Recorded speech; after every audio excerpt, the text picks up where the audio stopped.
a fellow of the Society of Antiquaries. Apparently the Secretary of State has promised a meeting to the Honourable Member for Rhondda to get everybody around the table to sort this out. Can we urgently have that meeting before the summer recess? Will you give us a date now? Well, my honourable friend is a distinguished archaeologist, antiquarian, so still a youthful-looking antiquarian. Yes, we will have that meeting. It will happen before July the 22nd, and I'll invite both my honourable friend and the right honourable gentleman. Thank you, Mr. Speaker. The Secretary of State has mentioned that there will be more opportunities for all of the UK as a result of the Levelling Up programme, and of course we welcome that. The Secretary of State also knows that there is a subsidy control mechanism in operation in Northern Ireland that prevents Northern Ireland benefiting from levelling up and other generous benefits that flow from this place.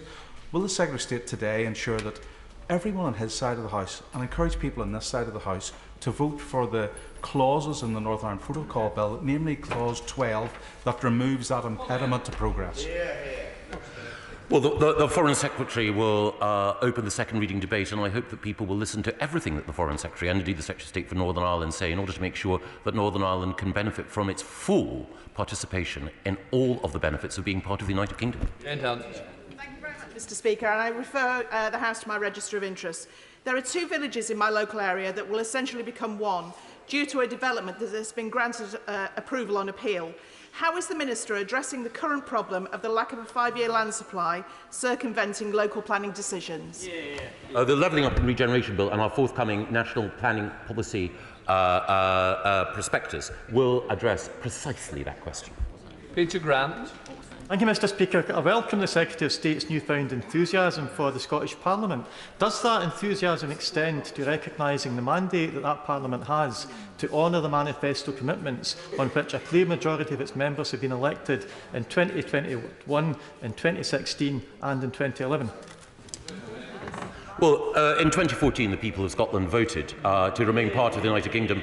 They were told at the time by the Scottish National Party that was a once-in-a-generation vote. 8 years on from that vote, it would be folly, I think, at a time when there is war on the European continent, when we face cost of living challenges, and when we are all committed to working together to deal with the legacy of COVID, it would be folly indeed to spend even more money attempting to break up and smash the United Kingdom instead of working to heal and unite. Paul Holmes, final question. As the Minister knows, Eastleigh Borough Council is scheduled to have £670 million worth of debt by 2025, with no sign of it reducing.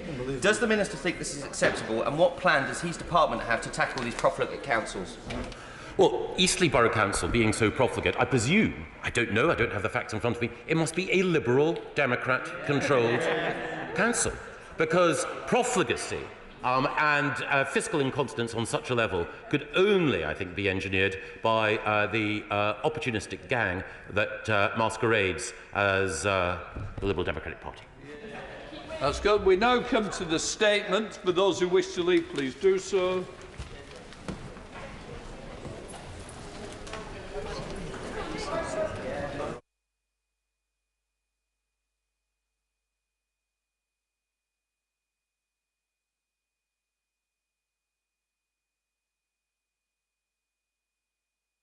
Right, let us come to the statement from the Secretary of State for Health and Social Care, Right Honourable Sajid Javid. With permission, Mr. Speaker, I'd like to make a statement on our plans to bring the Mental Health Act into the 21st century. Today, just as we pledged in the Queen's speech, we have published a draft mental health bill to modernise legislation that was passed by this House almost 40 years ago and to make sure that it is fit for the future. We invested £500 million last year to support those with mental health needs, those that were most affected by the pandemic. And as we set out in the NHS long-term plan, we're investing record amounts into expanding and transforming mental health services, and this will reach an extra £2.3 billion each year by 2023-24. We will also be publishing later this year a new 10-year mental health plan, followed by a 10-year suicide prevention plan, which, as I set out in a speech on Friday, will place a determined focus on this major source of grief and heartbreak, so that fewer people get the news that will one day turn their lives upside down. But we cannot make these critical reforms that we need and that are so essential to the country's mental health system without making sure that the law that underpins our country's mental health system is up to date too. Since the 1983 Act, our understanding and our attitude towards mental health has transformed beyond recognition, and it's right that we act now to bring this up to date. The Mental Health Act was created so that people who have severe mental illnesses and present a risk to themselves or others can be safely detained and treated for their own protection and for the protection around them. But there are a number of alarming issues with the way that the Act is currently used.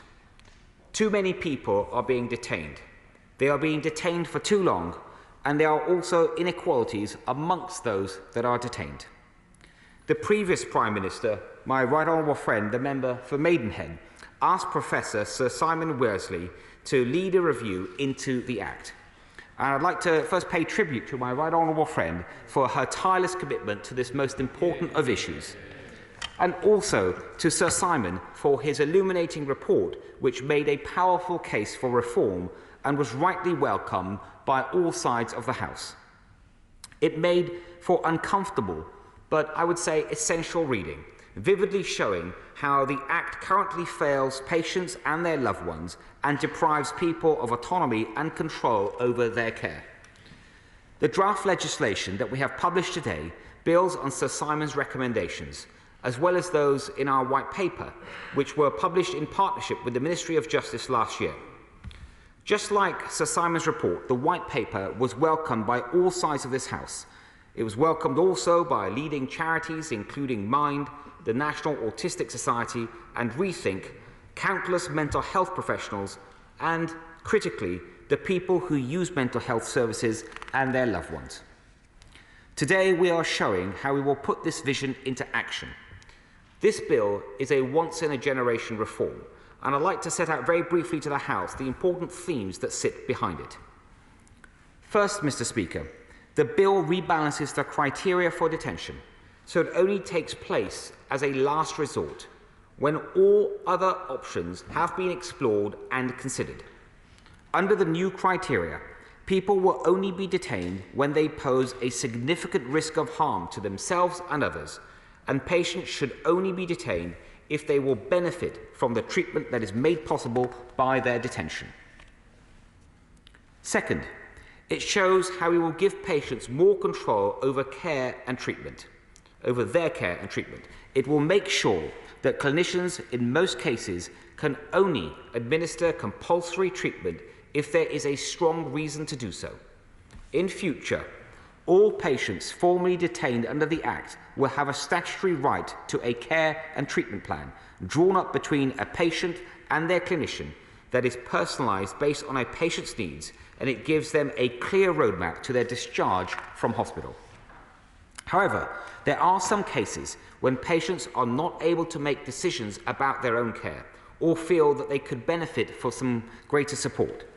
Currently, patients aren't always able to choose who can represent them, and as their nearest relative automatically qualifies to act on their behalf. This bill will change that, allowing patients to choose a nominated person who they believe is best placed to look after their interests. It will also increase the powers of this nominated person so that they can be consulted about a patient's future care. Third, the bill will tackle the disparities that exist in the way the Act is currently disused. Black people are currently 4 times more likely to be detained under the Act than white people, and 10 times more likely to be placed on a community treatment order. The bill provides for greater scrutiny of decision-making, including a greater use of second opinions on important decisions and expanded access to independent tribunals, helping us to address these disparities in the use of this Act. Fourth, Mr. Speaker, the Act enhances support for patients with severe mental health needs who come into contact with the criminal justice system. Under the current Act, we know that too often people in prison experience delays when it comes to getting treatment in hospital. In some cases, courts are forced to divert defendants who may require care and treatment, some of whom may not have been convicted, to prison as a so-called place of safety. This new bill will make crucial improvements to ensure that vulnerable offenders and those awaiting trial can access the treatment that they need. It will tackle delays and speed up access to specialist care by introducing a new statutory 28-day time limit for transfers from prison to hospital, and it will end the use of prison as a so-called place of safety, so patients can get the care that they need in an appropriate hospital setting. It will also amend the Bail Act so that courts will no longer be forced to deny a defendant bail if the judge's sole concern is about that defendant's mental health. This bill will allow a judge to send them to hospital instead, allowing them to be in the best environment for their mental health and to receive any treatment that they need. And finally, Mr. Speaker, the bill will improve how people with a learning disability and autistic people are treated under the Act. One of my priorities in this role is personalised care, and the blanket approach that currently exists cannot be allowed to continue. It means too many autistic people and people with learning disability are admitted into institutional settings when they would be better served in the community. This bill will change that.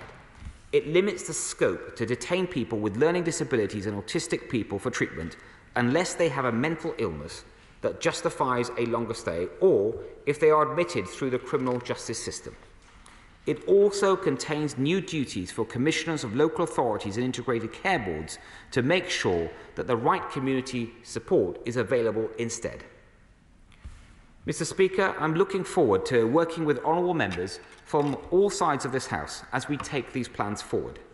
This is a momentous bill that deals with one of the most serious and sombre responsibilities of any government, depriving people of their liberties.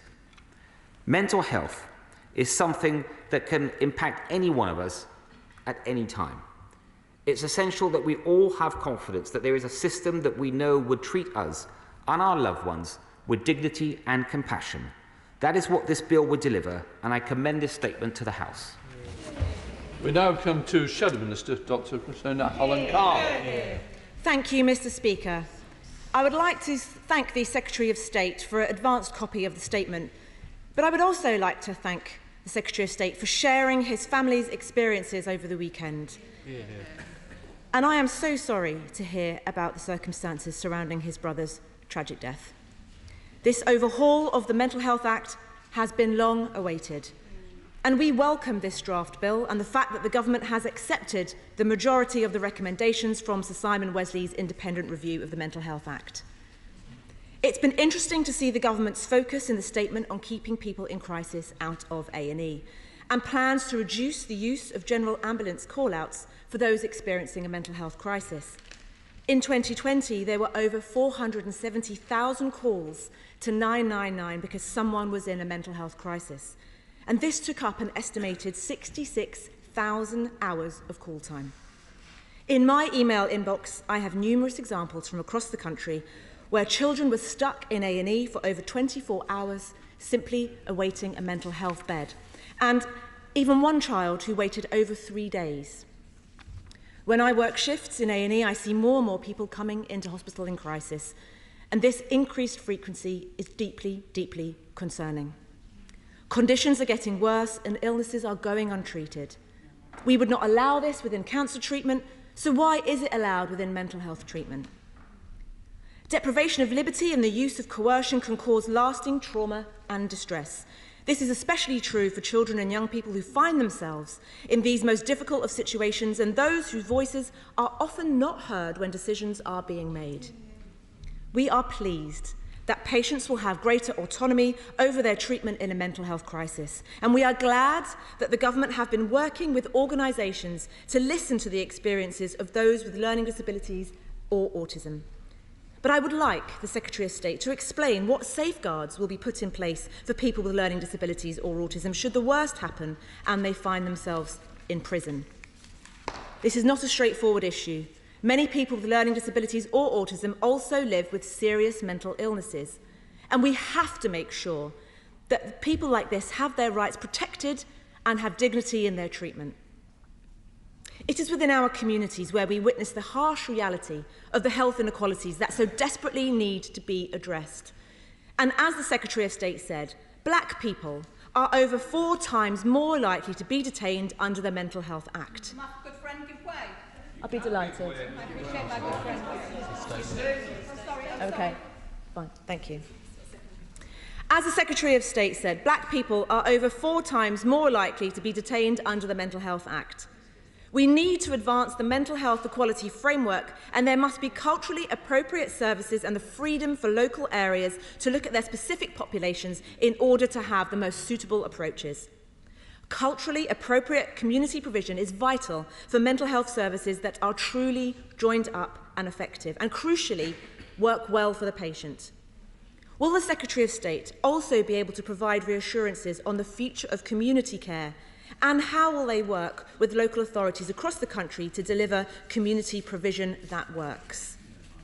Absolutely crucial to ensuring that mental health services are fit for purpose are mental health staffing levels. Over a year and a half ago, I asked the Secretary of State's predecessor about the future of mental health staffing. The proposals set out today go well beyond what has been committed in the long-term plan. Labour has a plan. We have a plan to recruit an extra 8,500 mental health staff to treat 1 million additional patients a year by the end of our first term in office. Can the Secretary of State outline when we will get the workforce settlement, and what reassurance can he give on filling training places? For too long, the government has had its head in the sand when it comes to mental health. They have failed on eradicating dormitories from mental health facilities. They have failed in cracking down on the use of restraint, and they have failed on getting top of waiting times. We cannot have this kicked into the long grass, and if it gets lost in the political quagmire of Conservative infighting should they call an early general election, people will suffer. We cannot have the government fail on mental health legislation any longer, and this is a once-in-a-generation opportunity. We simply must get this right for everyone who depends on these vital services. Thank you. Secretary of State. Can I first thank the Honourable Lady for the start of her response, and particularly the remarks about my personal experience. I do thank her for that. And I think she agrees with me, and indeed I think everyone in this House, that the 1983 Act is outdated. And your society has learnt rightly since then that people's mental and physical and emotional well-being is as important as their physical well-being. That was recognised in the recent Health and Social Care Act before Parliament, and this draft bill does a lot to change that as well.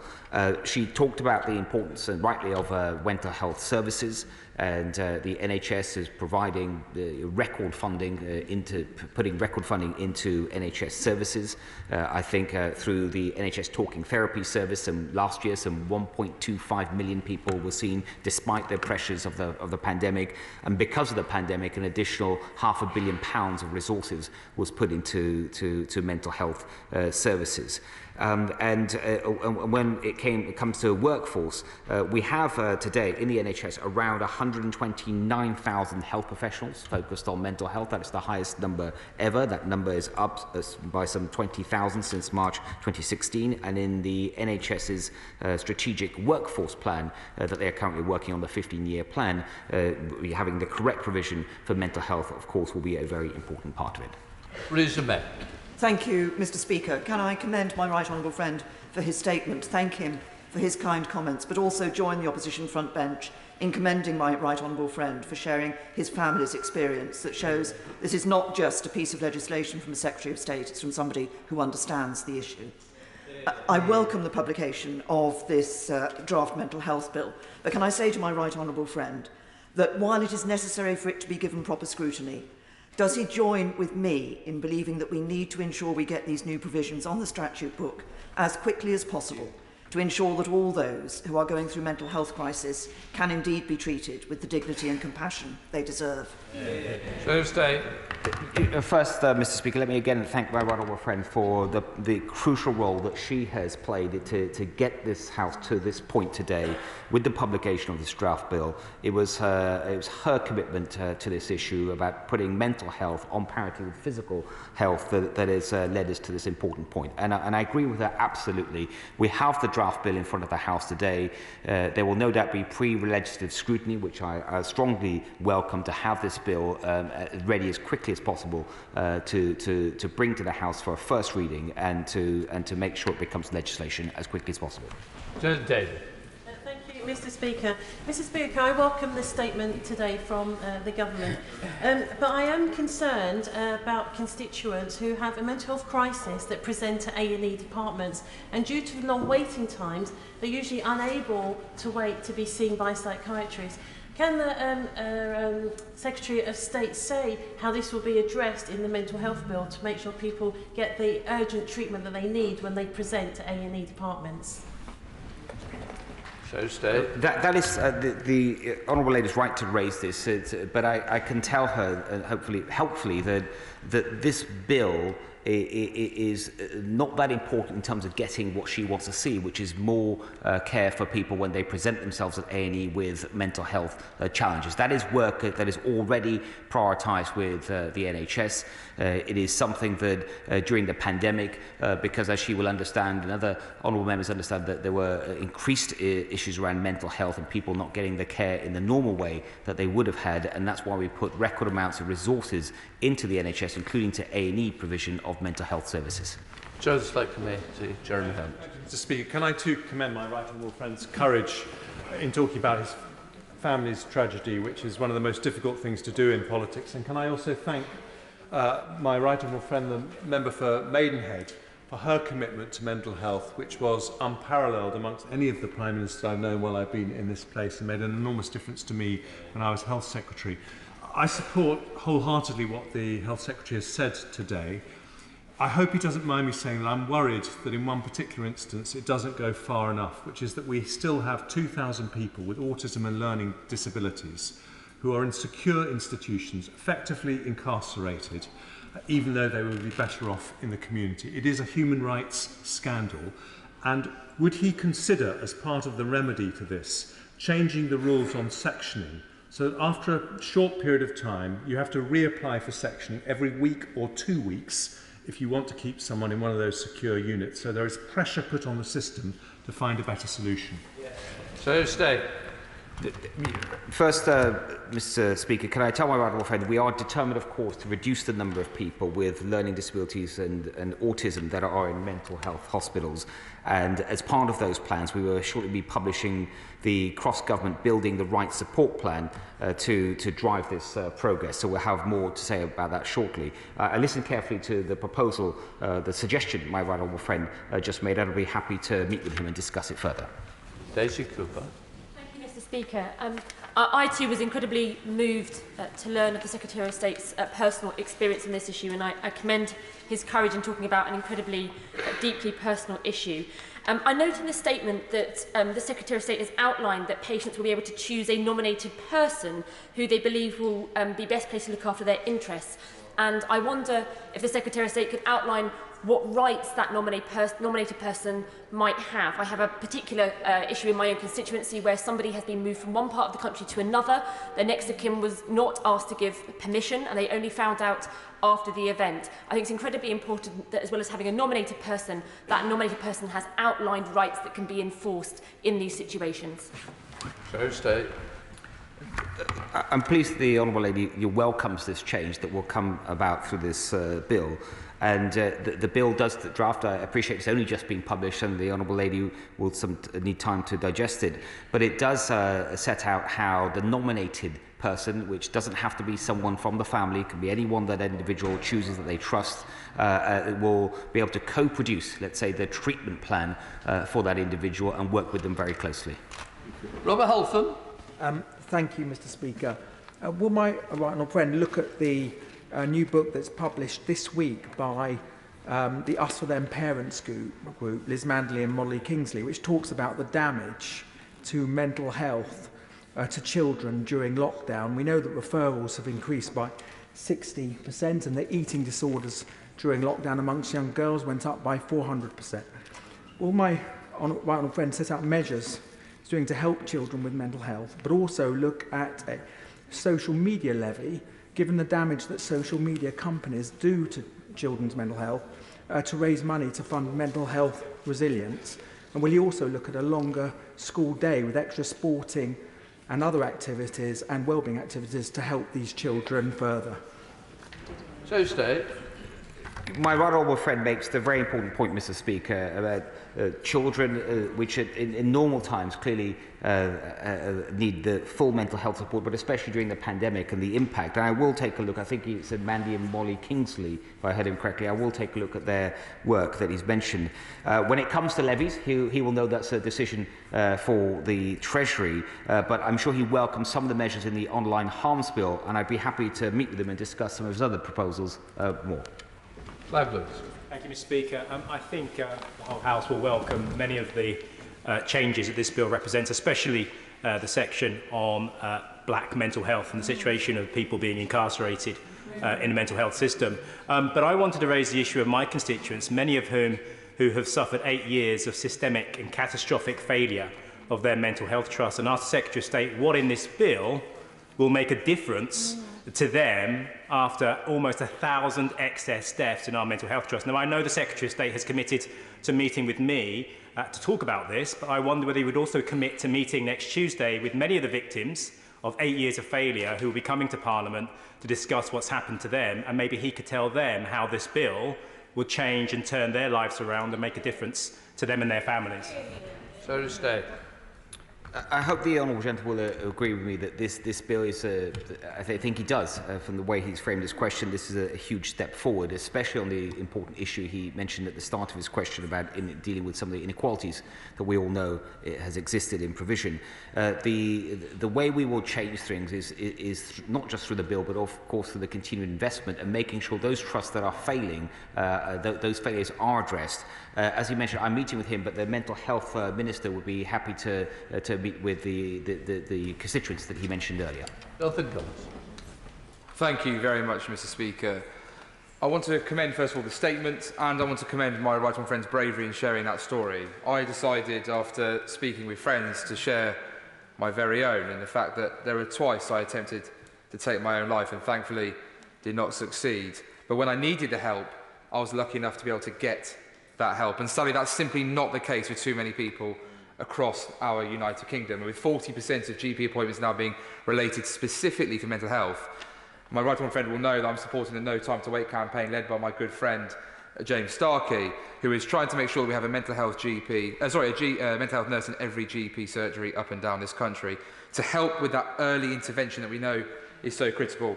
There is one great example, Mr. Speaker, in Norfolk and Suffolk NHS Foundation Trust led by Lisa Diamond. So my right honourable friend makes sure as part of the draft legislation he goes and engages with that foundation trust to see the work they're doing to make sure that we can get the access that the people desperately need. So stay. First, Mr. Speaker, can I commend my honourable friend, if I may, on sharing his story and being so open about it. There's no doubt that will help us so many other people.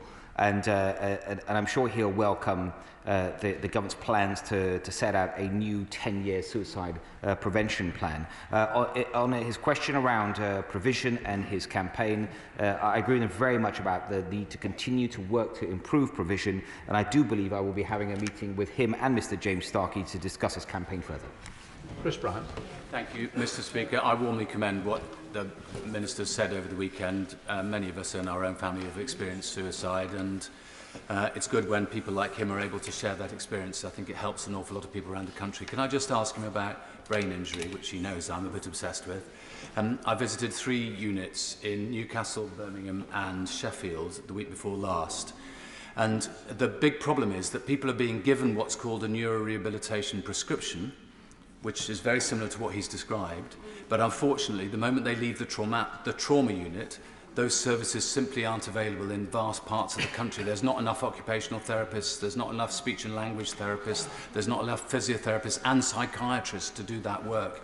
And the most distressing thing I heard of all was that in Birmingham, at the Children's Hospital, which uniquely doesn't have a hydrotherapy pool, which would be really, really useful, nor does any other hospital actually in the UK, Children's Hospital in the UK.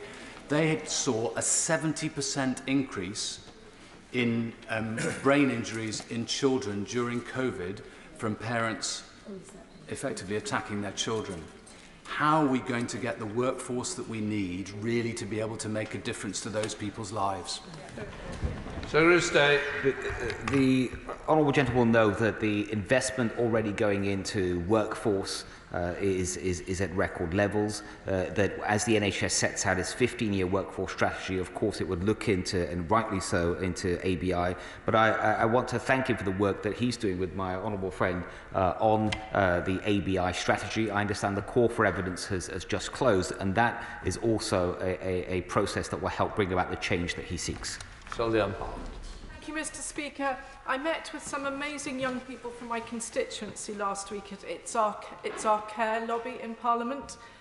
Mental health and looked after children was one of the issues raised. And what steps is my right honourable friend taking to ensure that mental health needs of looked after children are taken into account so that they too are able to thrive?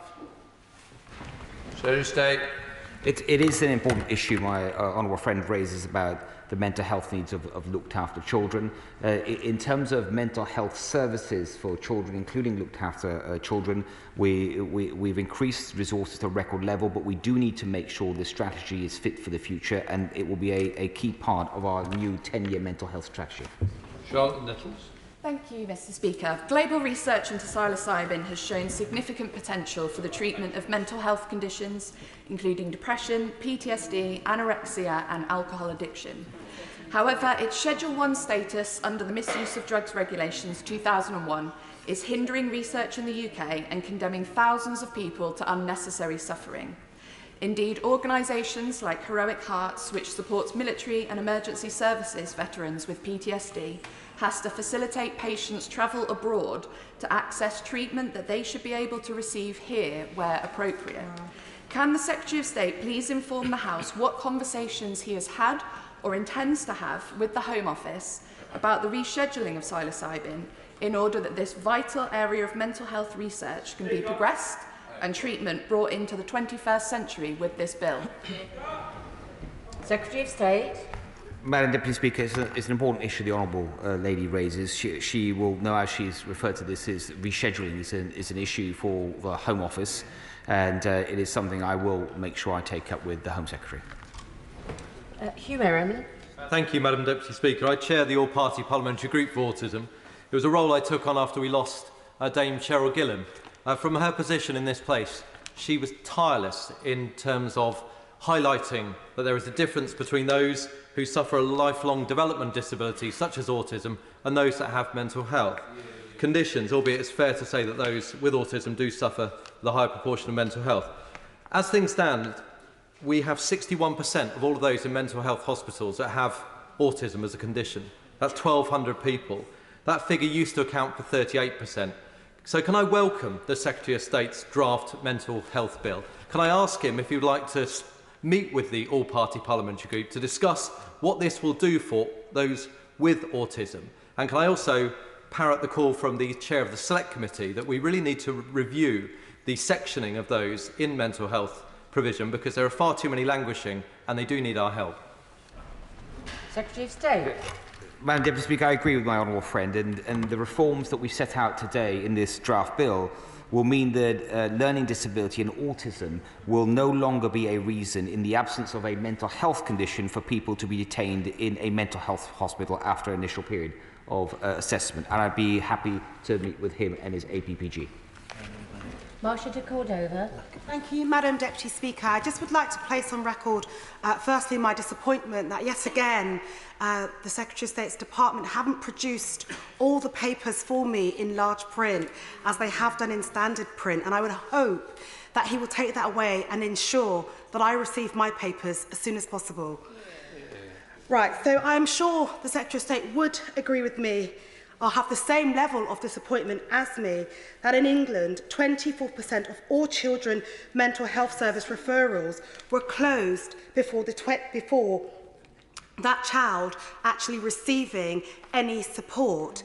Now, I highlighted last week during my adjournment debate the importance of children mental health services and also trauma support and care. So will he reassure the House and myself that he will do everything in his power to ensure that children are receiving that mental health support in a timely way? Secretary of State. First of all, Madam Deputy Speaker, let me say to the Honourable Lady, of course she should get the bill or any other documentation that is needed in large print, and I'm sorry that she hasn't, and I will take that up. I do apologise to her. I think it's a very important point she made there.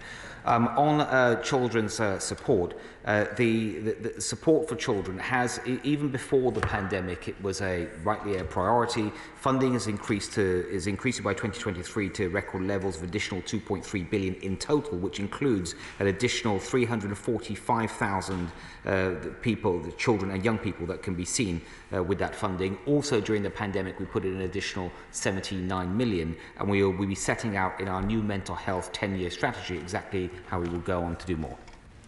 Robin Moore.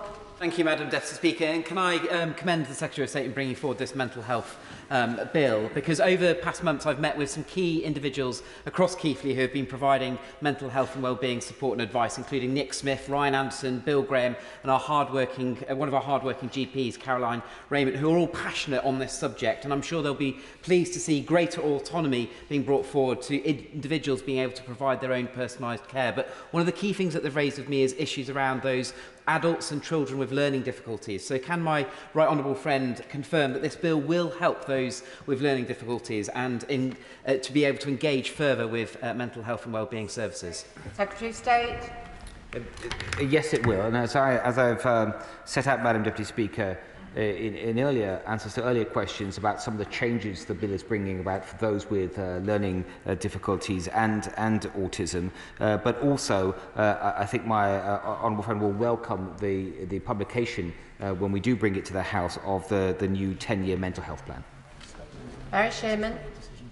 Madam Deputy Speaker, the Secretary of State may recall that I'm very much involved with the Autism Commission, and I hope you've seen our recent report on the lifelong impact on families of the condition of autism in a member of the family.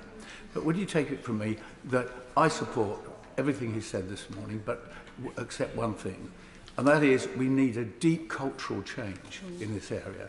Whether it's GPs understanding more and having more proficiency, whether it's having teachers and schools who can recognise early signs of difficulty and struggle, and also the fact that I always found when I chaired the Education Select Committee that therapists, if we believe in levelling up, why do only wealthy people get really easy access to therapy? We need more therapists, we need therapy to be available. State. Madam Deputy Speaker, I do agree with the honourable gentleman about his point about cultural change, the need to make sure that whether it's teachers or all healthcare professionals have a certain level of training on autism. I'm sure he knows that the NHS has started rolling out a type of mandatory training on autism, and I'd be happy to meet with him and discuss how we can go further, given the report that he referred to. Duncan Baker. Thank you, Madam Deputy Speaker. This is an enormously welcome bill, not least in my constituency where I've campaigned endlessly for better mental health services in North Norfolk and a hub at our wonderful Cromer Hospital. But in a part of the country where we have the slowest ambulance response times, can the Secretary of State tell me how we can make use of accessing the £7 million worth of specialist mental health ambulance services, bearing in mind that Norfolk even has also the highest number of mental health referrals in the UK? Secretary of State. First of all, can I commend my honourable friend on the work that he has done on this. I remember meeting with him, discussing the importance of this, and I welcome his support for today's bill. And also, he may well know that one of today's announcements, around £150 million of extra support, includes £7 million of support for mental health ambulance services. Kerry McCarthy. Thank you, Madam Deputy Speaker. In clause 31, it says that transfers from prison to hospital should be within 28 days of a referral notice, unless there are exceptional circumstances. And it makes very clear on the face of the draft bill that exceptional circumstances does not include a shortage of staff or beds. That's very welcome, but at the moment we know that about 50% of prisoners that are assessed as needing transfer to hospitals don't get that transfer because there aren't the beds available. So what does the Secretary of State feel that he's going to be able to do by the time this bill becomes law to make sure that that isn't an issue? Secretary of State. Well, the NHS, Madam Deputy Speaker, is already preparing for this change. Of course, it's not law yet, and we can make progress without, even before it becomes law. But I do believe once it is actually, hopefully subject to the will of this House, once it does become law, it will galvanise more parts of the NHS to make sure that this commitment is met at all times. Tom Hunt. Madam Deputy Speaker, I very much welcome the bill's focus on autism and special educational needs. Having a learning disability often means your brain's wired a bit differently. Often you feel like you're not understood, and that can contribute towards mental health. However, quickly on the point of Norfolk and Suffolk Mental Health Trust, 7 years you've been languishing, and that has led to hundreds of people losing their lives. Will the Secretary of State assure me that this bill will be part of ensuring that never again do we allow failure to last so long and for a cost to be so high? State. I can give my honourable friend that assurance, and we have sadly had instances around the country where certain trusts, when it comes to mental health, have failed local people. He mentions Norfolk and Suffolk. We need to do better. This bill and the resources that are behind this bill will make the difference. Paulette Hamilton. Thank you, Deputy Speaker. Through my role as a lay manager for Birmingham and Solihull Mental Health Trust, I know that a major problem we have had in the West Midlands is bed availability for individuals detained by the police under Section 136 of the Mental Health Act. This is having a huge impact on A&E services in our area because this is where the police take patients if there is no mental health beds available. How does the Secretary of State plan to improve bed availability for mental health patients? Thank you. Secretary of State. Madam Deputy Speaker, I know the Honourable Lady speaks with experience, and I listen carefully to her when she speaks on these important issues. There was an announcement earlier today, the Honourable Lady may have seen, around an additional support of 150 million, which I think will go to address exactly the point she's making about more provision, including crisis houses and strength trees. I mentioned the mental health ambulances earlier, and I think that will help. Richard Holden. Thank you very much indeed, Madam Deputy Speaker. This is an enormously welcome bill and an issue I've campaigned on and spoken to the Secretary of State about previously. As he knows, in North West Durham we've got a historic issue and an ongoing issue with rates of suicide double the national average, and I'd like to commend the Secretary of State for his speaking about his personal situation as well. I look forward to the 10-year mental health plan as well and the 10-year suicide prevention plan, but can he outline today how this bill is going to really reform what is a totally outdated Mental Health Act, and how it will make a difference particularly to those with serious mental health issues in my constituency, like some of the parents who've brought their children to me recently with real issues around anorexia, and also deliver for people and families as they're going through really difficult treatment, and make it more personalised for them. Secretary of State. Yeah, I mean, can I, Madam Deputy Speaker, you commend my honourable friend for the campaigning he has been doing for ever since he's been in this House on mental health and suicide prevention in particular, and the meetings I've had with him have gone directly into the publication of this bill today. The bill will make a difference. I think I've summarised in the House how it would mean, for example, more personalised care, and the bill, alongside the new resources, will really help his constituents and many others. Debate will be starting. Rachel Maskell.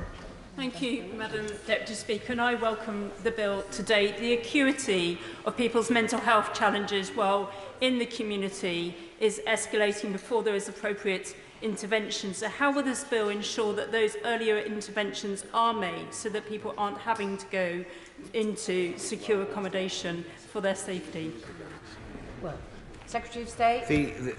Madam Deputy Speaker, the bill will set out, will require once law, that first people that need secure accommodation, that should be limited to those that absolutely need to be detained, either for their protection or for the protection of others. But alongside that, the bill, we also need to make sure the right resources are there. I've mentioned earlier in the House the extra resources that are going into record level, including today's announcement of the 150 million. Liz Twist. Thank you, Madam Deputy Speaker. And can I also thank the Secretary of State for sharing his personal experience. It's so important to do that. Can the Secretary of State tell me how he will match up these very welcome provisions in the bill with the need to ensure that it becomes action? How will the resources match with the responsibilities in the bill? Secretary of State. When it comes to resources, Madam Deputy Speaker, for mental health, we haven't been waiting for this bill. I mean, this bill is obviously an important part of getting the right treatment, but the commitment to resources began with the NHS's long-term plan, which means an additional £2.3 billion a year into mental health services by 2023-24. Alongside that, there's been at least an additional £500 million that's gone in to support people with mental health needs because of the pandemic. Rachel Hopkins. Thank you, Madam Deputy Speaker, and I refer to my register of interest as the Vice President of the LGA. Far too many people are sent to mental health and learning disability placements out of their area, and the government committed to end this practice in April 21. But in March 2022, 670 people were in out-of-area placements, and most concerningly, 50 of these were more than 300 kilometres away from their homes. So when will the government meet its target and end out-of-area placements? And what discussions has the Health Secretary had with the Secretary of State for Local Government with regards to this commissioning issue? Secretary of State. Madam Deputy Speaker, this is a very important issue. The government has been working with people across the sector, including the NHS, on this, and will shortly be publishing the building in support, in the right support in the community plan. Olivia Blake. Thank you, Madam Deputy Speaker. I'm afraid that we are overseeing a scandal brewing as a result of COVID on compulsory treatments. Due to the lack of Tier 4 beds available, children up and down the country are in medical wards where we are seeing an unsettling reporting of restraint being used to feed at a point where, when they do get to see a mental health professional, they shouldn't be being forced to feed. I'm conscious that the Secretary of State has answered a question in regard to this, but will they commit to starting to record restraint for feeding, no matter where patients are in the system, including in medical wards? Madam Deputy Speaker, of course, we want to ensure that children with mental health challenges, including eating disorders, get the support they need. It is why during the pandemic, actually just last year, we put in specifically for children's mental health services an additional £79 million, which is providing many thousands more children with that support. Thank you, Madam Deputy Speaker. While the focus of this bill is on individuals being sectioned under the Mental Health Act, which is important, I also wanted to refer the Secretary of State back to the issue that many members have raised around waiting times. I spoke to my constituent in December who was concerned about the welfare of his child who is suffering from eating disorder and at every stage has been impacting his mental health. And despite the local services, this child is still waiting 6 months on just to see a specialist. The staffing, the limited staffing cannot cope, Secretary of State. What are you doing now to address that so that we don't see more young people suffering? Secretary of State. We are, Madam Deputy Speaker, putting in record amounts of new investment with newer services. So during the pandemic, we established for the first time a national 24/7 all-age mental health helpline. That is something that I would like to make permanent, so beyond the pandemic. When it comes to NHS talking therapies, I mentioned, I think earlier, Madam Deputy Speaker, 1.25 million people were seen last year. We aim to get that to 1.9 million over the next couple of years. And when it comes to waiting time, she's right. When it's high-intensity mental health services, there is a waiting time for that. Of course, the NHS is working hard to bring down. But for low-intensity mental health services, we have managed to bring the median waiting time down to 14 days nationally. Jim Shannon. Thank you, Madam Deputy Speaker. Can I thank the Secretary of State very much for his clear commitment to make things better. We are indeed most grateful. I wholeheartedly welcome this strategy and the statement for mental health, but I am of the belief that the lockdown has impacted and exacerbated mental health issues in each corner of this great United Kingdom of Great Britain and Northern Ireland. With this being the case, I would ask the Secretary of State what discussions have taken place with the Northern Ireland Assembly Minister, and also the Secretary of State referred to 2.3 billion that were previously allocated for this health. How much through the Barnett consequentials will come to Northern Ireland? Taking into account that Northern Ireland has the largest percentage of mental health disorders in the United Kingdom and is in need of similar radical reform and indeed additional funding as well. Thank you. Secretary of State. Madam Deputy Speaker, I think much of the work that's gone into this point, this publication of this draft bill, so the work by Sir Simon, for example, the white paper that was published earlier, I think, in my opinion, I think it would apply equally to Northern Ireland, and we stand ready to work with our friends in Northern Ireland to help them with that if they wish to pursue a similar route. And also, I can confirm that Barnett consequentials for the 2.3 billion that I mentioned earlier would have gone to Northern Ireland. Point of order. Point of order, Diana Johnson. Thank you, Madam Deputy Speaker. You will no doubt be aware of the judgment of the Supreme Court in America on the case of Roe versus Wade at the end of last week, which put women's reproductive rights back 50 years by removing the constitutional right to access abortion services.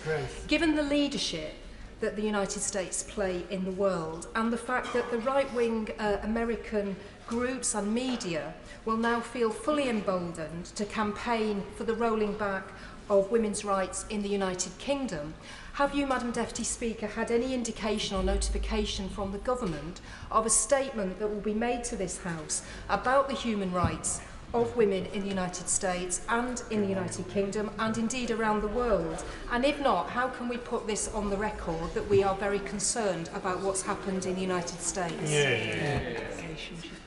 Well, I thank the Right Honourable Lady for her point of order.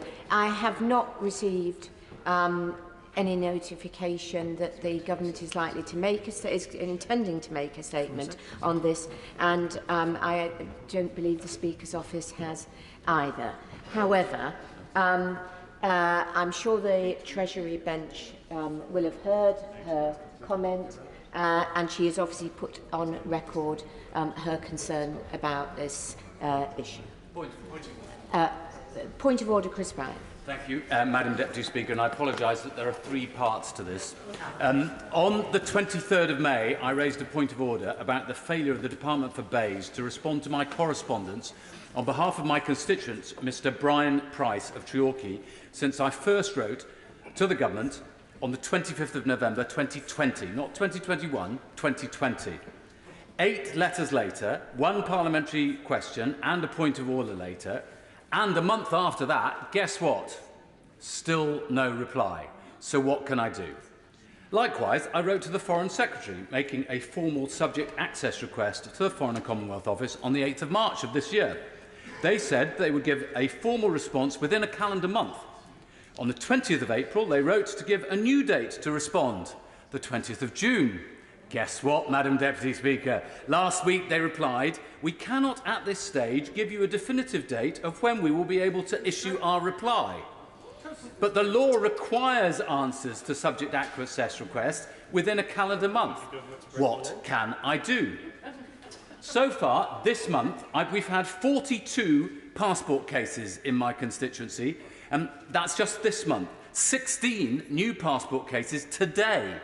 My constituents ring, they get no answer. When my staff ring on their behalf, again, often they get an answer on the phone, but there's no substantive answer at the end of all of that. What can I do? Well, I thank the honourable gentleman for his point of order and for giving notice of it. Obviously, it is extremely important that members receive timely answers to their questions. I notice, obviously, he did refer to the Foreign Office, and the Foreign Secretary is here, so I'm sure the Foreign Secretary will have heard his point and will perhaps make inquiries about whether the answer might be forthcoming. In a more general way, I notice that I'm sure the whip is writing down as we speak the fact that he has raised this point of order about receiving answers to questions.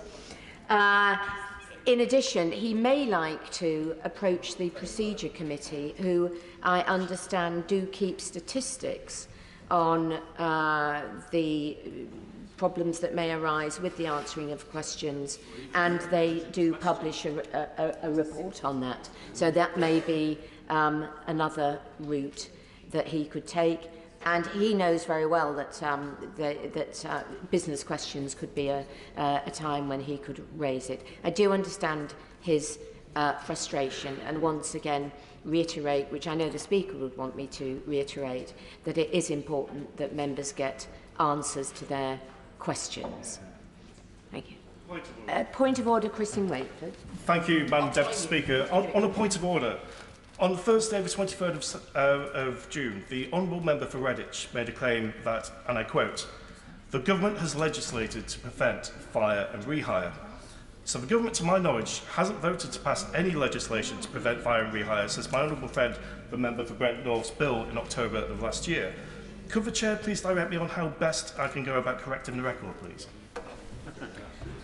Well, again, I'm grateful to the honourable gentleman for giving notice of his point of order.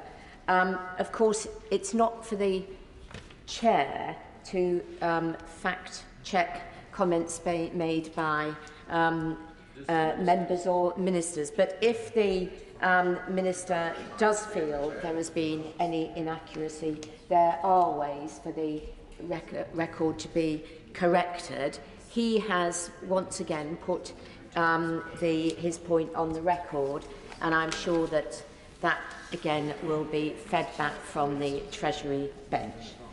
Thank you. We now come to presentation of Bill Paul Maynard. House of Lords elected Senate Bill. Second reading what day? Friday, 9th of September. Friday the 9th of September. Thank you. The clerk will now proceed to read the orders of the day. Northern Ireland Protocol Bill, second reading.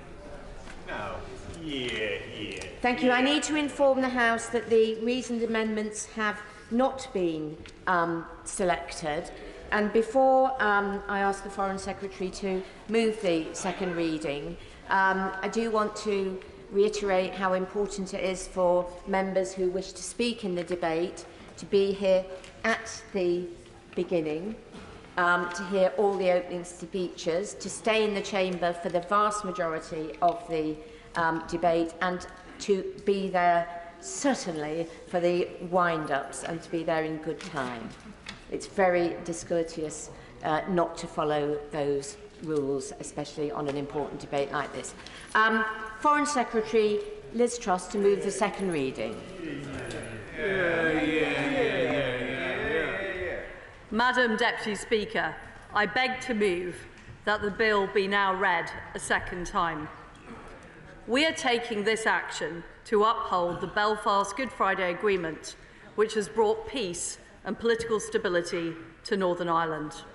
The Northern Ireland Protocol is undermining the functioning of the agreement and of power sharing. It has created fractures between East and West. It has diverted trade and meant people in Northern Ireland are being treated differently from people in Great Britain. It has weakened their economic rights. This has created a sense that parity of esteem between different parts of the community, an essential part of the agreement, has been damaged. This bill will address these political challenges and fix the practical problems the protocol has created. It avoids a hard border and protects the integrity of the UK and the EU single market. It is necessary because the growing issues in Northern Ireland, including on tax and on customs, are baked into the protocol itself. Our preference remains a negotiated solution, and the bill contains a provision that allows for negotiated agreement. But the EU has ruled out upfront making changes to the text of the protocol.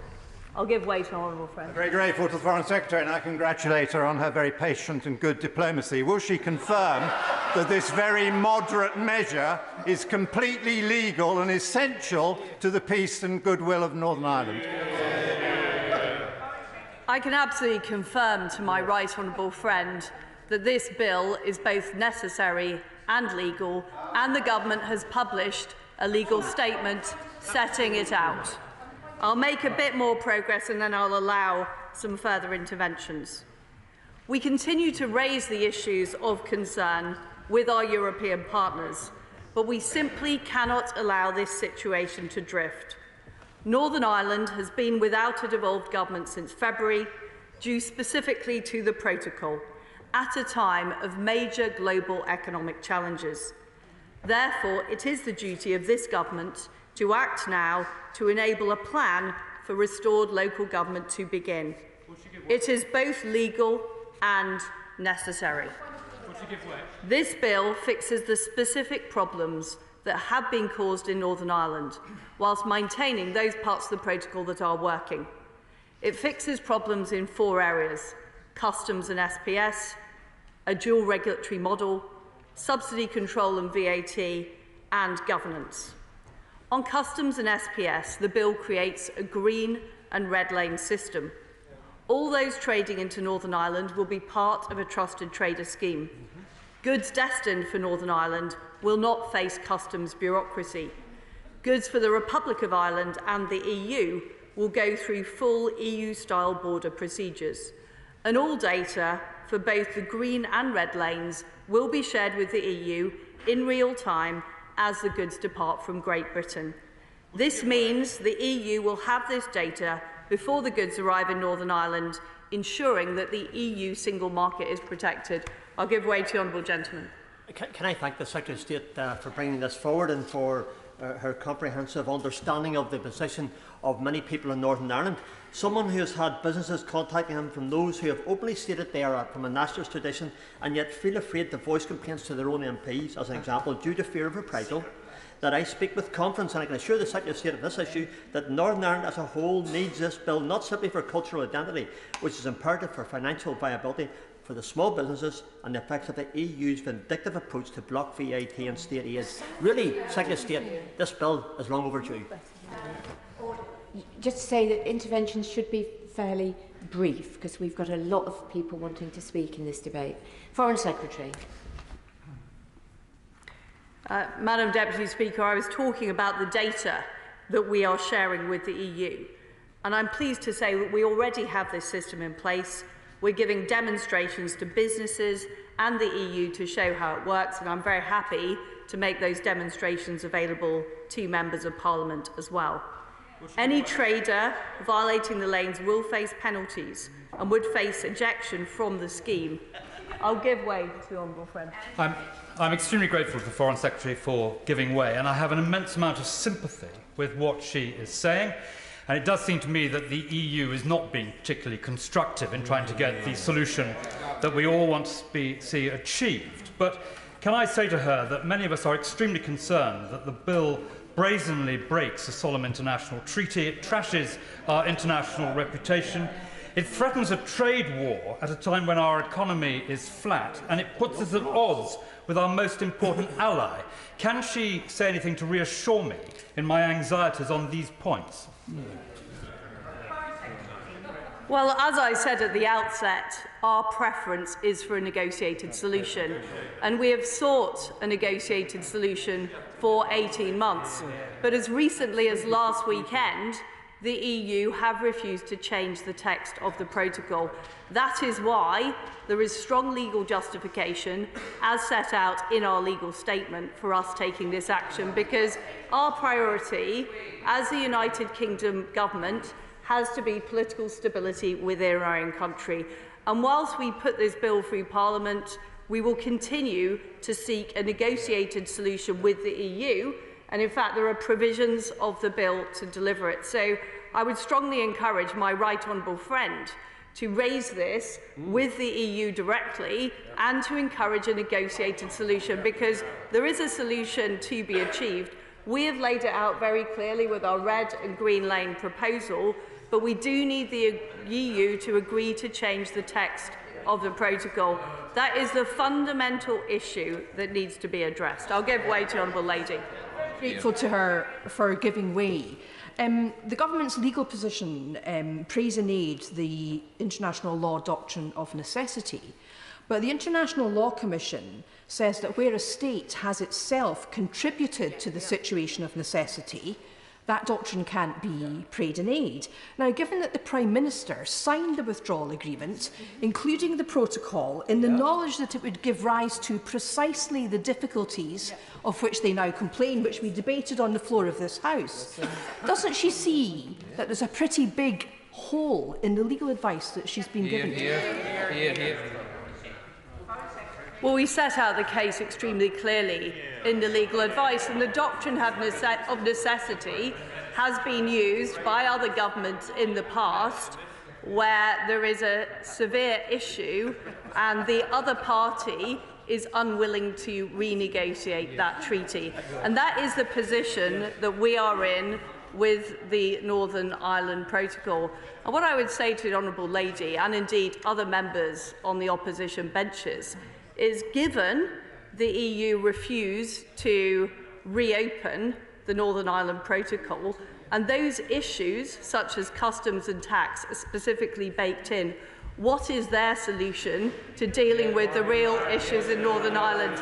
We have looked at all the alternative solutions, and the only solution that is effective is this Northern Ireland Protocol bill, in the absence of the EU being willing to negotiate a new protocol.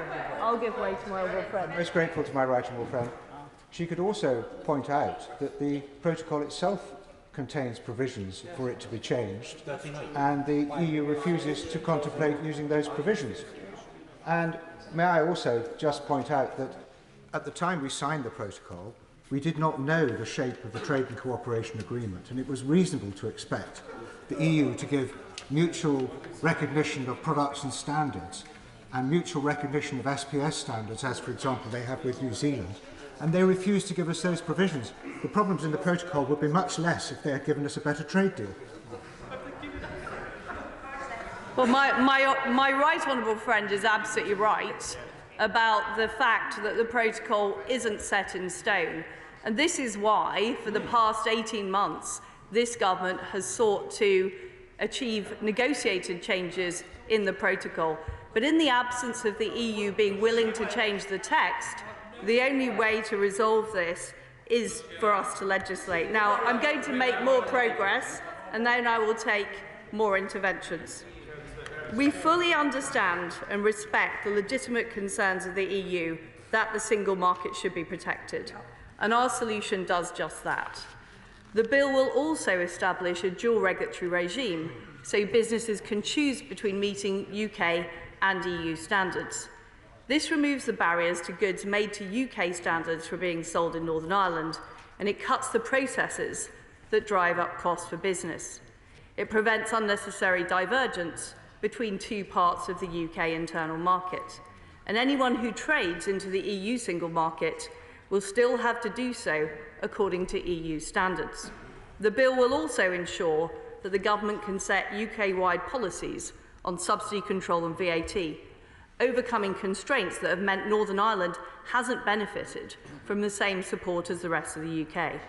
For example, at present, people in Northern Ireland are not able to benefit from the VAT cuts on solar panels that the Chancellor announced in the spring statement. These are essential functions of any 21st century state, but they're especially important in Northern Ireland, where the UK government plays an outsized role in the local economy.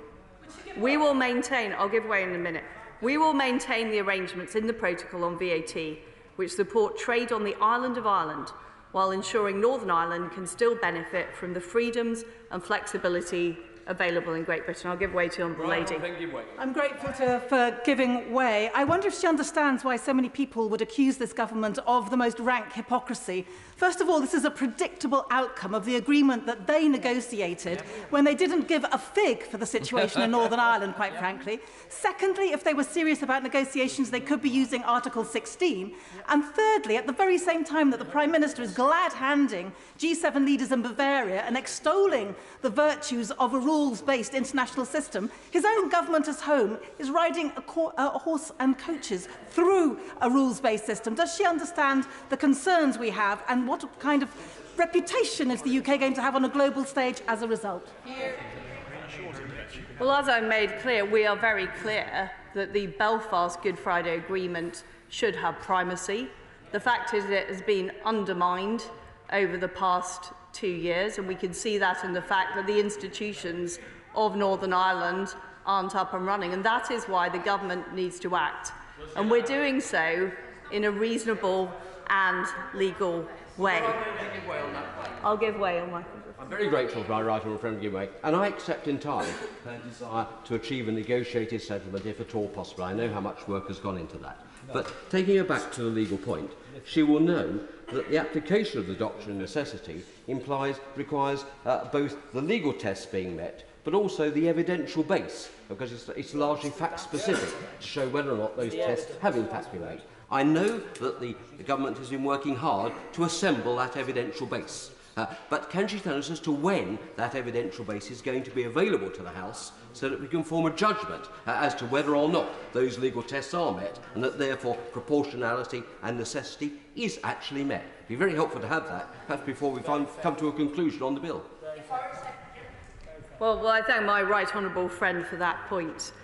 There are clearly very, very severe issues in Northern Ireland, including the fact that the institutions in Northern Ireland aren't up and running, which means that the UK has to act and cannot allow this situation to drift. And I don't think, Madam Deputy Speaker, we've heard from the opposition about what their alternative would be, apart from simply hoping that the EU might suddenly negotiate or come up with a new outcome. I'll give way. Maybe the Honourable Lady can give us an idea about what her alternative plan is.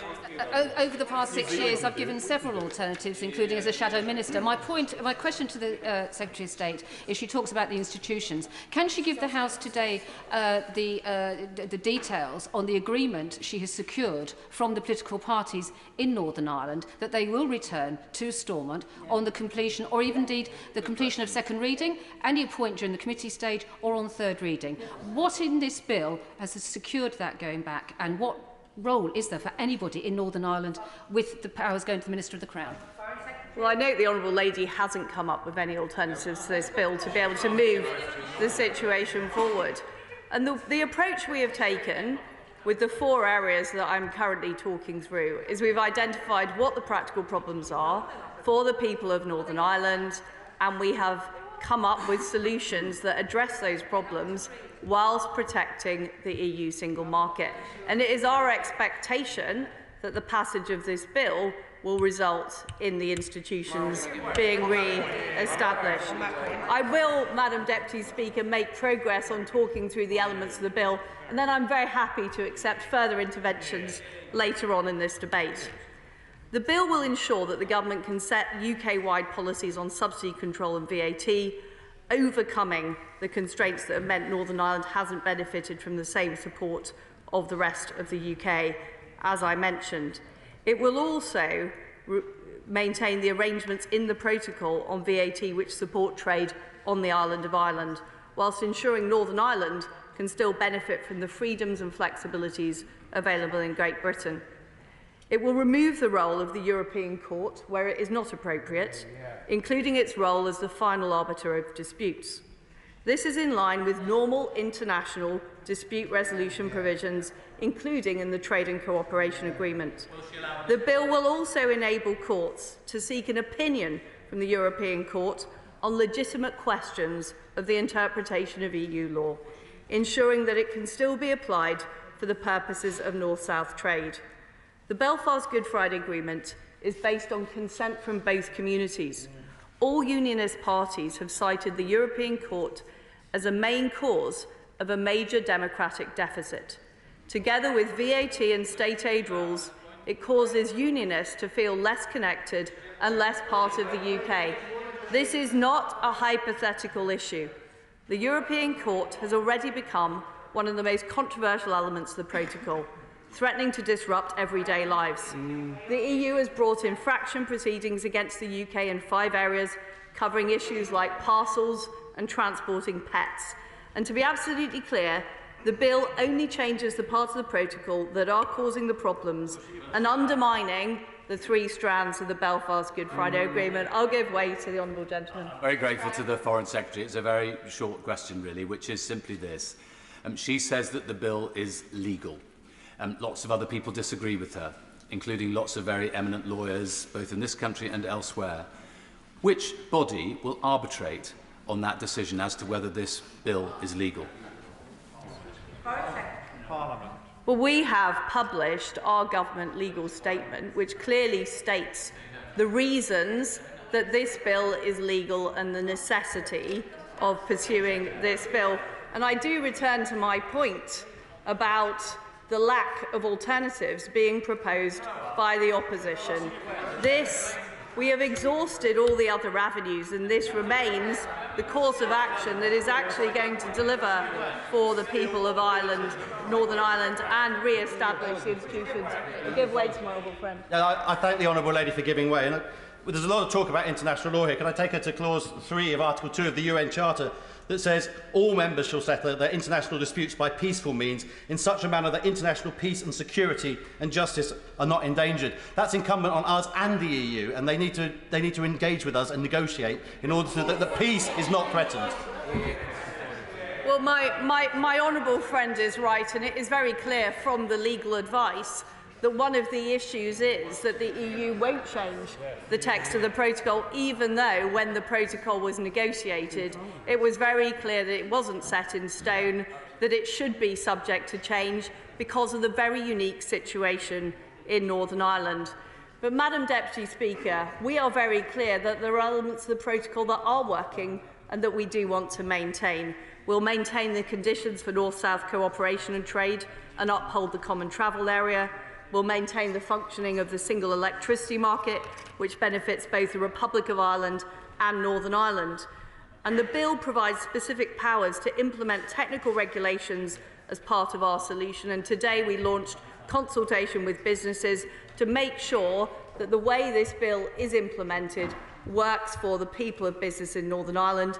And we'll continue consulting with businesses and the EU over the coming weeks to make sure the implementation works. On that point, one of the fundamental purposes of this long-awaited bill is to uphold the critical Good Friday Agreement, which, as the whole House knows, completely underpins the maintenance of peace and political stability in Northern Ireland. That being the case, for those who follow this matter closely, including in the United States, we should confirm that one of the strongest advocates for action on this has indeed been Lord Trimble, the Nobel laureate who helped to negotiate the Good Friday Agreement in the first place. My right honourable friend is absolutely right. We all know how hard-won peace and political stability in Northern Ireland was, and we all know how important it is that the Belfast Good Friday Agreement is upheld and is not undermined. And that is the discussion I've been having with colleagues in the United States, around the world, and those who experience the situation in Northern Ireland fully understand how important it is we act and cannot allow this situation to drift on. I know there are those across the House who want to give negotiation more time. The problem we face is we've already been negotiating for 18 months. We have a negotiating partner who is refusing to change the text of the protocol. Meanwhile, we have a worsening situation in Northern Ireland. So it is firmly the view of this government that we need to act. And we are pursuing this legislation as all other options have been exhausted. Our first choice was and remains renegotiating the protocol text with the EU. And this is in line with the evolution of other treaties, which happens all the time. For example, both the EU and the UK are currently renegotiating changes to the Energy Charter Treaty. Given the unique nature of Northern Ireland and the unprecedented nature of these arrangements, it was always likely that flexibility would be needed. In fact, this flexibility was explicitly acknowledged in the protocol itself. But despite the fact that we have been pursuing these renegotiations, we have not seen the flexibility needed from the EU. As recently as this weekend, the EU said it will not renegotiate the text of the protocol. And members across the House will have seen that the EU put forward proposals last year and again a fortnight ago. I think it's worth pointing out that those proposals will actually leave the people and businesses of Northern Ireland worse off than the current standstill arrangements. Their proposals would make the situation worse on the ground, adding further to the tensions and stresses of the situation. So goods going solely to Northern Ireland would still face customs paperwork and SPS certificates. I'll give way to my honourable friend. Thank you. Would my right honourable friend agree that this bill is born out of necessity to act in our national interest, to provide for a permanent solution to a temporary measure, to preserve the Belfast Agreement, to preserve the constitutional settlement that keeps Northern Ireland as part of the UK and prevent a democratic deficit, and a necessity to use international law to safeguard, protect our essential interests whilst protecting those of the EU? Well, my honourable friend is absolutely right, and we still face a situation where the EU have refused to change the text of the protocol, and their proposals do not even address many of the issues of concern, namely over governance, subsidies, manufactured goods and VAT. And without dealing with those very real issues for the people of Northern Ireland, we're not going to see the balance of the Belfast Good Friday Agreement restored. We're not going to see the cross-community support that we need to get the political institutions back up and running. I'll give way to the honourable gentleman.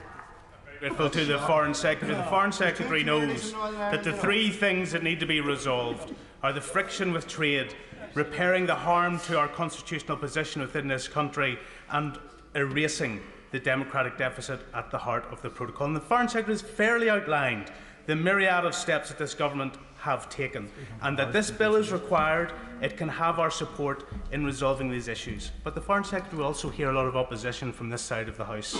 In hearing that opposition from colleagues to my right and my left, can she identify one of them who advocated using Article 16 or the provisions of the protocol, or have they simply no issue with trying to resolve the issues that are affecting the people of Northern Ireland today?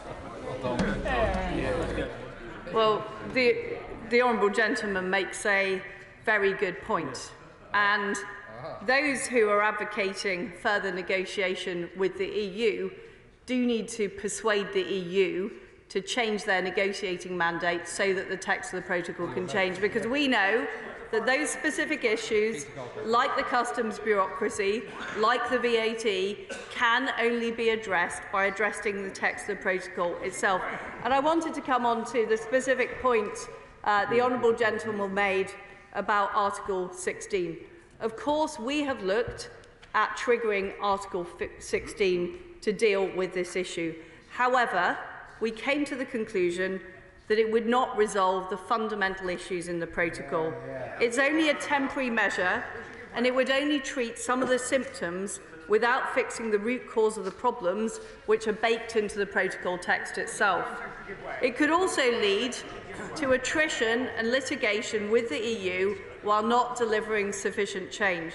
Now, I want to be clear, Madam Deputy Speaker, we don't rule out using Article 16 further down the line if the circumstances demand it, but in order to fix the very real problems in Northern Ireland, in order to get the political institutions back up and running, the only solution that is effective and provides the comprehensive and durable solution is this bill. I give way to the honourable gentleman. I'm very grateful to the Foreign Secretary for giving way, and I suspect that when she was campaigning for Britain to remain in the European Union, she never in a million years thought she'd be standing here proposing a bill of this sort. In the light of the comment she has just made about Article 16, why is the government not proposing to use the legal method to raise these questions with the European Union through the treaty that it signed, rather than one claiming necessity, when the Foreign Secretary is yet to give me a single example where the British government has claimed necessity for abrogating a treaty that it has negotiated and signed? Well, Madam Speaker, the reason I'm putting this bill forward is because I'm a patriot and I'm a Democrat.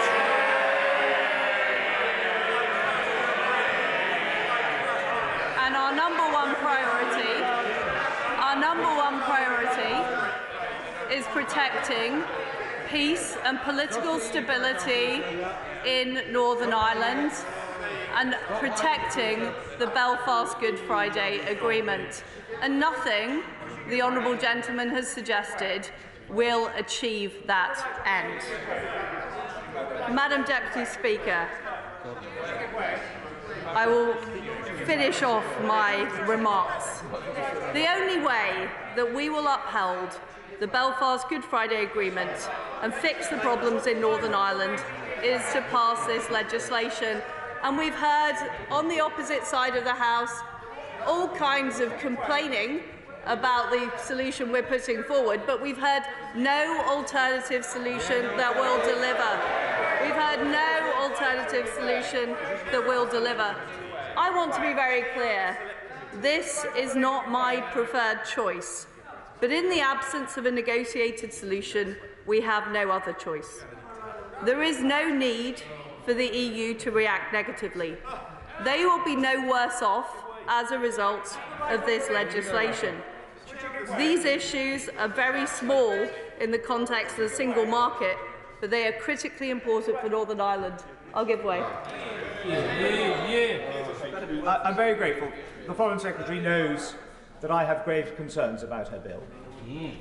But could I ask her just to coolly reflect upon praying in aid patriotism as a defence of it?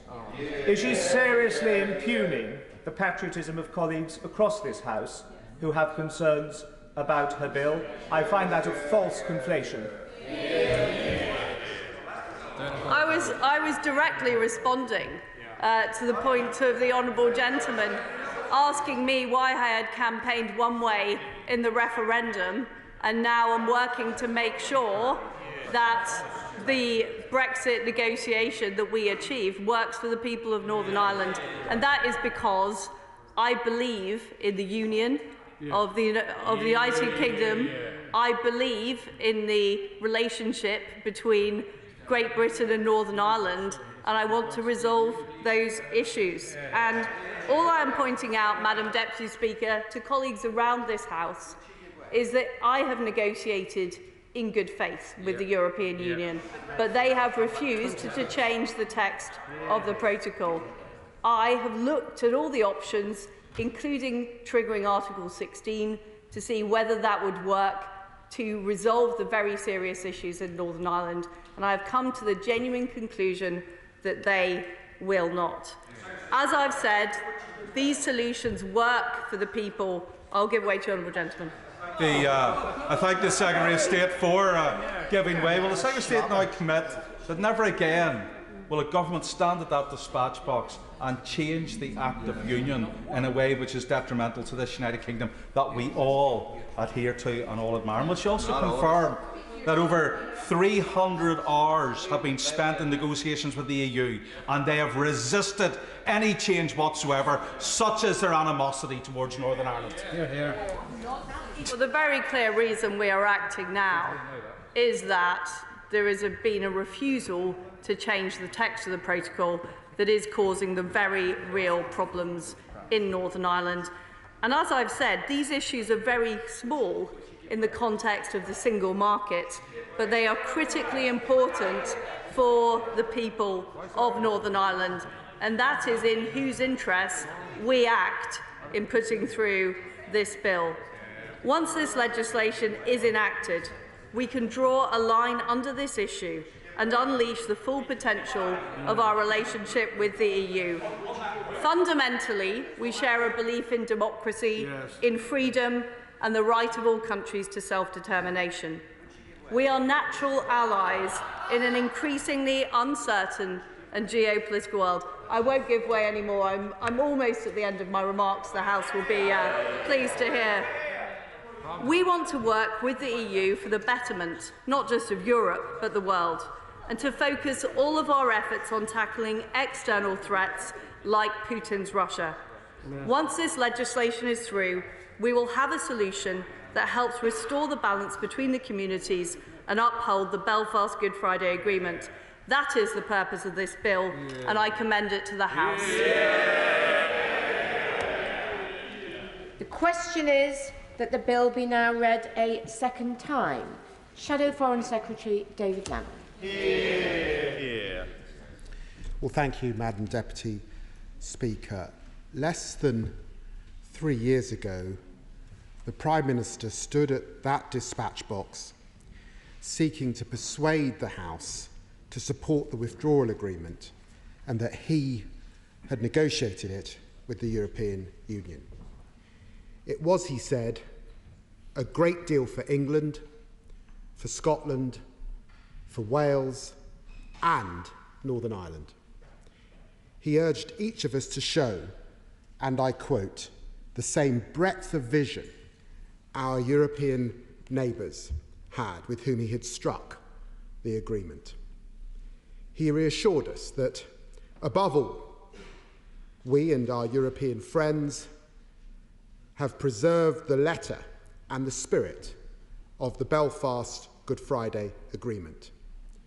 His deal, he argued, was in perfect conformity with the Good Friday Agreement. Today, 18 months after it came into the force, the government is taking a wrecking ball to its own agreement. I thank him for giving way, and I refer him to the comments that were made by the member for Leeds. Indeed, a very good proposal that was made just a few moments ago, that he would trigger and should trigger Article 16. Is the opposition, Her Majesty's opposition, agreeing with that proposal? Does the Shadow Secretary believe that Article 16 should be triggered and triggered now? What can I say to the right honourable gentleman? This opposition thinks that there is a better way forward through negotiation, but at least the proposition he suggests is legal, and I'll come on to that in a moment. I will give way. I'm grateful. Given that in all this the most important thing is peace and getting power sharing up and running, will the right honourable gentleman acquaint the House with the discussions he's had with the DUP as to what his solution is to resolving this issue, given that they are refusing to rejoin power sharing unless a protocol has been dealt with? I'm sure the honourable gentleman has discussed this with the DUP. Will he acquaint the House with this problem? Can I say that the DUP, in our discussions, has consistently said that they wanted a negotiated settlement until this bill was published today. I'll make some progress. In so doing, and it is doing so, and Point of order, Ian Paisley, but I do hope this isn't a way of disrupting the debate. Order, Madam Deputy Speaker. Is it in order for the Shadow Secretary of State to indicate that he has had negotiations with the Democratic Unionist Party when no such negotiations have taken place? And all they say is no, anyway. I thank the honourable gentleman for his point of order. Needs to sit down. The honourable gentleman knows that he's well capable of asking to intervene again on the Shadow Secretary of State if that's what he wishes to do. It really does undermine our debates if we just constantly come up with these endless points of order that interrupt the debate, and it's really not a fair way to do it. The honourable gentleman is trying to catch my eye later, and I really suggest that we try to respect each other in the chamber. David Lammy.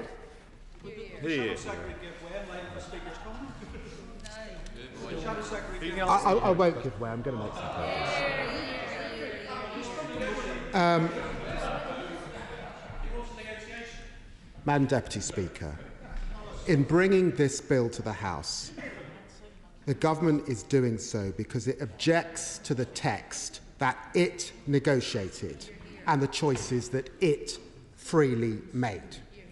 It's asking each member of this House to vote for a bill that flouts international law. Madam Deputy Speaker, that is never a proposition that should be put to honourable members. This bill is damaging and counterproductive. The strategy behind it is flawed.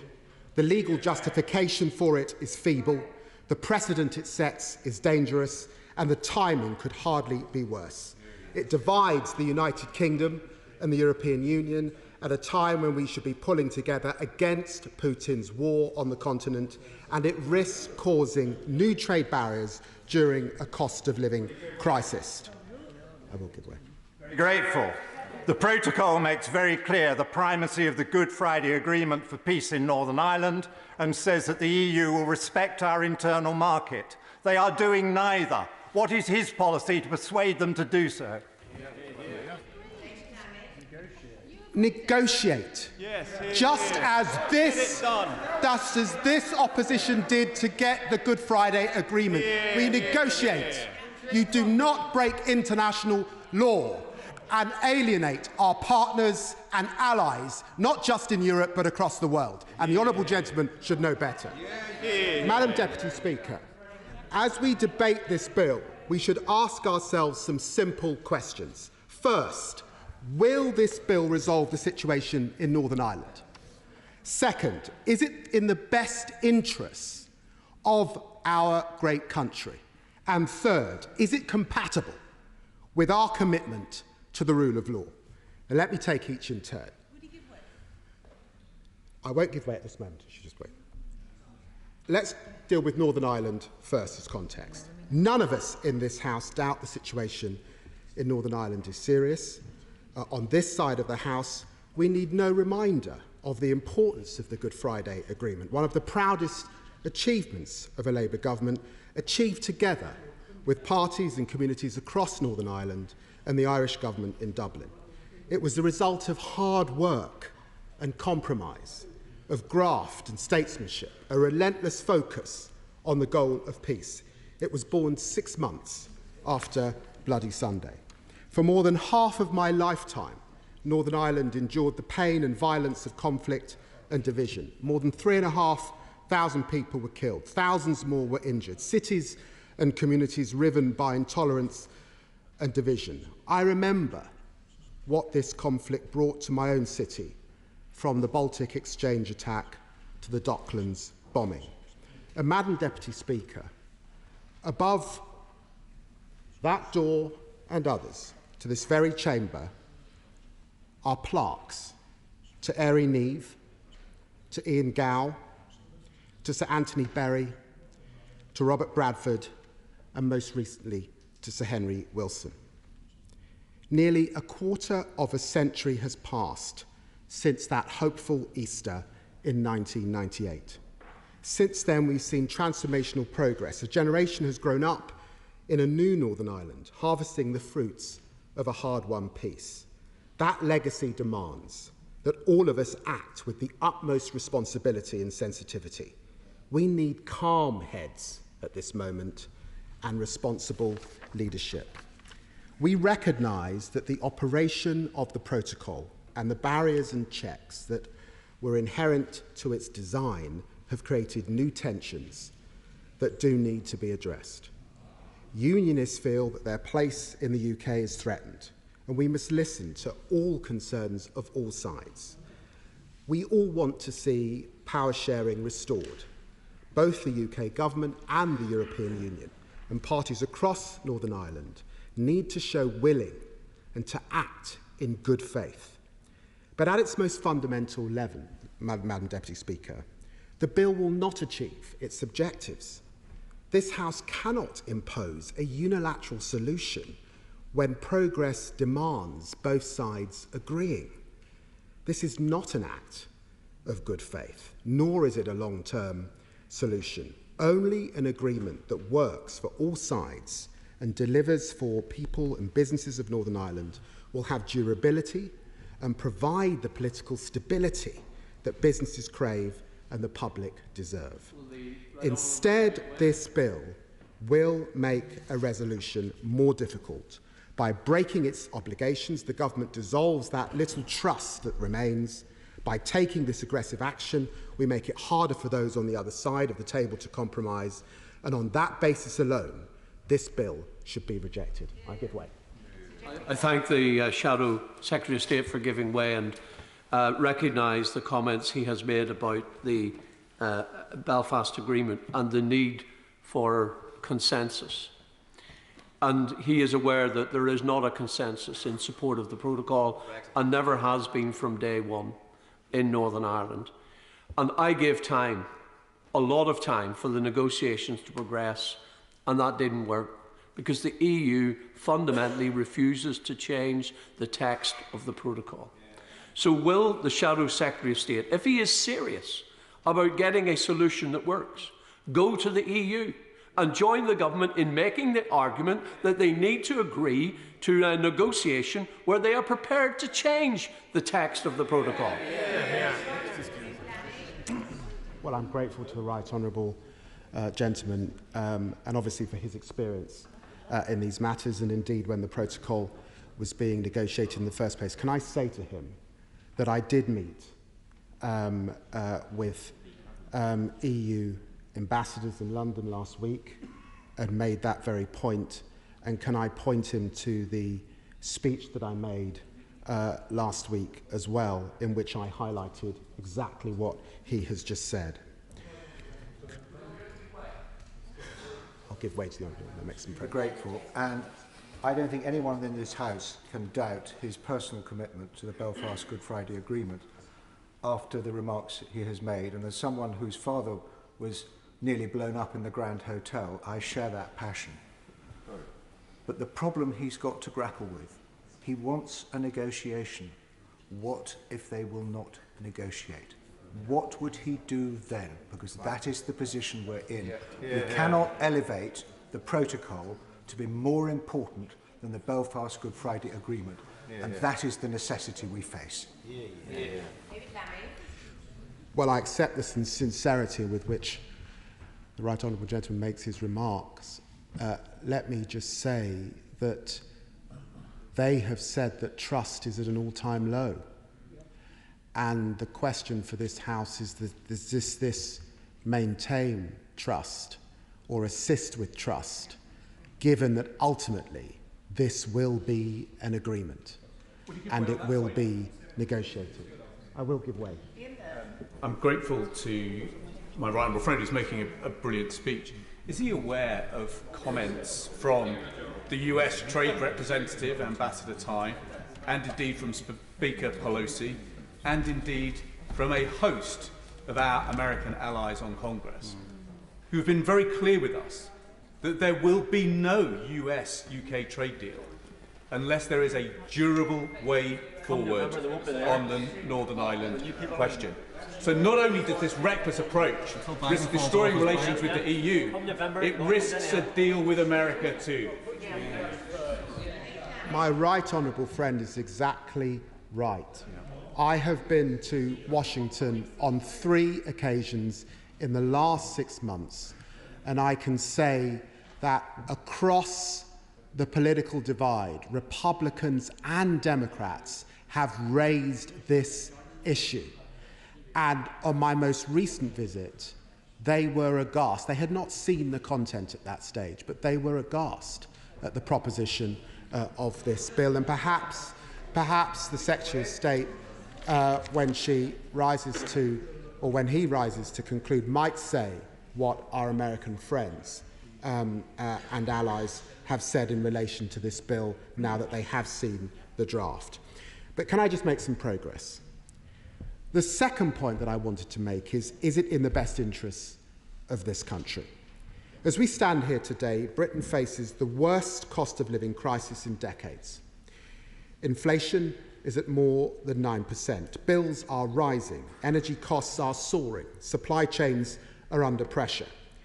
It beggars belief. Why, at this time, would the government choose to risk new frictions in our trading relations with the European Union?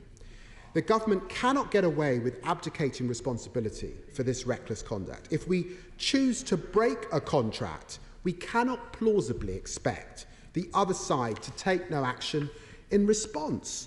We cannot claim that we did not foresee the consequences in advance. Of course the European Union would respond, just as we would, if the situation were reversed. And I wager that the Foreign Secretary would be one of the first people to complain if the ball was on the other foot. Madam Deputy Speaker, a game of brinkmanship with the European Union will only add to our economic problems. But it's not just about economic concerns, important though those are. We must also see the bigger picture. For 4 months, the Putin regime has fought a bloody war against Ukraine. As a parliament, we have been united in our support for Ukraine and our staunch opposition of Russia's aggression. NATO allies and European partners have stood together. How can this be the right moment to deepen a diplomatic row? How can be this the right time to tell our friends and partners that we cannot be relied on? I cannot help but note that some of the members opposite told us the situation in Ukraine was too serious. This was not the right time to change Prime Minister. But apparently, it's not serious enough to stop starting a diplomatic fight with some of our closest allies. Third, Madam Deputy Speaker, is this bill compatible with international law? Quite simply, the bill breaks international law. The bill provides for a wholesale rewrite of an international treaty in domestic law. And one of the most troubling aspects is the dangerous legal distortion that is used to justify it. The doctrine of necessity is not an excuse for states to abandon their obligations. It exists to do precisely the opposite, to constrain the circumstances when states can legitimately claim their hand has been forced. It requires this action to be the only way possible to resolve the issue. But the government has not used Article 16 and still says a negotiated solution is possible. It requires a grave and imminent peril, but the government has chosen a route that will take months of parliamentary wrangling to fix issues like unequal VAT rates that no reasonable person could consider a matter of grave peril. It requires the invoking state not to have contributed to the situation of necessity, but the problems are as a direct result of the choices that this government made when negotiating with the European Union. If they were not, we would not need to change the text of the protocol at all. On that point, very grateful to the honourable gentleman for giving way. He's making a very powerful speech, particularly on the legal points. He's listed all the problems with the government's legal note of advice. Does he, like me, find it interesting that whenever any of us raise these points, nobody on the benches opposite are capable of answering them? Well, the learned lady knows that there really isn't a serious Queen's Counsel in the country that would support the use of the doctrine of necessity in the way that the government has sought to. She knows that, and I think that honourable members opposite do as well. For the honourable gentleman, he's just in the course of his words previously said that indicated the government should have used Article 16. I think if I didn't hear him right, he did. He said they haven't yet used Article 16. In other words, indicating that they should use Article 16 before going down this road. But it was, in fact, the member for Sheffield Heeley, who I think is the Shadow Northern Ireland Secretary, who said, and I quote, "Triggering Article 16 will prolong and deepen uncertainty in Northern Ireland and be another huge risk to stability in Northern Ireland." Does it now mean that they should have triggered Article 16, or that they shouldn't, or maybe there is a disagreement, or maybe it won't be decided until after this bill? Well, I think the right honourable gentleman is putting words in my mouth. Article 16 arises in relation to the defence that the government suggests of the doctrine of necessity, i.e. they haven't used it. And the point of using it is at the very least it would be legal. Exactly. We wouldn't have had to, we'd have negotiated. Pacta, we'd have had a deal. Madam Deputy Speaker, Pacta sunt servanda. Agreements must be kept. This is the essence of international law. the solemn promise of states acting in good faith and upholding their commitments to treaties that they have agreed. How would we react if a country we negotiated with did the same thing and simply disregarded the commitments we had mutually agreed upon them? I do not doubt that if an authoritarian state used necessity to justify its actions in breaking a treaty in the manner the government is proposing to do through this bill, the Foreign Secretary and so many of us across this House would condemn it. Since she became Foreign Secretary, the Foreign Office has issued countless statements or press releases urging others to meet their international obligations. Iran under the JCPOA, China under the Joint Declaration of Hong Kong, Russia under the Budapest Memorandum. In just the last fortnight, the Foreign Office, under her leadership, has publicly called on Bolivia, Sri Lanka, Myanmar, Nicaragua, South Sudan, Eritrea and Ethiopia to meet their international obligations. Madam Deputy Speaker, hypocrisy is corrosive to our foreign policy, and I know members from across the House share these concerns. I'm very grateful, but I actually take 2 points from his mention of the Budapest Accord. The first is when the UK signs a document, it needs really to stand by it. We didn't stand by the Budapest Accord either. We didn't make sure that the text was proper before we brought it to Parliament, and that's one of the reasons that we've got the problems that we're in today, isn't it? Well, the right honourable gentleman is absolutely right. When we use the phrase honourable in this House, across this House, that means something. It's something about the integrity of this place, and it's something about the preeminent position that this Parliament and this country finds itself in on matters of international affairs. And that's why this moment is such a very sombre moment. The honourable member for giving way. It's a thoughtful speech, and I think these matters deserve thoughtful consideration. But could he take advantage of the time at the dispatch box to tell us, would he change the protocol? If so, how he would change it, and how he thinks the process of negotiation, which has failed so far, would achieve those changes? Well, I'll make some progress, but I've said that this party would negotiate just as we negotiated the Good Friday Agreement. I give way. The Shadow Secretary of State has made much of the government abandoning its obligations. But surely the obligation in the protocol was designed from the EU's point of view to protect the EU single market. Now, how does this bill not give that guarantee to the EU when, first of all, goods going into the Republic will be checked?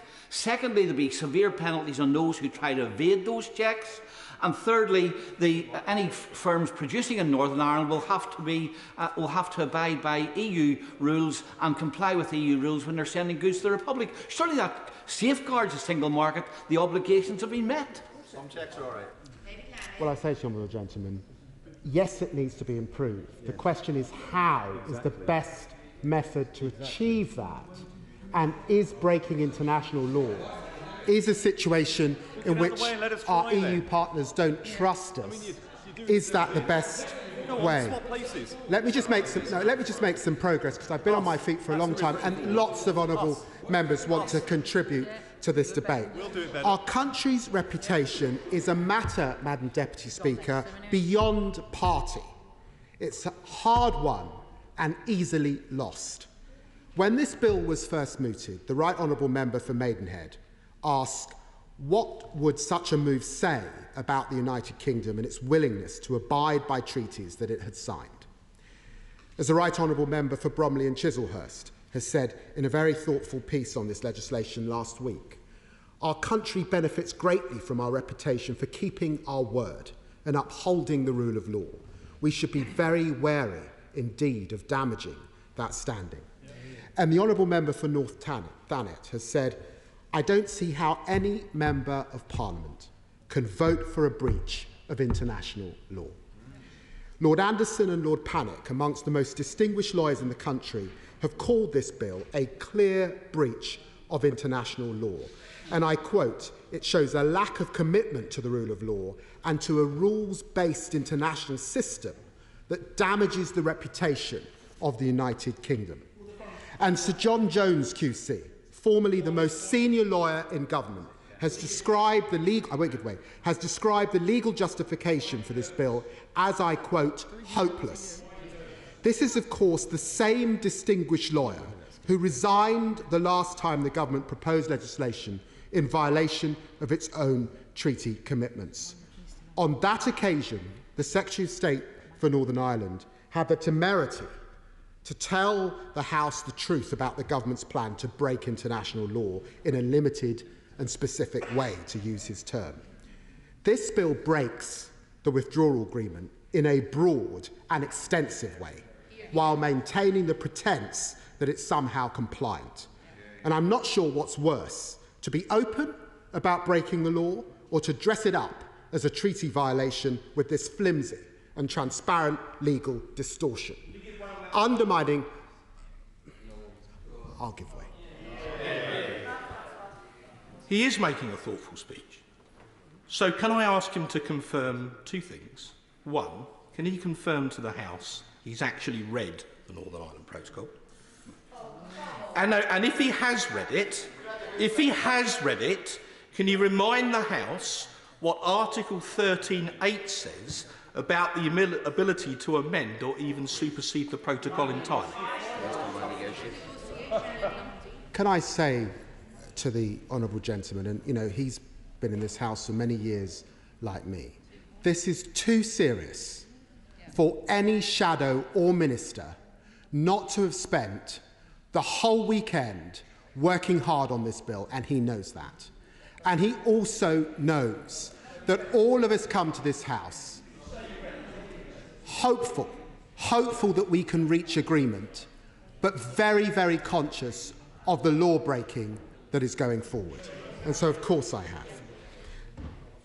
Undermining international law runs counter to Britain's interest. It damages Britain's moral authority and political credibility, and it risks emboldening dictators and authoritarian states around the world.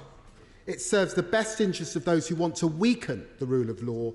It is unbefitting of this great country. And, Madam Deputy Speaker, this bill not only contravenes international law, it also affords this government extraordinary powers and denies proper respect to the role of this House. 15 of the 26 clauses confer powers on government ministers. The Hansard Society, not an organisation known for hyperbole, has called the powers given to ministers breathtaking. Professor Catherine Barnard of Cambridge University has called these powers eye-wateringly broad. Ministers may use these powers whenever they feel it appropriate. Clause 22 allows them to use these powers to amend Acts of Parliament. Clause 15 gives ministers the power to disapply other parts of the protocol, even including potentially the article on democratic consent in Northern Ireland. So ministers could use secondary legislation to change not just primary law, but an international treaty.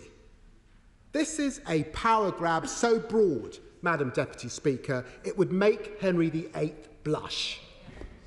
Clause 19 allows ministers to implement a new deal with the European Union without primary legislation. To do her own backbenchers, I ask the question. That's without primary legislation. Do her own backbenchers really want to give any Foreign Secretary that power? Madam Deputy Speaker, this is a brazen executive overreach. It's an act of disrespect to Parliament, and all MPs should reject it. Will you give way? I will give way. Thank you. Excellent point. One that the Secretary of State did not make herself about the power grab. But as well as disrespecting members in this House and Parliament taking back control, it is extraordinarily disrespectful of the representatives of people in Northern Ireland who have no say in this now provision at all, as the Secretary of State grabs all the power. Well, my honourable friend makes a very, very important point, and I hope should this bill reach committee stage, that scrutiny about the powers that she is taking for herself and denying this Parliament and Northern Ireland is properly reflected on and considered. I must make some progress because I'm very conscious that we will run out of time on this bill. Madam Deputy Speaker, as I've outlined, I believe the bill is damaging and counterproductive. I also believe it's unnecessary. We want to see checks reduced to an absolute necessary minimum, and there are practical solutions if we were to find them. Let's lower the temperature and focus on what works. For months, we've been urging the government to negotiate a veterinary agreement with the European Union that could remove the need for vast majority of the checks across the Irish Sea for goods travelling from Great Britain to Northern Ireland. Deputy Speaker, New Zealand has such an agreement. Why can't we? I do not believe it's beyond a British government to negotiate one. And that can be the basis of other steps to reduce friction, including improve data sharing. And I'm not one of those people that believes only the UK government needs to show flexibility. The EU has been too rigid as well. But the only way forward is to work hard on negotiation and compromise. I believe that with hard work and determination, with creativity and flexibility, we can overcome those challenges. Madam Deputy Speaker, this bill is not the way forward. It will exacerbate the problems it hopes to solve. It will gift ministers unaccountable powers. It will divide us from our friends and allies in Europe when we should be united. It damages our country's reputation. It will break international law. The rule of law is not a Labour or a Conservative value. It's our common inheritance. Since Magna Carta in 1215, it is no exaggeration to say it's one of the greatest contributions our country has made to the world. No party owns it. No government should squander it. Britain should be a country that keeps its word. Let us stand for that principle and vote against this bill tonight. As will be very obvious to everyone here, there are many, many people who want to contribute to this debate. I don't want to put a time limit on immediately. I think one will be necessary, but it would be greatly helped if backbench colleagues could confine their remarks to a maximum of 10 minutes, and I think they will be quite popular if they manage to say anything in rather less than that. Simon Hall. Thank you, Madam Deputy Speaker. Well, 10 minutes I'd always describe as opening remarks, and popularity is something I've always shunned. The Shadow Foreign Secretary is right. At the heart of this is trust, or the absence of it, or, as she leaves, maybe the absence of trust. Is the protocol perfect? No, it's not. So it's not a question as to whether changes should be made, but how. And there are many ways to achieve change, but this bill is not one of them. The Office of Speaker's Counsel, Madam Deputy Speaker, has provided a legal opinion to all members of the Northern Ireland Affairs Committee, which raises enormous concerns about this bill's legality. The Foreign Secretary and others have tried to conflate, have fallen into the trap of conflation, if you will, of the resurrection of devolution and the protocol. Those are two very separate and different work streams. We need to decouple them. Treaty making is reserved to this place. Devolution is the duty of the politicians of Northern Ireland. We should be able to see the resurrection of one, negotiation on the other, but to conflate them and to fall into the trap, the result of that trap being this bill, is very sad indeed. It's not a well thought out bill, it's not a good bill, it's not a constitutional bill.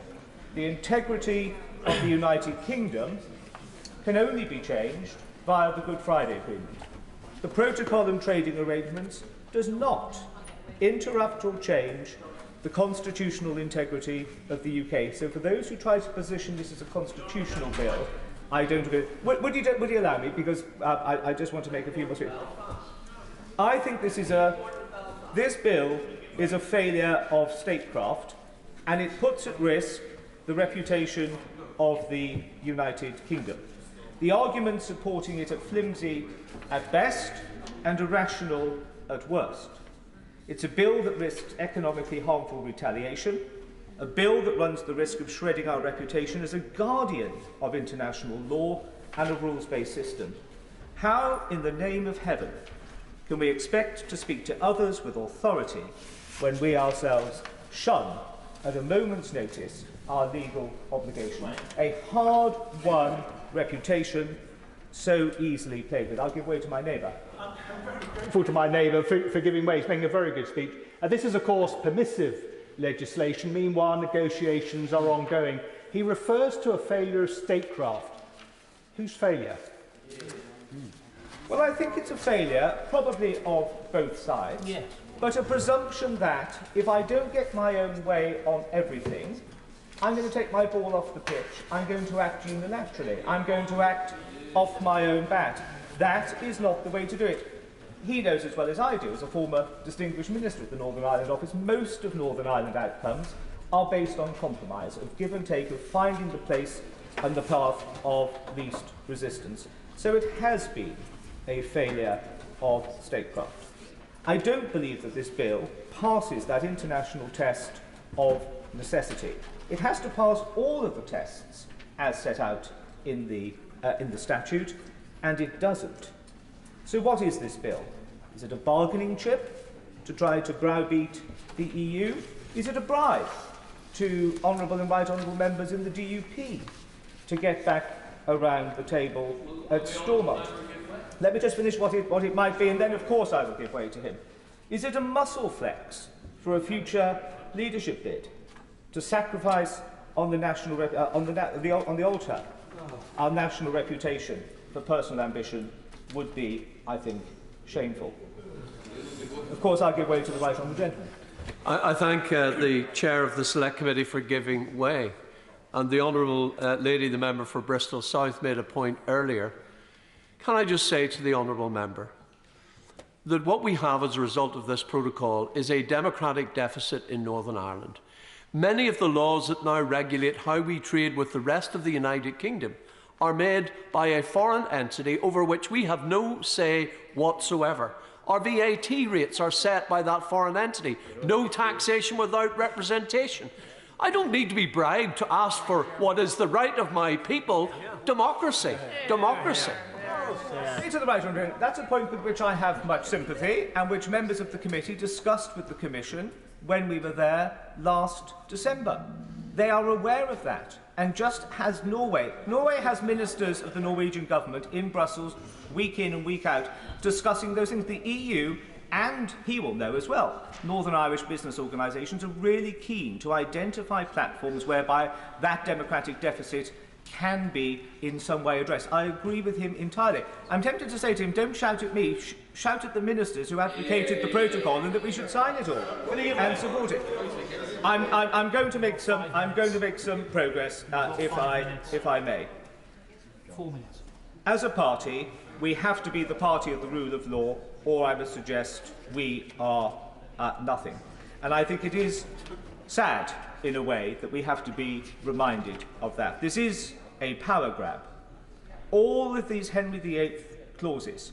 Now, if we were being asked to pass this power to ministers who were asking us to polish what was already a superlative protocol, we might have some faith.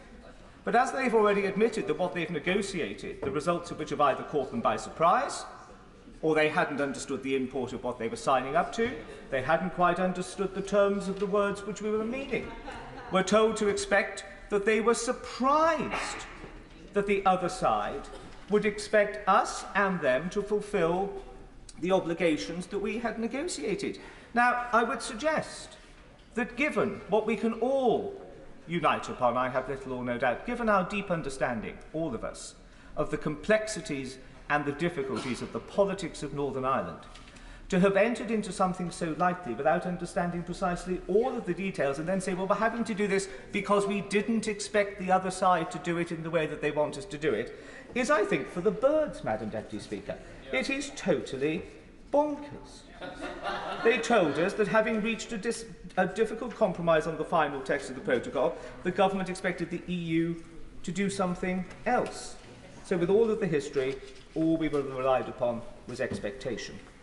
These Henry VIII clauses really will not stick. 17 of the clauses give unspecified powers to ministers. If was taking back control, this Parliament handing powers to the executive to use for unspecified purposes? Even worse, one of the clauses tells us that they are going to use powers to change powers that they might have changed in this bill if they subsequently think that those changes were wrong or ill-advised. I mean, it's not only just marking your own homework, it's copying somebody else's homework and then claiming all of the credit yourself. Of course I give way to my honourable friend. I do find it astonishing, I'm grateful to him, that he's got 8 minutes into his speech and he's still not mentioned the Belfast Good Friday Agreement. Well, my honourable friend was obviously not listening, because at the start I made very clear that the constitutional integrity of the United Kingdom is not touched by the protocol. By definition, the only way that the constitutional integrity of Northern Ireland within our United Kingdom is contained within clauses of the Good Friday Agreement. Anybody who tries to position this protocol as, I won't if he doesn't mind because of the time, anybody who thinks that this is in some way a backdoor to a speeding up of the reunification of Ireland is, I think, is fundamentally wrong. I won't, and I know that the honourable gentleman will understand me. The argument of necessity is clearly not made. The Prime Minister himself, and I agree, wants to see this done by negotiation. There is the option to trigger Article 16 if the government thinks that the necessity is there.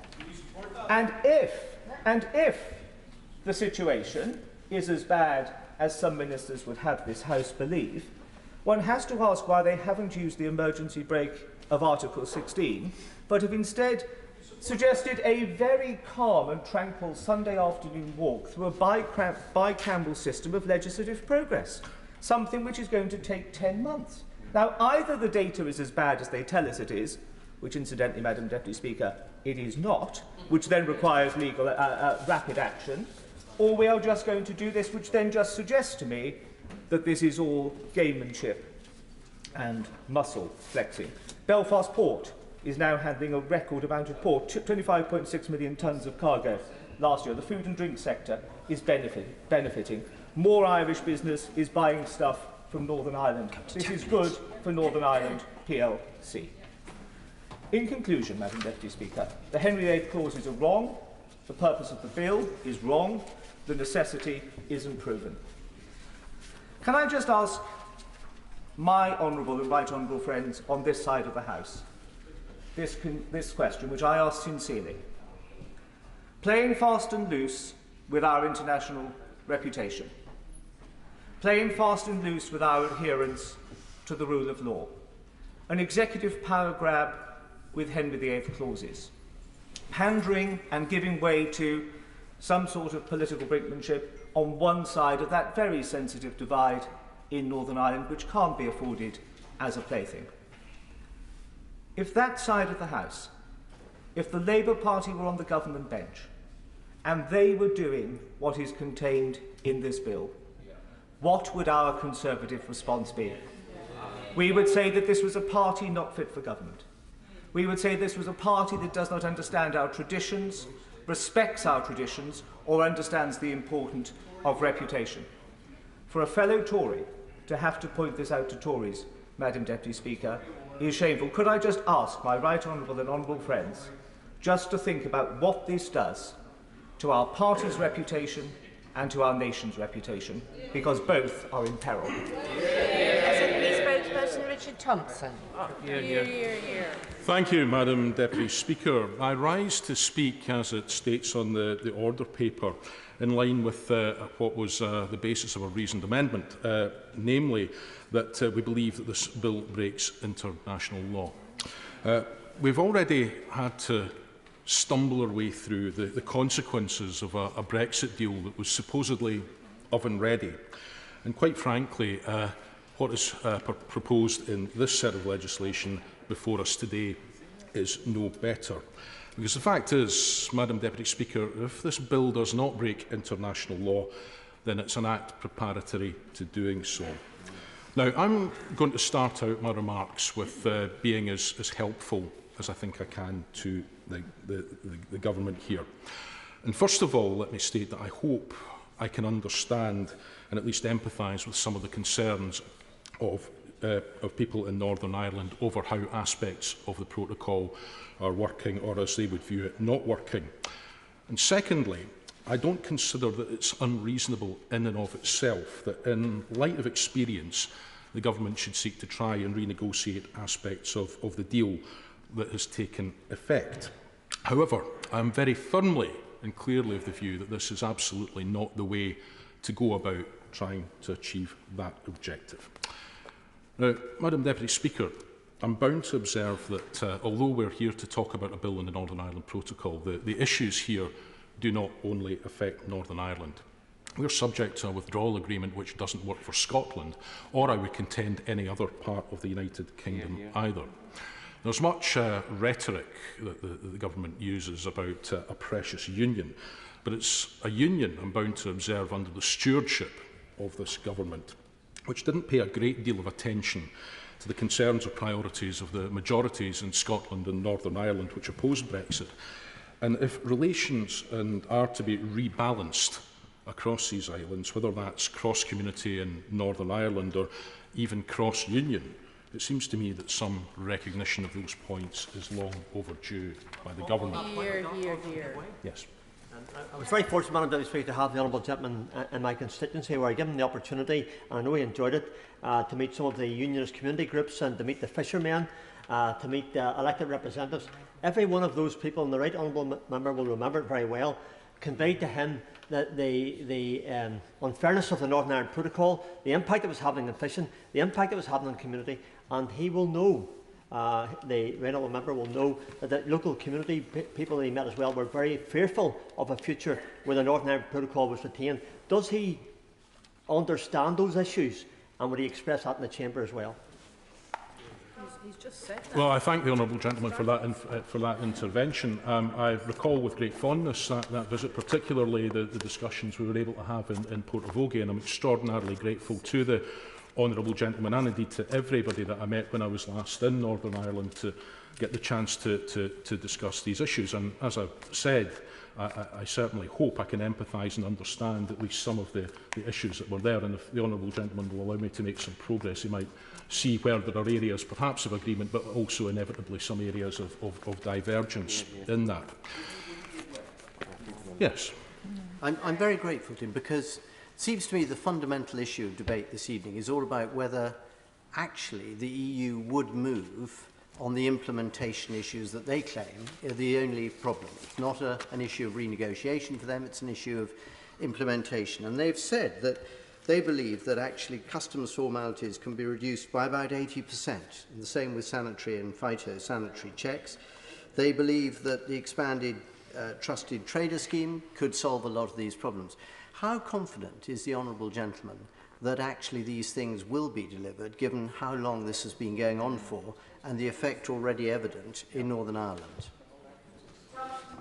Oh, I thank the honourable member for Gloucester for that intervention. It certainly appears to me that there is a potential landing zone there between what has been proposed by the European Union, and indeed there's a bit of an overlap with what has been proposed by the UK government. I would offer to come along with ministers, but they might feel that reinforcements had arrived and somehow weakened their position.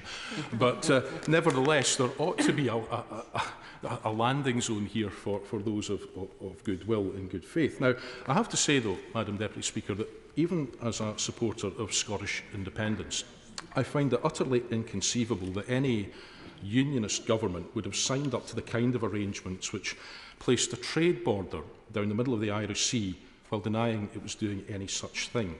And I think that all of these issues inherent in the protocol that we have could have been avoided had the UK government maintained a modicum of statecraft and respect for all parts of the Union by acknowledging the limitations of the mandate that they actually had from the Brexit referendum, and by remaining in as close alignment as they could with the single market and customs union, thereby minimising the economic harms that we've seen to the UK since then and ensuring that no part of that precious union was left behind. But even yet, it seems that the government hasn't learned from its mistakes. the Scottish Government wasn't consulted by the UK Government before they took this action.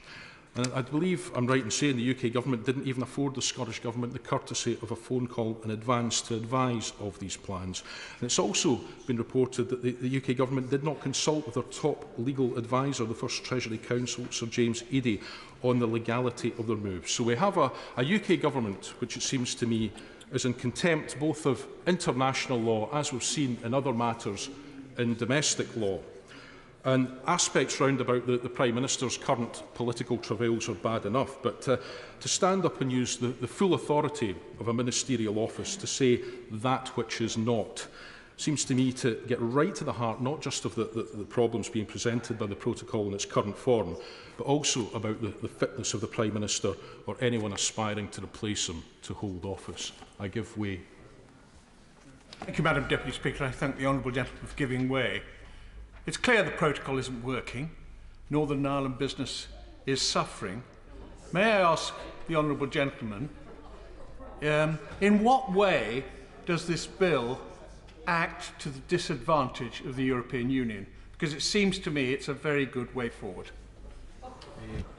It seems to me that whether it disadvantages or not is not something that Her Majesty's Government gets to decide. And while I'm clear there are problems with the protocol, clearly there are aspects of the protocol that are working very well indeed. Indeed, the Treasury bench has admitted it, and if the honourable member will allow me to progress, I can set out some of the examples, particularly over trade, where it is not having the impact that we are told in all aspects it is. So, Madam Deputy Speaker, I come from the point of view that trust has been broken, both between the UK Government and the people of all of these islands, as well as between the UK Government and our international partners, which seems to me to get right to the nub of the issues about trying to renegotiate it. I don't think we should really need to say this, but it's absolutely vital that the UK Government should be able to respect the international obligations that it enters into freely. Lord Butler, who was head of the civil service for 10 years, has said that this country has repeatedly criticised states like Russia and China for breaking the rules-based international order, and yet now holds that it's perfectly justified itself to breach international law. And it seems we've gone from a limited and specific breach to something which in this bill is potentially extensive and egregious. Even General Sir Richard Barnes, the former Chief of the Joint Forces Command who served in Afghanistan, Iraq and Northern Ireland, has said that what the government is proposing is short-sighted tactics which will do much harm strategically in the wider world. In fact, what is being done is particularly stupid. And he also went on to warn that these moves will empower adversaries, as it will, quote, undermine us with our enemies by giving them the opportunity to accuse us of hypocrisy when we call them out for breaking the rules-based international order. It will also undermine us with our allies who will doubt whether they can rely on us to keep to an agreement and keep to our word. Can we give way? Yes. I'm very grateful to him for giving way. Listen to what he says with a great deal of interest. He's right to defend international law and international treaties. Did he raise the concerns he's just expressed when the European Union was busy breaking those treaties, for example, over subsidies to Airbus? What about Well, the Honourable Member for Edinburgh South West says it eloquently in one word, what aboutery. But I think we've been taken here by 40 years of political dysfunction in the party opposite and the various neuroses it's had over Europe, the exceptionalists of the punch-above-our-weight brigade, to be found extensively but not exclusively within a European research group where research seems to be at a premium, which has led us to this point. And in the process, I have to say, shredding any reputation that the UK government might have preserved for either good, stable government or adherence to international norms. Because whatever the bluff and bluster and personal agendas that might be at play here, and I notice that the Foreign Secretary is no longer in our place, it is, of course, the UK's exit from the EU rather than the protocol which created this difficult situation. Because there were only ever 3 options which would allow this particular circle to be squared. That was either a return to a border on the island of Ireland, close alignment between the EU and UK regulatory standards to reduce the needs for checks, or for checks to be carried out at the main Northern Ireland ports. And of course, the further that there's a diversion from the single market and the customs union, the harder that border then eventually becomes. I just wanted to ask honourable gentleman if he was aware that De Valera himself in 1937 actually tore up the Anglo-Irish Treaty in exactly the same kind of way as he's accusing other people. We're not responsible for De Valera. The honourable gentleman seems to be confusing me with a representative of the government of Ireland. I mean, it's an interesting historical diversion, which I'd be more than happy to discuss with him later. But I'm not exactly certain how germane it is to this particular discussion that's here. It seems a little bit recondite, to say the least of it. Anyway, moving on, Madam Deputy Speaker. The government has presented a précis of the legal advice, and the Law Society of Scotland has identified a number of provisions in this bill which it believes to be inconsistent with the UK's international law obligations. Now, because of time is as it is, and we're only in the second reading, I don't intend to go into these points in any great depth or delve unnecessarily into the horrors of the empowerment of ministers that this bill would represent through the Henry VIII powers. But I would just highlight specifically in terms of Article 4 of the withdrawal agreement, which the issues which this bill creates, given that Article 4 states expressly that the UK cannot legislate contrary to its commitments through primary legislation. So we get to the point of necessity, which is ultimately the justification that the government is using here. And as I understand it, that rests on two key points. That there is, firstly, effectively, when viewed from London, no detriment to the single market from these proposals. And secondly, that it underwrites the government's wishes to protect the UK single market and also the Good Friday Agreement. Now, that was an argument that I think was neatly eviscerated by my honourable friend from Edinburgh South West in an earlier intervention. But there are 3 points, Madam Deputy Speaker, that instantly leap out to me from that. That firstly, as I've said, whether or not there is detriment is largely a subjective measure, and that whatever unilateral assertions there might be made on this, whether or not there is detriment, is something that requires to be determined in another manner. Secondly, invoking an invocation of necessity, it must also not seriously impair an essential interest of another party, and I think it's quite hard to argue that this isn't something that could at least be at risk of happening. But thirdly, it doesn't seem to me to be particularly credible now to cite the protocol as harming the single market or the Good Friday Agreement when it was cited by HM government as a means of protecting both of those things. The Prime Minister wanting to override a deal that he himself was happy to claim credit for having got Brexit done during his 2019 election campaign really doesn't seem to me to be the strongest basis for sustaining that argument.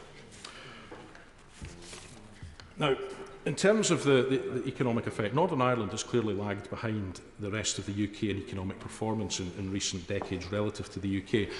Yet somehow, for some reason, it's currently outpacing every other part of the UK, except perhaps predictably for London. And there must be some reason why that might be. Perhaps, I don't know if anyone can help me with why that might be. But perhaps there's a clue. Would he take a point? It may, if he were to examine the economic performance of Northern Ireland, he might find that, surprisingly, it's the service sector which has increased 7 times more than the manufacturing sector, and of course the service sector isn't covered by the protocol at all. Well, manufacturing also seems to be doing quite well, as I recall, and perhaps having a foot in both markets and the easier access to both, in contrast to counterparts on the other side of the North Channel, might also be a reason for that. But a survey by the Northern Ireland Chamber of Commerce shows that 70% of businesses now believe that unique trading position with preferential access to both EU and UK single markets presents opportunities for Northern Ireland. The businesses reporting a significant problem has dropped from 15% to 8%. Now, while I wouldn't seek to diminish in any way the problems that 8% feel, it's perhaps an indication that many of the problems, at least initially, were because of the short lead-in time that was given and the lack of preparation and clarity ahead of the big changes which came in January 2021. So to come back to my fundamental point on this, we need a protocol. The nature of Brexit means there needs to be a protocol. It doesn't need to be exactly the same as this version, but what we absolutely don't need in the middle of a cost of living crisis is the prospect of increased trade frictions through needless conflict and a developing trade war with our largest overseas and closest market. And that, Madam Deputy Speaker, is what I very much fear this legislation, if enacted and utilised, would do. So, I believe that the way forward is through negotiations. Now, like the man asked to give directions, I wouldn't be starting from this point for a variety of reasons that I needn't detain the House on. But we need negotiations which are based on trust, which are based in good faith, which are based on cooperation. And I think the UK government would stand a much better chance of success if it were driven by this, instead of this piece of legislative brinkmanship. And also, if it were to pursue measures for once which were motivated by a genuine desire to deliver the best possible outcomes out of this mess for all peoples in these islands, rather than simply pandering to the agendas of those in the tiny subset of the population that might have an influence over who the next leader of the Conservative and Unionist Party might happen to be. A party, Madam Deputy Speaker, which no longer seems to be very certain what it's here to conserve or to unify. Mrs. Theresa May. Thank you, Madam Deputy Speaker, and I welcome the opportunity to speak in the debate on this bill. Although I have to say to the lone minister sitting on the front bench that I do not welcome this bill. I fully understand and indeed share the government's desire to uphold the Belfast Good Friday Agreement. I understand and share the desire to keep the union of the United Kingdom. I recognise the frustration and difficulty when the Northern Ireland Assembly and Executive are not in place and operating. And I also share the government's desire to get that Assembly and Executive back operating for the good of the people of Northern Ireland. But I do not believe that this bill is the way to achieve those aims. In thinking about this bill, I actually started off by asking myself three questions. First of all, do I consider this to be legal under international law? Second, will it achieve its aims? And third, does it at least maintain the standing of the United Kingdom in the eyes of the world? And my answer to all three of those questions is no.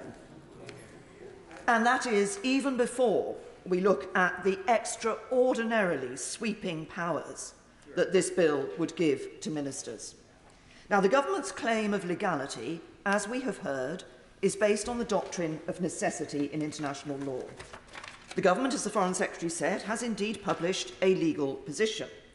And that describes this term necessity in the following way. The term necessity is used in international law to lawfully justify situations where the only way a state can safeguard an essential interest is the non-performance of another international obligation.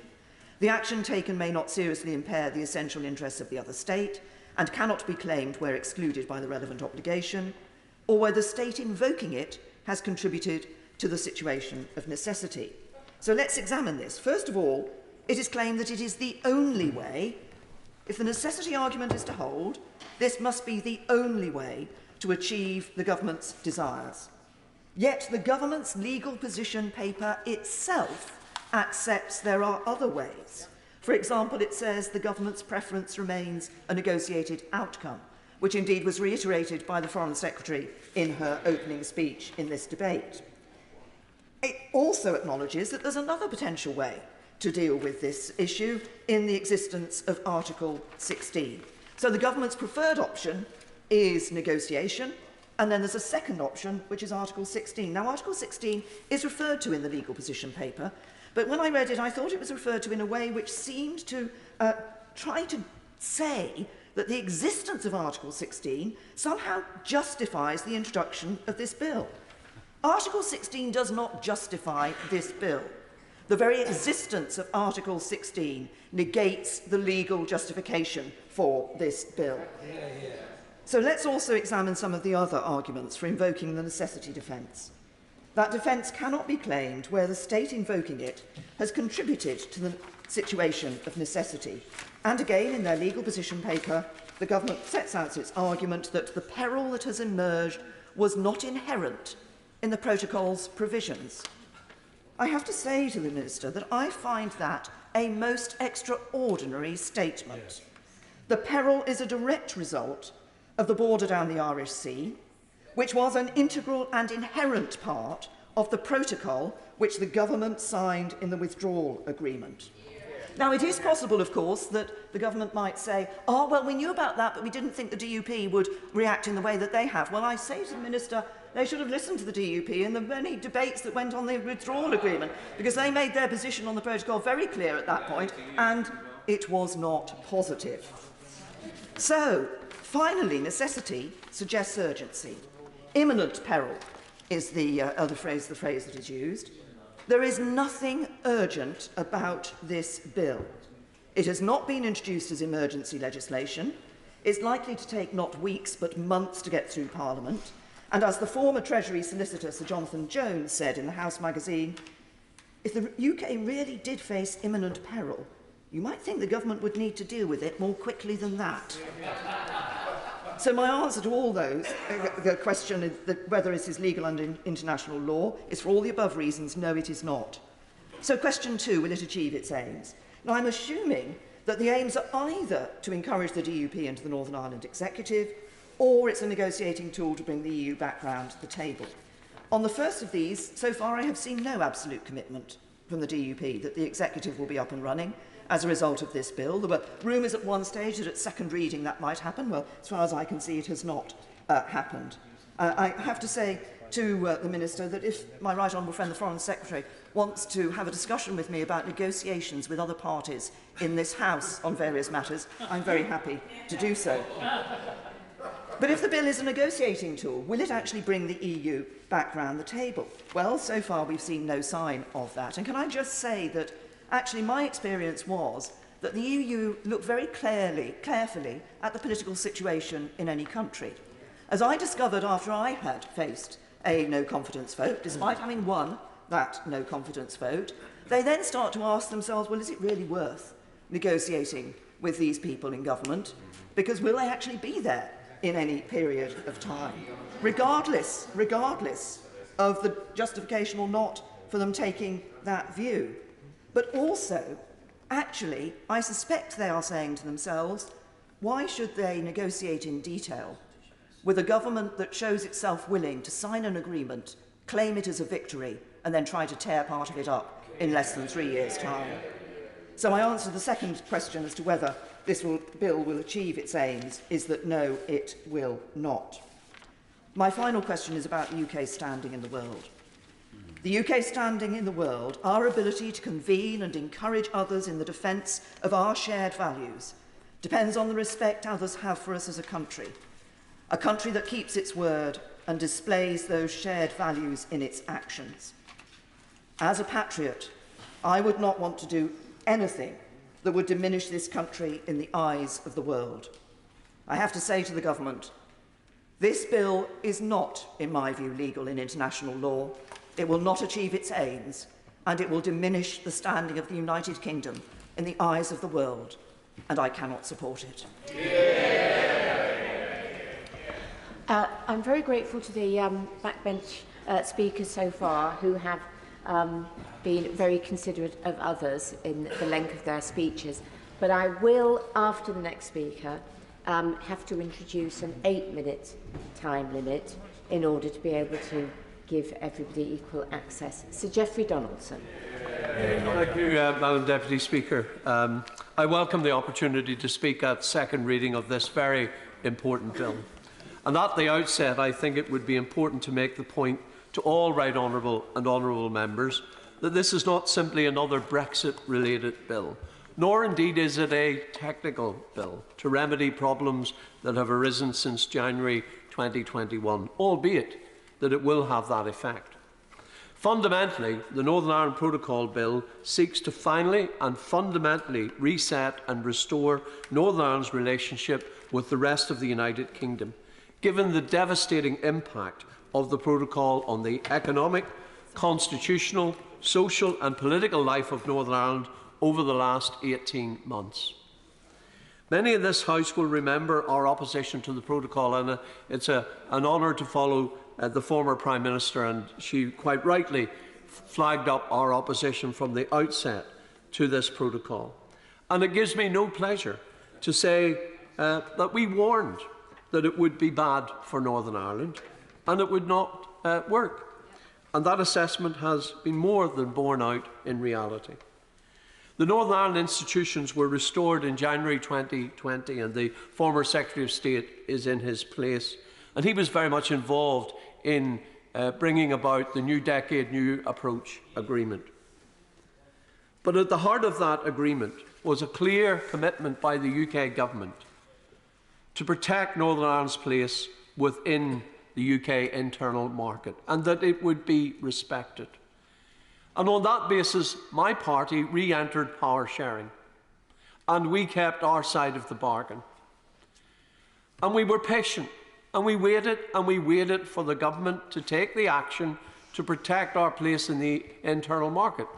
And the Secretary of State for Northern Ireland did refer to measures that were introduced in the Internal Markets Bill that would at least have partly dealt with this problem, alongside other measures that were proposed in the Finance Bill. But those measures were not brought forward. And still we waited. And back last July, when I became leader of my party, I warned then that if the government failed to honour its commitment in New Decade, New Approach, then we would have a real difficulty, because the consensus that is essential to ensure that power sharing is maintained in Northern Ireland is being undermined. I will give way to the Chairman of the Select Committee. To the right honourable gentleman, he hasn't said anything up to now which is in any way factually challengeable. But could I ask him, on the presumption that the bill this evening secures its second reading and begins its parliamentary progress, in the interest of serving those people in Northern Ireland who look to the executive and to Stormont to meet their daily needs, will he instruct his party colleagues, who are MLAs, to return to the executive, get it back up and running, discharge their democratic duty, and serve all the communities of Northern Ireland? I thank the honourable member, and I am going to come to that point in my question, but I would simply respond to him by saying, if I were to do that, would the honourable member then support the bill? And I heard nothing in his speech, in his contribution to the House, that suggested he would. Back last July, I made it clear that the Irish Sea border is not just a threat to the economic integrity of the United Kingdom, but it is also a threat to the living standards of the people of Northern Ireland. And so it has been proven, because the impact of the additional costs in bringing goods from Great Britain to Northern Ireland is contributing towards the cost of living situation in Northern Ireland. It is driving up the cost of food in our supermarkets, it's driving up the cost of manufacturing, and it's making it difficult for businesses to operate effectively. Thank you, Madam Deputy Speaker. And further to that point, it seems to me that the people of Northern Ireland aren't sometimes able to get the goods from the United Kingdom, because manufacturers here aren't sending them to Northern Ireland because of the additional burden of trying to get them there. Well, the honourable member is absolutely right about that, and many of my constituents and those of my right honourable and honourable friends have experienced that, both as consumers and as businesses. This is not just about businesses, it's about every citizen of Northern Ireland. And it is, Madam Deputy Speaker, also about the democratic deficit that my members, who are elected to the Northern Ireland Assembly and who are ministers in that Assembly and Executive, are expected to preside over the imposition of regulations over which they have no say, no democratic input into how those regulations are put in place, and they regulate how we trade with the rest of our own country. How can anyone in this House defend a situation where part of this United Kingdom is treated in a way where its elected representatives have no say in many of the laws that regulate our trade with the rest of the United Kingdom? That is simply unacceptable, and that is part of the problem here. Given way, and I agree with him, and I've said that in this place many times about aspects of the Joint Committee. But this bill that he is agreeing to today similarly gives absolutely no power to anybody in Northern Ireland, himself, his parties or anybody else. It gives all the power to the Secretary of State. So on that basis, how can he support that? Well, I would say to the Honourable Lady that this bill, if enacted, will restore confidence in Northern Ireland, will restore the consensus that is essential to operate power sharing, and therefore it will give back to the elected representatives in Northern Ireland the power to take the decisions that they have not been able to take. And I also have to say to this House, it's a bit rich sometimes when I hear honourable members arguing for devolution and for the restoration of power, when this House on a number of occasions recently has overridden devolution, overridden the Northern Ireland Assembly and enacted powers which were contrary to the desires of the elected representatives in Northern Ireland. Madam Deputy Speaker, I believe this bill is essential to the restoration of political stability in Northern Ireland. It will provide a framework for the free movement of goods within the UK internal market, in line with the Government's commitment in New Decade, New Approach. The bill gives reasonable protection to the EU single market. It doesn't impact on the EU and the integrity of the EU single market. It protects the integrity of our market, of their market. But what it also does, Madam Deputy Speaker, is protect the integrity of the United Kingdom's internal market. And I see no reason why this House should not bring forward measures to do so, when it is clear and evident that the protocol has disrupted the integrity of the UK internal market. I'm very grateful. And I know that the Right Honourable Gentleman gives a lot of thought to these issues and doesn't arrive at opinions lightly. He's arguing that the bill, as it stands at the moment, will give Northern Ireland the things it wants. I think that's basically the main point of his argument. What if he's wrong? What will happen then? Well, I would say to the honourable member, I'm not suggesting the bill is perfect. It is rare that legislation that passes this House is perfect in every sense and doesn't subsequently require amendment. The benefit of this bill is that it empowers ministers to make change where change is necessary to ensure the proper functioning of the UK internal market. And I think that is an entirely valid thing for this Parliament and Government to do. But furthermore, as a unionist, I make no apology for saying to this House that the bill will restore Northern Ireland's place within the Union. And that is important to me. Some right honourable and honourable members have referred to the rule of law, and yet the High Court and the Court of Appeal in Belfast has stated very clearly that the protocol subjugates Article 6 of the Act of Union. The Act of Union is an international agreement. The Act of Union is the very fundamental building block of the Union. And Article 6 of the Acts of Union states very clearly that I, as a Northern Ireland citizen, as a member of this United Kingdom, have the right to trade freely within my own country, that there should be no barriers to trade between the constituent parts of the United Kingdom. And yet what the protocol has done in putting in place the Irish Sea border is it has broken Article 6. It has made me a second-class citizen in my own country because I don't have the right to trade freely with the rest of the United Kingdom. And I'm simply asking for my rights as a British citizen. Well, the honourable member, the chair of the Select Committee, shakes his head. But I have to say to him, if he found his constituents in a position where they were not able to trade freely with the rest of their own country, I think he might be as annoyed as I am about that situation. And he might actually have something to say about it. I thank the right honourable gentleman for giving way. One of the obviously putting forward a very excellent case on how to do away with the Northern Ireland Protocol through this legislation. Does he also agree that within the European Court of Justice that removes the direct jurisdiction of the Court of Justice of the European Union back to here, and it should be the people of this House, the people of the United Kingdom of Great Britain and Northern Ireland, who make them decisions and not Europe? Well, Madam Deputy Speaker, I believe in fairness, and I believe that when there is a dispute at an international level, it should not be left to the court of one side to be the arbiter in that situation, and that needs to be rectified. And in respect of the implications of this bill, Madam Deputy Speaker, let me make it clear that in my view, in our view, the bill will provide for the restoration of the equilibrium that is essential in Northern Ireland, the cross-community consensus that it is at the heart of the Belfast Agreement and that is absolutely necessary to ensure the proper functioning of the political institutions. And it is evident in the elections in May, just last month. Not a single Unionist member elected to the Assembly supports the Northern Ireland Protocol. Therefore, there is not a cross-community consensus in favour of this protocol. Now, this House can bury its head in the sand. It can pretend that there isn't an instant solution to this problem. Or it can say, well, look, let's just wait for the EU to finally agree to change its negotiating mandate.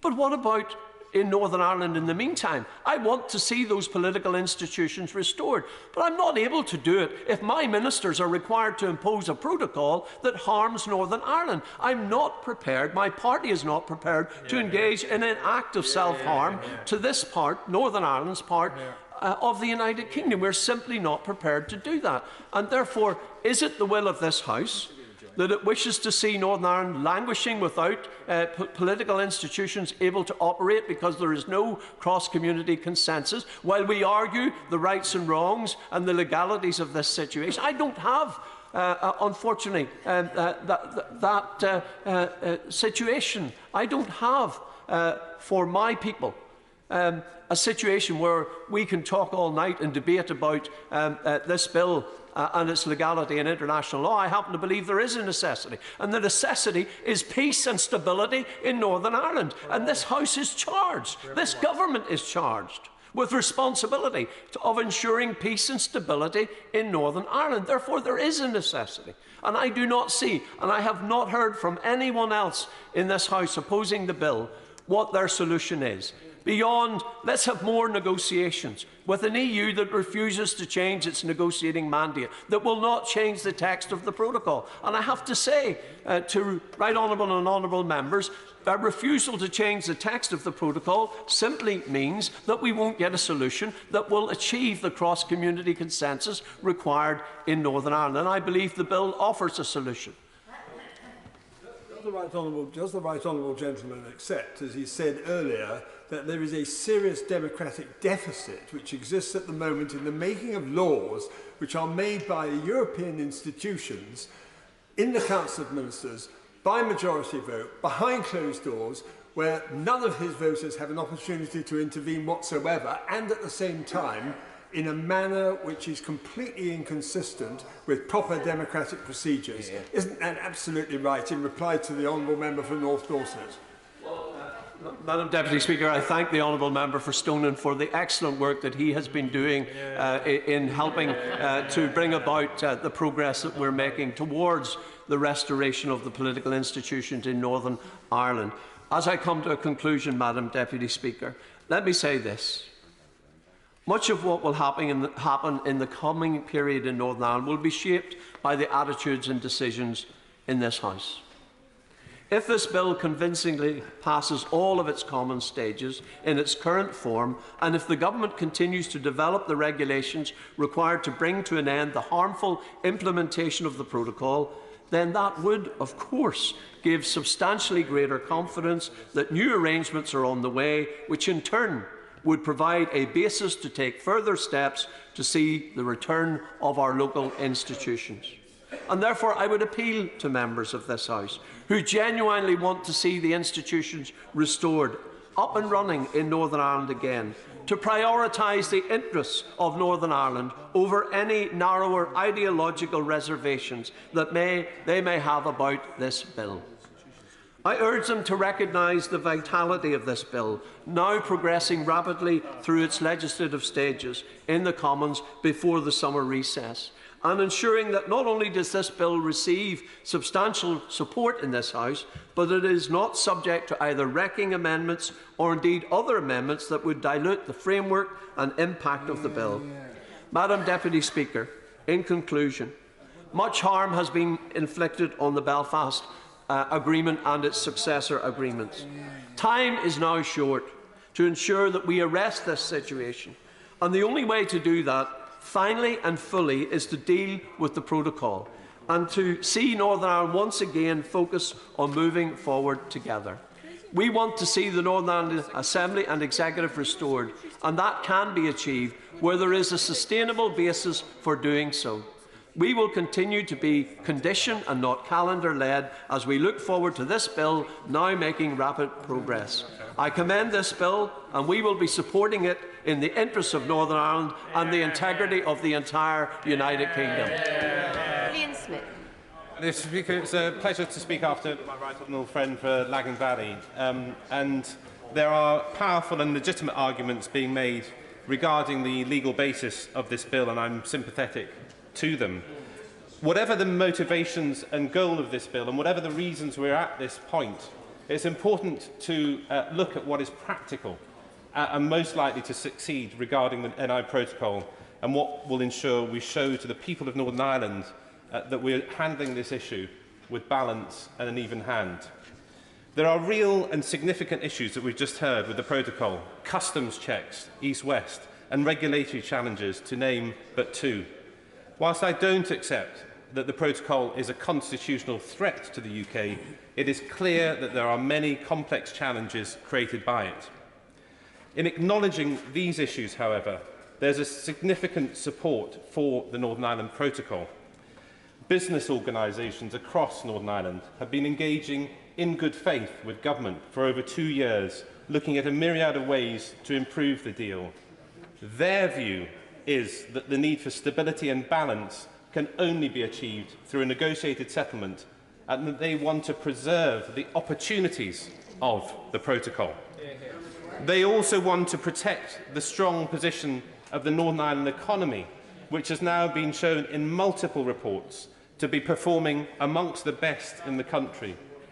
There are major concerns that the advantages as well as the disadvantages of the protocol could be lost with this bill, that the Henry VIII clauses are there to remove almost all of the protocol, should ministers want to. A majority of MLAs also articulated this view in a recent letter to the government. They accepted that changes do need to be made, but they are clear that they want a negotiated approach. Voters across Northern Ireland, many of whom support the need for change also, additionally want a negotiated solution. 74% of voters support a UK-EU negotiated solution. Mr. Deputy Speaker, I fear that this bill is a kind of displacement activity from the core task of doing whatever we can to negotiate a better protocol deal for Northern Ireland. I also fear that it risks creating an impression to unionism that a black and white solution is available, when the reality is, once this bill has been dragged through the Lords and courts and EU responses and reprisals, compromise will ultimately be needed. Our sole focus should be on how we shift the EU into a negotiation to get the changes needed for Northern Ireland and for my right honourable friend's party. We risk toxifying further the discussions we are having with the EU and Member States, and we risk prolonging instability for Northern Ireland business, not to mention putting the whole of the UK at risk of trade and tariff reprisals. We also risk further entrenching the view of many middle ground voters in Northern Ireland that the desire to finish Brexit by removing the protocol is against their best interests. This issue of winning hearts and minds is important to bear in mind as we seek to persuade and cajole people to stick with the Union. We should be looking at how we persuade the EU to make the changes needed by unionism. We should be looking at how we encourage the Northern Ireland parties to work together on joint priorities, and the EU on understanding that it is in their interest to provide much greater political focus on this issue. What else can we do in other parts of the UK-EU relationship to encourage the bloc to shift? Our challenge is to push the EU to move beyond the flexibilities they are proposing and to change the text. But we also need to be realistic about how changes will be made. It'll be more suspensions, more grace periods, turning the eye, compromises seem more likely than wholesale rewriting. Northern Ireland is very used to these types of deals, shades of grey rather than black and white. And we know that patient, quiet work can deliver. We've already seen this happen on medicines. The EU have now changed the protocol, and the government have secured uninterrupted supplies to Northern Ireland. Not only that, NI's crucial pharma sector has access to both markets. There is no reason that the medicines deal cannot be replicated across agri-food and customs if the political will is there on both sides. But to do this, we need the highest level focus, leader to leader, a political negotiation focused on Northern Ireland, challenging the approach the EU took over the May years. The announcement yesterday on more joint working with France in other areas could lead to a space to push forward for the changes needed on Northern Ireland with a crucial member state. But it is worth bearing in mind that in the readout of the Macron-Johnson call, the Northern Ireland Protocol was not raised yesterday. It wasn't raised. We also need to work out how to encourage Dublin. We need their help to get the EU to shift. Ireland should have done more to help when we needed an exit mechanism on the backstop. But we now need to get Dublin and also the parties in Northern Ireland to focus on a resolution. We need a new intensive UK, Northern Ireland, Irish and EU process. That is how we will get the East-West checks resolved, so there's no border down the Irish Sea. That is how we will fudge issues on regulation. That is even how we might get and fix legal oversight. But we need a sustainable solution. The task in Northern Ireland is, as ever, to secure a broad consensus, and that means that government, as well as addressing the concerns of unionism, also has to reflect on the concerns of all communities and the growing centre ground. A new, intensive Northern Ireland-focused negotiation process is the only way to ensure that this fragile but high-performing part of our country is handled with the utmost care, balance and respect. Order. Just to remind everybody that if you weren't in at the very beginning, and you know who you are, and even more importantly, I know who you are, do not stand because you will not get in. And secondly, everybody participating, please do come for the wind-ups. Hilary Benn. Thank you very much indeed, Mr. Deputy Speaker. Well, this bill is proof, if ever it were needed, that Brexit is not done. It was always going to be difficult to reconcile leaving the EU with the challenge of an open border, and so it's proved. And let's be absolutely frank from the start, our relationship with the European Union is now in a very, very bad place. Now, perhaps that has something to do with the Right Honourable Member for Uxbridge and South Ruislip, because before he became Prime Minister, he promised he would never, ever, ever put a border in the Irish Sea. When he became Prime Minister, he promptly did that. He described the protocol, when he negotiated, as in perfect conformity with the Good Friday Agreement. He then said there will be no checks on goods going from GB to Northern Ireland. Now, this was not true, and it's probably one of many reasons why so many people don't trust the Prime Minister, including many EU leaders. Now, what can we conclude from that process? Despite the fact that the impact assessment made it very clear that there would be checks, what would happen, the government either didn't fully understand the protocol they had negotiated, or they thought it wouldn't be a problem, or they missold it, or they always intended to resile from it later on. And whatever the explanation is, it doesn't reflect terribly well on ministers. But having made that point, Mr. Deputy Speaker, we are where we are, and we have a problem.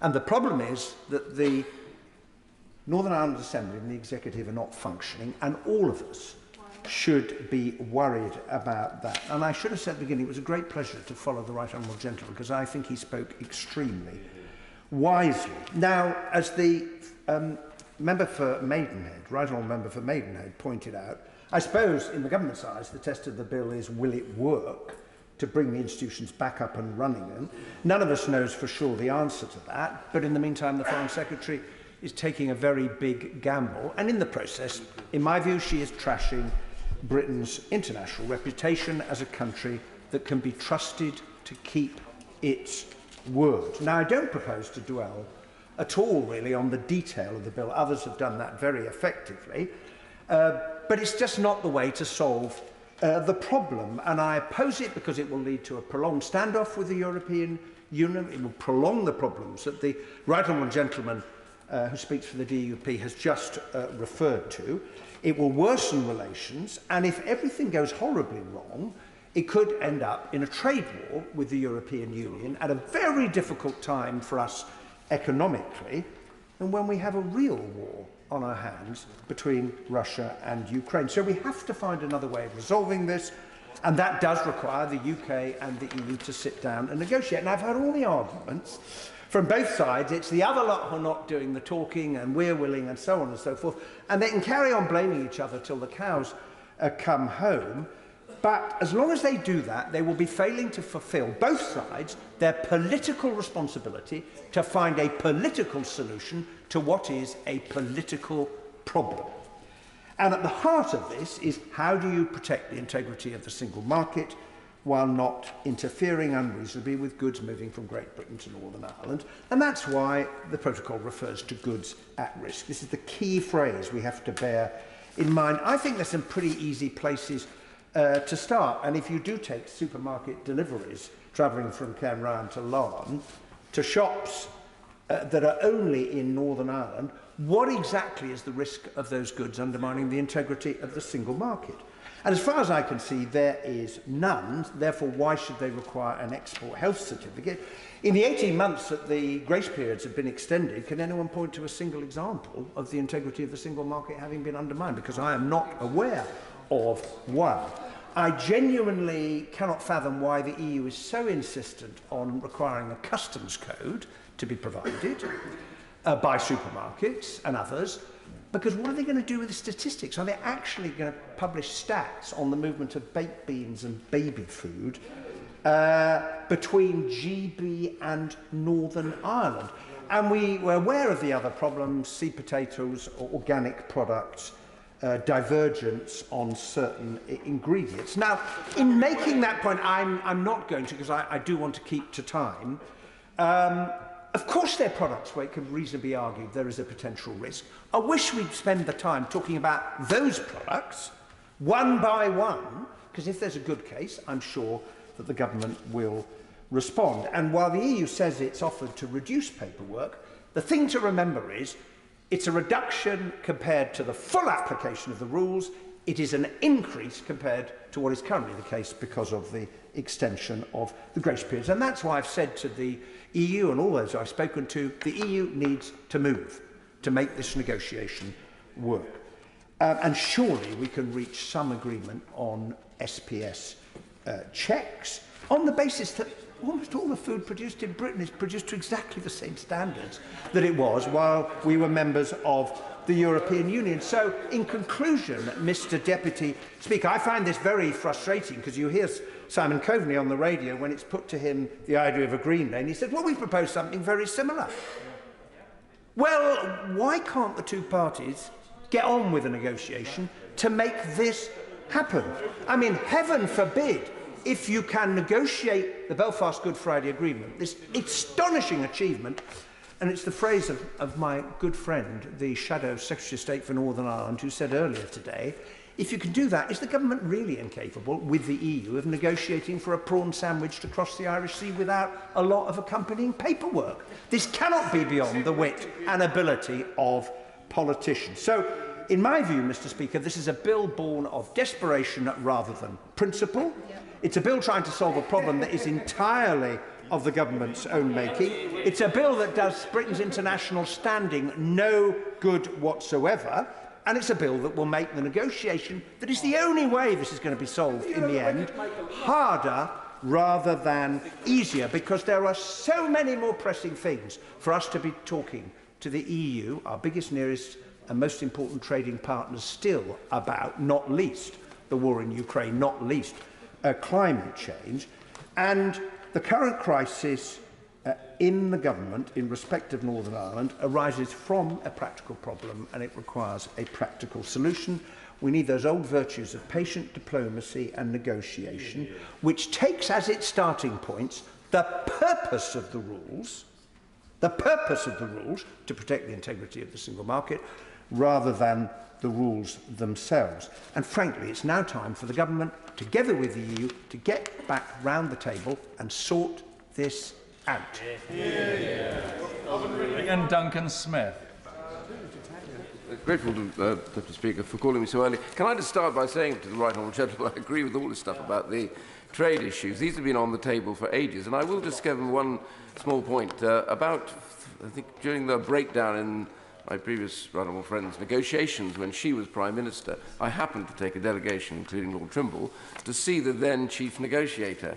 And actually I put to him the very fact that the whole issue around trade across the border was easily settled as long as we were able to trust each other on things like phytosanitary foods and veterinary checks, which they do with New Zealand. He completely agreed, and he said it would be at all possible, but then it came to another agreement, and we plunged ever since. It is wholly feasible not to have these ludicrous checks and not to have these ludicrous requirements for the customs codes to be banged across to the EU, or for the Court of Justice to have to sit ruling over what was going on in Northern Ireland, because it would have been agreed then, and a thing called mutual enforcement, where both sides take complete responsibility for the enforcement of transgressions in the other one's area when it comes from Northern Ireland. And that would have solved that problem straight.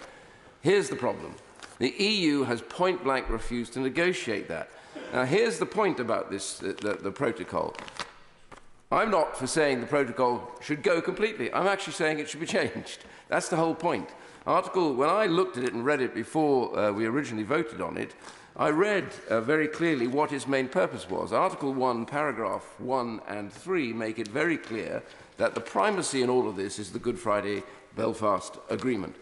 Upholding that is critical. Of course it's critical. I served in Northern Ireland. I never want anybody that I know to go back to a thing like that again. I lost people in Northern Ireland. It is part of me as much as it is for those who live in Northern Ireland. So we don't want to go back there. And the Good Friday Agreement, therefore, must be prime. And it's, by the way, an international agreement. So here we have a problem. We're talking about breaking international agreements, but we have a clash between international agreements as to which one is prime. And Article 1, paragraph 3 makes it very clear that the Good Friday, maintenance of that balance in the Good Friday Belfast Agreement is prime. So if that is the case, I don't believe, I'm not a lawyer, I accept that, badge of pride for me, I have to tell you, but I say, my right honourable friend, I'm sure there are others who would argue differently. But I say quite, of course, I always hear him argue and I love it. I must just say to him, absolute agreement, which is why I do not, I think I've read the text of this, I don't think and believe this legitimately would break international law. And there's a good reason. If the Good Friday Belfast Agreement is so prime in the protocol, it was agreed from the word go that what affects that badly will actually make this thing fall. Then in the rest of the protocol, it's very important because the protocol was not seen, Mr. Deputy Speaker, as permanent. It never was. First of all, it was negotiated under Article 50, which meant that it cannot be permanent of its own right. One second. And the second thing is, inside the protocol, Articles 13.8 makes it very clear that it can all be changed in whole or in part. So what's the problem? It's not working. Change it. And it could have been changed ages ago. In fact, I did originally, back last year, ask for Article 16 to be triggered simply so we could start that process immediately. So the point I want to make here is that the Good Friday Belfast Agreement is critical. And so it was about safeguarding that first, and then there was no hard border, EU single market, and the UK's territorial integrity. Well, the last one, the EU's territorial integrity, has clearly been badly damaged in this, and we cannot have that reign any much further. It's quite clear that Northern Ireland is an important part of the United Kingdom and therefore must be treated as an important part of the United Kingdom as much as my constituency is, so should their constituents be as well. Right. So this is critical, and actually even in the protocol it specifies that that is one of the priorities. And so here we go again. Why would the EU not change the mandate? They set a narrow mandate which said they would only deal with issues that affected the running of the protocol. They did not allow their negotiator to have a mandate that would take and change 13.8 in whole or in part the protocol. So we are here today with this because we are only going to be able to force this to happen through this legislation. For those who say negotiate, negotiate, negotiate, negotiation is not an end in itself. It's got a purpose, which is at some point you have to leave the room. because it no longer works, and until the other side makes a change, you can't simply go back. And I think this is the real problem that we face. The only time the EU will sit up and look at this is when they realise that the British government is determined to make this change come hell or high water. If the EU won't agree to the necessity for this, then we will have to make it. And it is reluctantly done by the government, I believe, reluctantly done. And I've listened carefully to what my right honourable and learned friend, the ex-Justice Secretary, has said about the efficacy of this at international law, and I know he will speak shortly and we'll want to hear what he has to say. But I have to say, quite simply, that the most important thing here is that the EU, and including Ireland, I might say, wakes up to what the challenge of this really is. This process of the border was weaponised during the course of the negotiations, wrongly and I think damagingly. And the reason why we ended up getting locked down in these original negotiations and ending in this position is because it was seen as a stick to beat the dog. The dog was Brexit Britain, and they were going to use it no matter what to make sure that it couldn't be clean. Well, it's time to recognise that has to stop. And so I support this bill tonight, not on technicalities, but on the reality that it has turned out, well, I will give way to him, yes. I'm quite surprised to see the honourable gentleman want to interfere further in Brexit, because is he not the honourable gentleman that told this House that this matter was debated and thrashed to death in October 2019? If there was anything else that needed debating about it, he'd love to know what it was. Well, when was the epiphany? That's why. I don't know if he did. I read the protocol. In it is clear that the protocol, if it does not work, will be changed in whole or in part. He should have read it. He would have understood why. You can't change it. That was the point. You can change it. That was the whole point about the protocol. So the protocol itself was always clear. It had the seeds of its own major change in it. I make no resolution on it. I absolutely was right to do so, and I would repeat that again. So whether or not he wants to hear what I have to say is another matter altogether. No, he's already intervened. He had his moment in the sun, and he lost it, so I'm going to move on.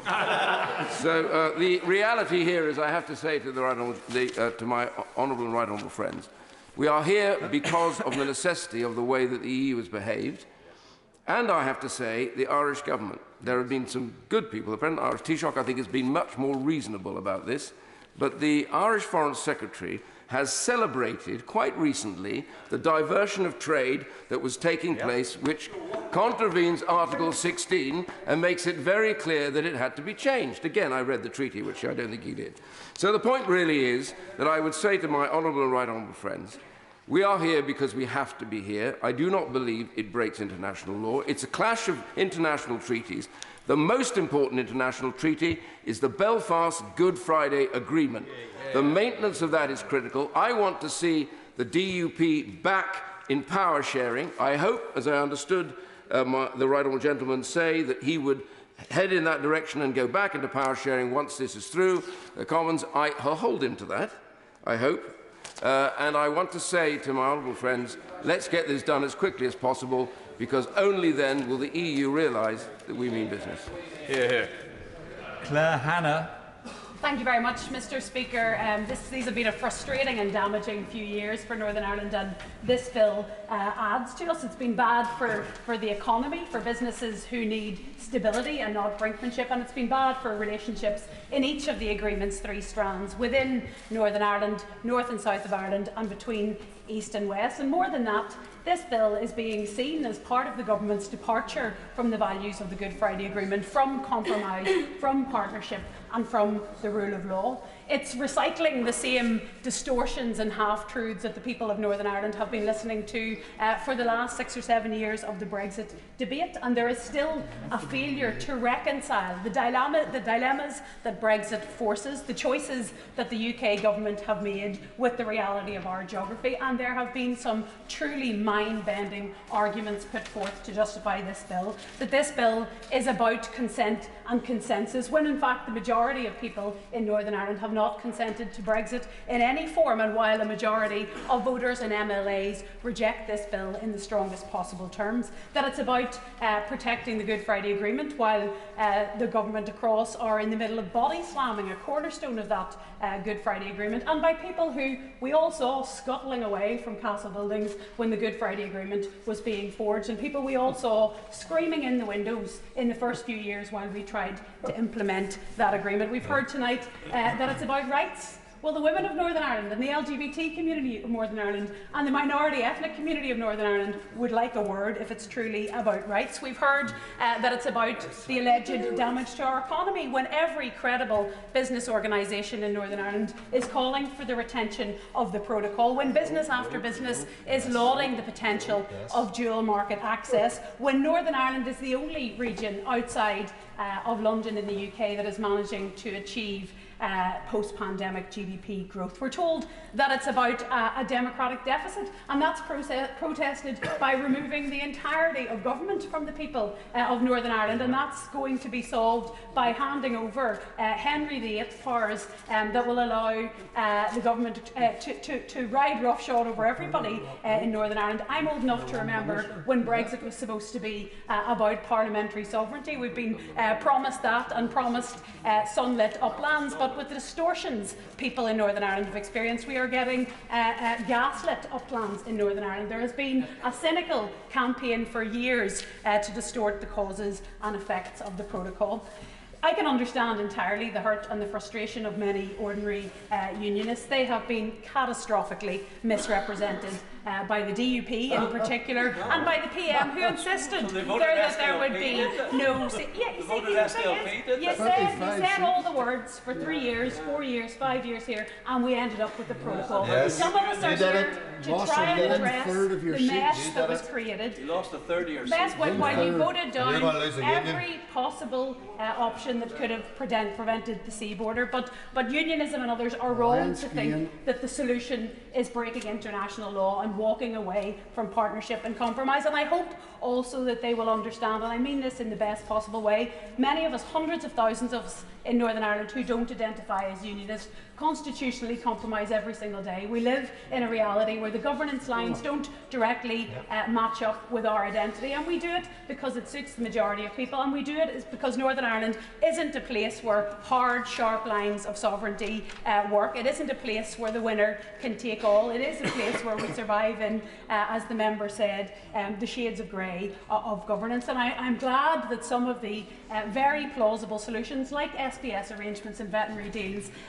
are being mentioned, because for some reason they have disappeared off the agenda. We're told, I would do anything for Northern Ireland, but I won't do that. I won't do that simple negotiated solution that could remove 70 and 80% of the checks. There's no doubt that the protocol can be smoothed and the operation can be improved. Everybody says that. Nobody, as I've said before, in Northern Ireland loves the protocol, but we know that the better options were voted down. But like everything that's worth doing in Northern Ireland, that will be achieved through partnership, through compromises, and not through unmeetable red lines that would remove the people of Northern Ireland from the single market, which was something that has no support. But instead of doing the hard work and levelling with the people of Northern Ireland, this government, to whom the DUP have shackled themselves, are choosing to distort and deflect. They're using this stab in the back narrative that this is all the fault of Remainers, of the EU, of the Irish, of those who aren't patriots. But we know it's about them, and the member previously mentioned Eamon de Valera, and it reminded me of a quote that is echoed down through Anglo-Irish relationships from the last decade. Lord Edward Carson said in The Other Place, who'd been the leader of unionism, as he reflected in disillusionment at the shambles that had been left by the party opposite in the island of Ireland, he said, "What a fool I was. I was only a puppet, and so was Ulster, and so was Ireland, in the political game that was to get the Conservative Party into power." Well, The only difference between then and now and this miserable and deceitful bill is that it is about maintaining the Conservative Party in power. It is about propping up a failing and a discredited Prime Minister. It is perhaps about the Foreign Secretary currying favour with the malevolence of the ERG, and about once again pulling the wool over unionism's eyes.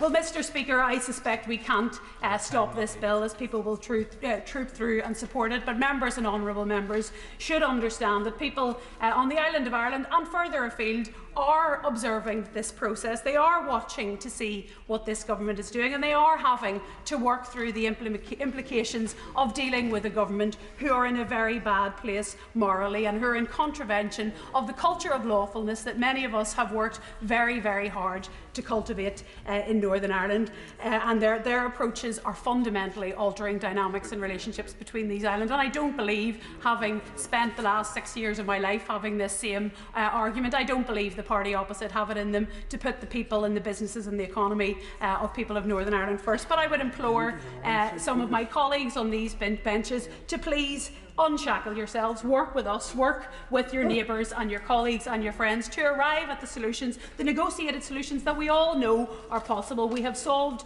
bigger problems than these before. They are available. End this toxic debate. That's what the people of Northern Ireland want. They don't want to have to hear this day after day on the radio. They want dual market access. They want our economy to prosper, and that's entirely achievable with goodwill. Order. In order to try and get everybody in as much as possible as we can, the time limit is being reduced forthwith to 6 minutes. David Jones. Thank you, Mr Deputy Speaker.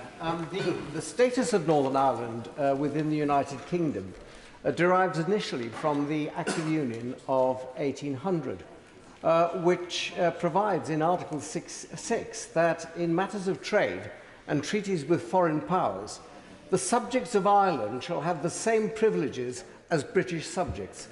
Now, the 1800 Act was augmented, as we know, by the Belfast Good Friday Agreement of 1998, which declares that it would be wrong to make any change in the status of Northern Ireland save with the consent of a majority of its people. Now, the Belfast Agreement, as honourable members have indicated today, is fundamental to the maintenance of peace in Northern Ireland. It operates to preserve the constitutional status of Northern Ireland, and the crucial importance of the agreement is in fact acknowledged in the Northern Ireland Protocol itself, which provides that the protocol is without prejudice to the provisions of the 1998 agreement in respect of the constitutional status of Northern Ireland and the principle of consent. The essential point, therefore, Mr Deputy Speaker, is that the protocol, which is part of an international treaty, explicitly acknowledges the primacy of the Belfast Agreement, which is another international treaty. That agreement, however, has been undermined by the protocol. It's absolutely clear that the arrangements set up by the protocol are having a detrimental impact on life in Northern Ireland and on the privileges of its people. There are, as we've heard, burdensome checks on goods passing from Great Britain to Northern Ireland. They have, in fact, created a border in the Irish Sea between constituent parts of the United Kingdom, which cannot be acceptable. And as we heard from the Right Honourable Member for Lagan Valley, people in Northern Ireland are finding it difficult to secure many goods that they have traditionally been able to purchase, and there has been a diversion of trade away from mainland Great Britain and towards the European Union. And the disruption, of course, as we've heard, has impacted on the democratic institutions of Northern Ireland. The Assembly has not been reconstituted since the elections earlier this year, and the executive remains suspended. This is a worrying and potentially dangerous state of affairs, especially, of course, given the sensitive political history of Northern Ireland. Now, both the United Kingdom and the European... Yes, I'll give way. Just given his concern for the Assembly in Northern Ireland, democracy in Northern Ireland, does he think the protocol should be something that be decided by that very Assembly in Northern Ireland? Well, they will, of course, in due course, have the right to decide that, but that will, of course, be 4 years after the passage of time. But the UK and the EU both recognise the practical problems of the protocol and its impact on Northern Ireland. And both recognise that they should, if possible, be resolved by negotiation. In fact, honourable members around the House have repeated that today. Everybody would like it to be resolved by negotiation. But for that to happen, it would be necessary for the EU to change the negotiating mandate that is given to Vice President Šefčovič. And that, of course, it refuses to do. As we've heard from the Secretary of State, there have been extensive negotiations over 18 months, and those negotiations have been fruitless. The government, therefore, has a clear duty to take action to restore the privileges of the people of Northern Ireland to a position of equality with that of the rest of the UK, and similarly to respect the primacy of the Belfast Good Friday Agreement. The action that is taken is to introduce this bill, which does not, as has been suggested, tear up the protocol. On the contrary, it respects and protects both the integrity of the EU single market and the openness of its land border, both of which are quite rightly matters in respect of which the EU and the Irish Republic are concerned. There will still be checks on goods arriving in Northern Ireland, but destined for the European Union through a red lane arrangement. And the bill explicitly protects the EU single market against the movement across the Irish land border of goods on which the correct EU tariffs have not been paid or which do not comply with EU regulatory standards. It also provides explicitly that no land border infrastructure or checks or controls on the borders may be created. This, in every respect, satisfies the concerns of the European Union, Mr. Deputy Speaker. And the bill also complies with the United Kingdom's obligations under the Belfast Good Friday Agreement.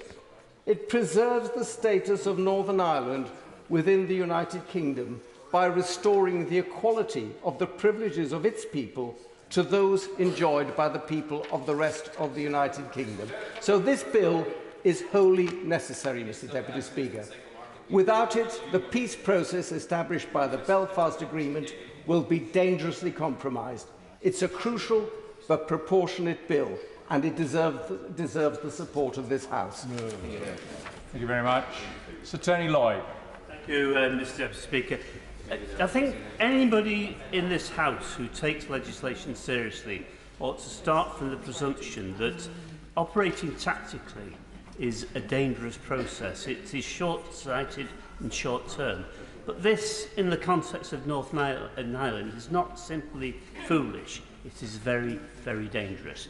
We know that the forces that have been unleashed in Northern Ireland in recent times by the rhetoric, an election in Northern Ireland itself only a matter of weeks ago, the rhetoric over the weeks and months from the UK government of heightened tensions in that context. And this is dangerous, and this House should take that on board. And I don't want to be alarmist about this, because, in fact, what we've got to move towards is something where we take a much more serious, much more rational view. You know, the Right Honourable Member for Chingford and a number of others made the point about Article 13.8 of the protocol. And they're right to say that there is scope for amendment under that article. However, that is by negotiation and by agreement. It's got to be done on the basis that we get back to the negotiating table. Now, we know if we put a shotgun to the heads of any of the parties in this situation, we're simply going to get a negative response. That applies, I've got to say, to the DUP, it applies to other parts of the community in Northern Ireland. We've got to take people with us. But frankly, it also applies to the bilateral relationship between the United Kingdom and the European Union. If we're not involved in serious negotiation, trying to look for common sense solutions, we will fail the people of Northern Ireland. But there is a bigger risk within this, Mr. Deputy Speaker.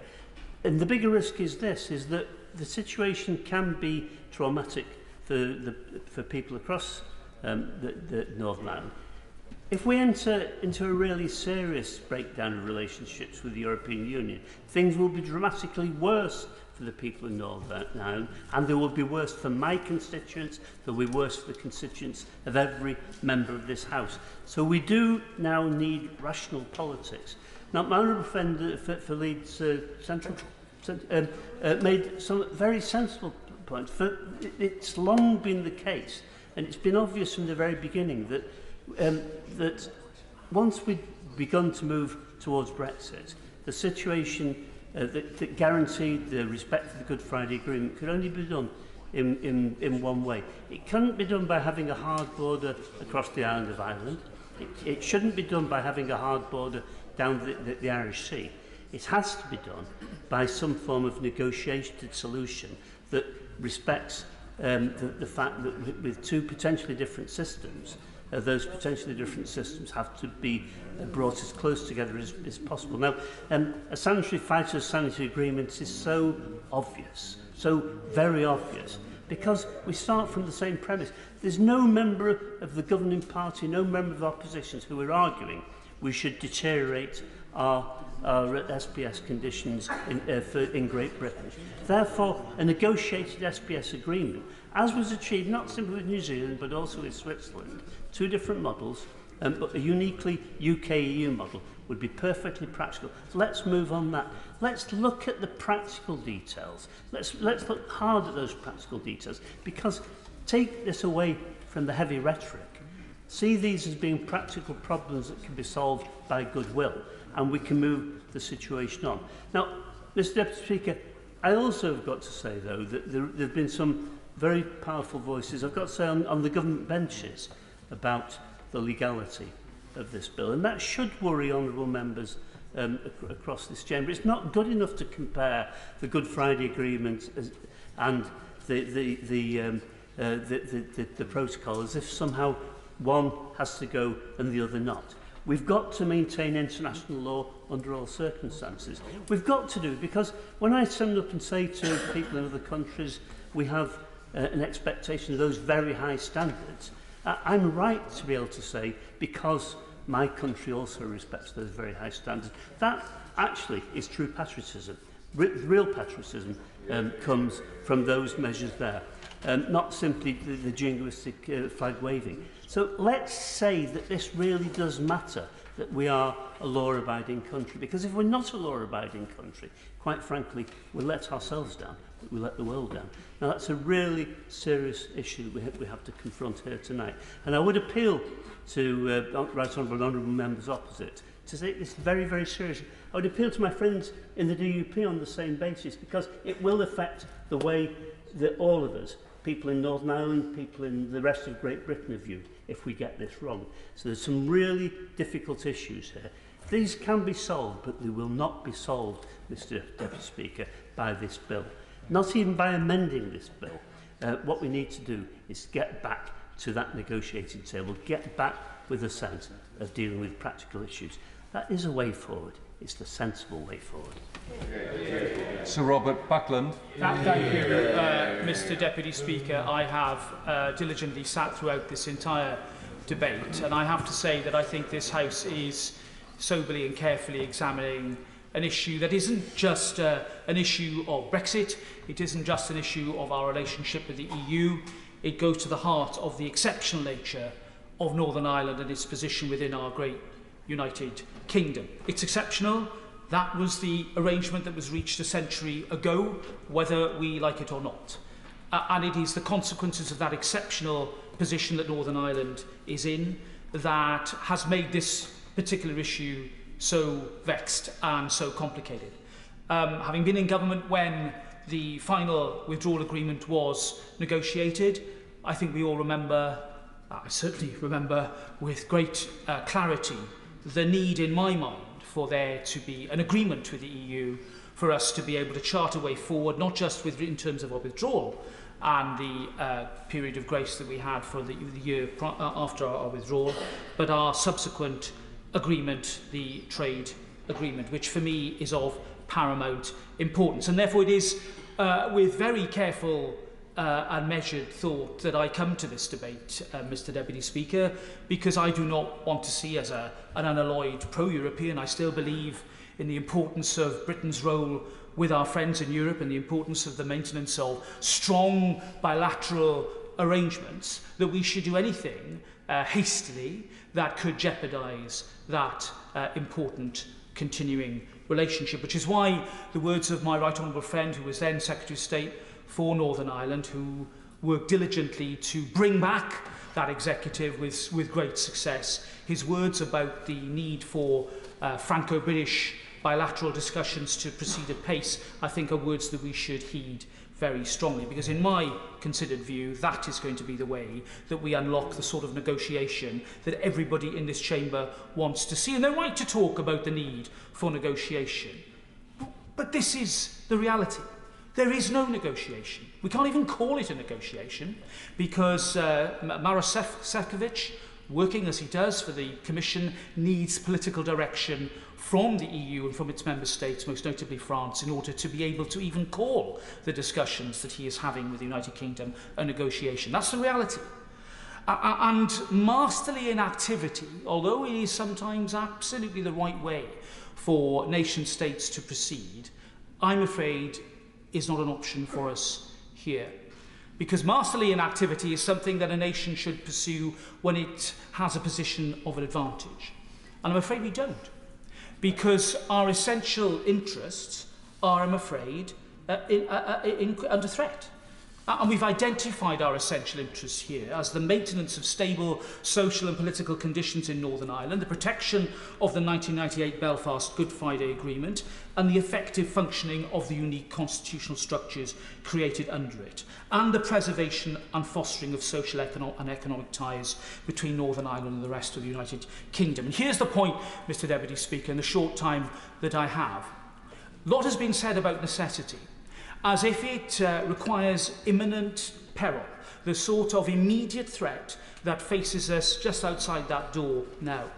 Now, nobody's saying that, but necessity in this context doesn't require that degree of imminence. What it requires is a degree of real threat and the growing evidence of a real threat to those essential interests. And I would argue that there is that growing evidence. Clearly, North-South is a matter that is entirely unaffected. The respect that we're showing for the single market is clear. But there is a growing problem when it comes to East-West. And the right Honourable Member for Leeds Central put it very well when he talked about the prawn sandwich argument. And I have to say that at a time when there seems to be violent agreement between all the parties of Northern Ireland, indeed all of us in this chamber, that full implementation of the protocol is not what we want to see. Nobody wants that. What on earth are we all arguing about? And I'll give way to my right honourable friend. Very grateful, right honourable learned friend, who speaks very wisely as ever on these topics, for letting me intervene. He refers to the doctrine of necessity and the test that must be met. He would agree, I think, that whether it be imminent or not, or emerging, there has to be evidence that the high threshold is met. Would he not think that, in common with the approach adopted in the UK Internal Markets Bill, if there is evidence so pressing as to justify a departure from an international agreement with the risk that involved, that should be brought back to this House for the House then to decide in a vote, as was suggested in the Internal Markets Bill, then upon the evidence available to it, a parliamentary lock upon the use of that important step. Well, I'm grateful to my honourable friend. I think he makes a powerful case. His amendment to that bill carried in this House in 2020, and I thought it was a very sensible mechanism to allow this House of Commons to have its final say with regard to the implementation of these measures based upon clear evidence. And my point, simply, Mr Deputy Speaker, is that this is not a matter of law. It's not a question of legality or not. I think there's a respectable argument that can be deployed by the British government to assert necessity. This isn't about the law. This is about the evidence that the government will need to marshal when it comes to demonstrating that point. Now, the government's responsibility is to be a good steward of the Good Friday Belfast Agreement. And I'm absolutely clear, and I'm afraid I can't give way any further, that it is paramount that Article 1 of the protocol, which says that its provisions are without prejudice to the Good Friday Agreement, means that the Good Friday Agreement definitely, in my view, as a matter of law, takes precedence.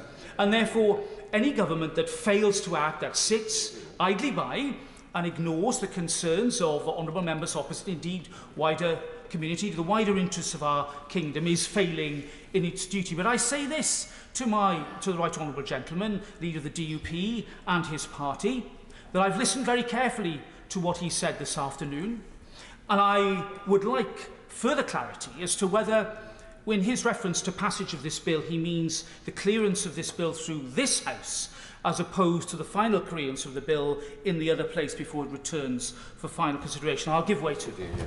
Well, I thank the right honourable member for giving way. I was very clear in what I said. I want to see progress made in the passage of this bill through the House of Commons. And I want to see steps taken that give us the certainty that we're going to see this legislation moving forward and that Parliament will enact it. In those circumstances, we will respond positively. Well, I'm extremely grateful to the right honourable gentleman. I know he speaks with conviction and passion about these issues. And I, as a friend of the union, as a unionist to my bones, I say to him and his party, it is time to act.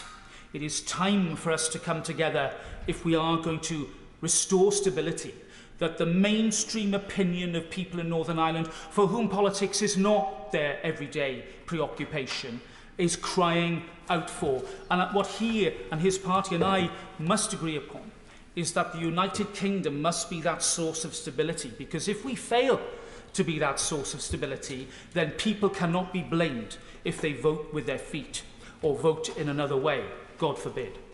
And that's why I'm taking part of this debate today, Mr. Deputy Speaker, because I, as a unionist, feel a responsibility and a stewardship for the United Kingdom that I love. I think Northern Ireland is as British as Wales, where I come from, and as Swindon, where I represent. And it is in the interest of all Conservatives to remember that however difficult tactically this issue might be, however inopportune the moment might be for us to have to make hard and fast decisions, I have judged the position to be of such importance that inaction is not an option for us. And that is why that tonight I urge my colleagues to vote for this bill in the hope and expectation that we see real progress and the stability that the people of Northern Ireland and the people of Britain want and deserve. Dr. Philippa Whitford. Thank you very much, Mr. Deputy Speaker. This bill unilaterally sets aside significant sections of the Northern Ireland Protocol, an international agreement, as we've heard, for which the Prime Minister was quite happy to take credit when he claimed he would get Brexit done in the 2019 election campaign. The Foreign Secretary said the bill is needed to protect the Good Friday Agreement, but dismantling the protocol against the will of the majority of people in Northern Ireland also risks undermining that agreement. She said the protocol needs cross-community consent. Indeed it does.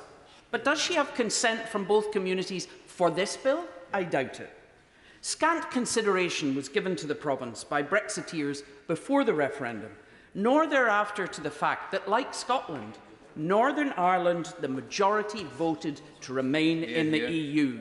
And it is, of course, the UK's exit from the EU rather than the protocol which created the difficult situation for Northern Ireland.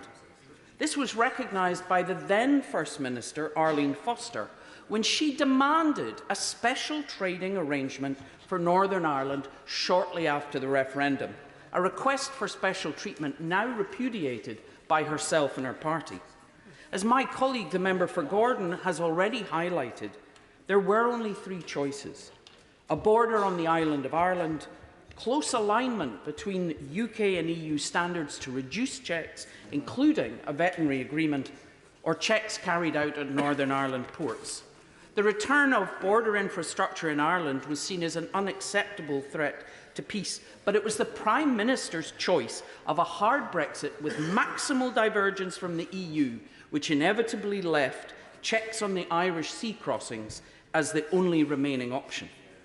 The issues posed by an Irish sea border were clearly highlighted in the government's own impact assessment, which undermines the claim of sudden necessity and means the Prime Minister's claim in December 2019 that there would be no question of there being checks on goods going NI to GB or GB to NI was disingenuous, to say the least. The UK government states there's no need for checks, as current UK regulations are close to those of the EU.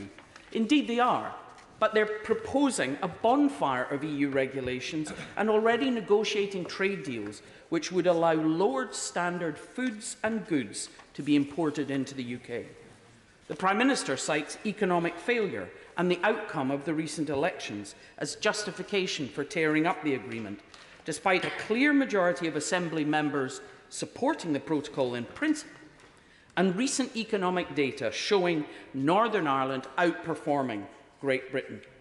Business surveys by the Northern Ireland Chamber of Commerce show that 2/3 of local businesses have now adapted to the protocol, and 70% claim that they see advantages in their dual position, something the rest of us in the UK have lost. I will. The Honourable Lady is quite right to say that there is an advantage to business and to the economy of Northern Ireland.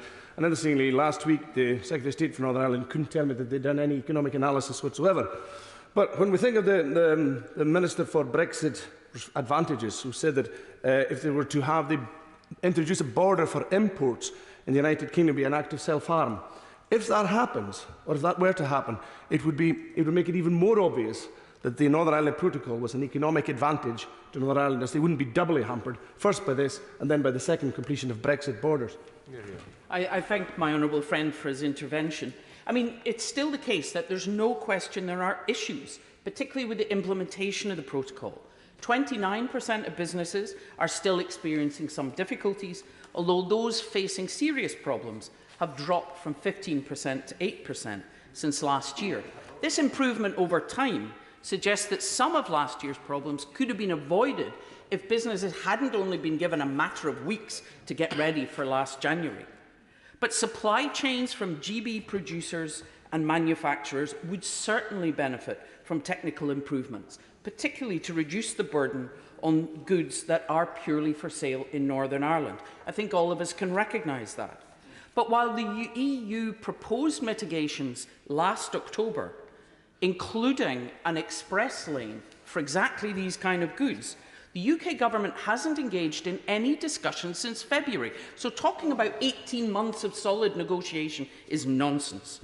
And despite the remaining challenges, Northern Ireland business leaders are clear. They seek improvements, but they do not want the protocol removed.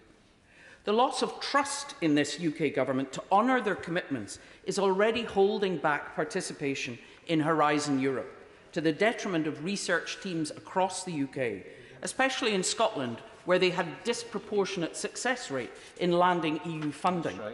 Disapplying almost half the protocol undermines a key part of the withdrawal agreement and runs the risk, as others have said, of provoking a trade war with the EU, further exacerbating the cost of living crisis. The EU would then be likely to place tariffs on UK exports, and as Scotland produces the UK's leading food and drink exports in whisky and salmon, Scottish businesses would face the brunt of such retaliatory action.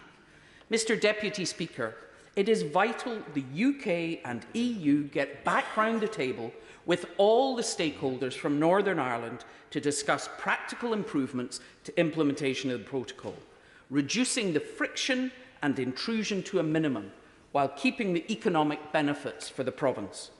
Solutions can only be achieved with willingness, trust and goodwill. But sadly, these are now in very short supply and unlikely to be improved by the Prime Minister's plan to wreck an international agreement he signed less than 3 years ago. Sir William Cash. Mr. Deputy Speaker, this bill stands behind the Union, and the Union itself is dependent upon the sovereignty of the United Kingdom Parliament. These are fundamental constitutional issues upon which this bill rightly insists. The European Union has been intransigent about this protocol. This undermines the Good Friday Agreement. Furthermore, their intransigence is motivated by considerations which are completely contrary to our right as a third country and they refuse to change their mandate. They have no right to insist that in relation to a third country such as the United Kingdom, that they should exercise European jurisdiction through the European Court over Northern Ireland now that we have left the European Union. The European Union would no more allow any part of the national territory of any one of its member states to be governed by other countries who are not members of the European Union than, for example, the United States itself would allow Texas to be partially governed by Mexico, or for Canada to exercise legislative control over parts of the United States. It is simply inconceivable.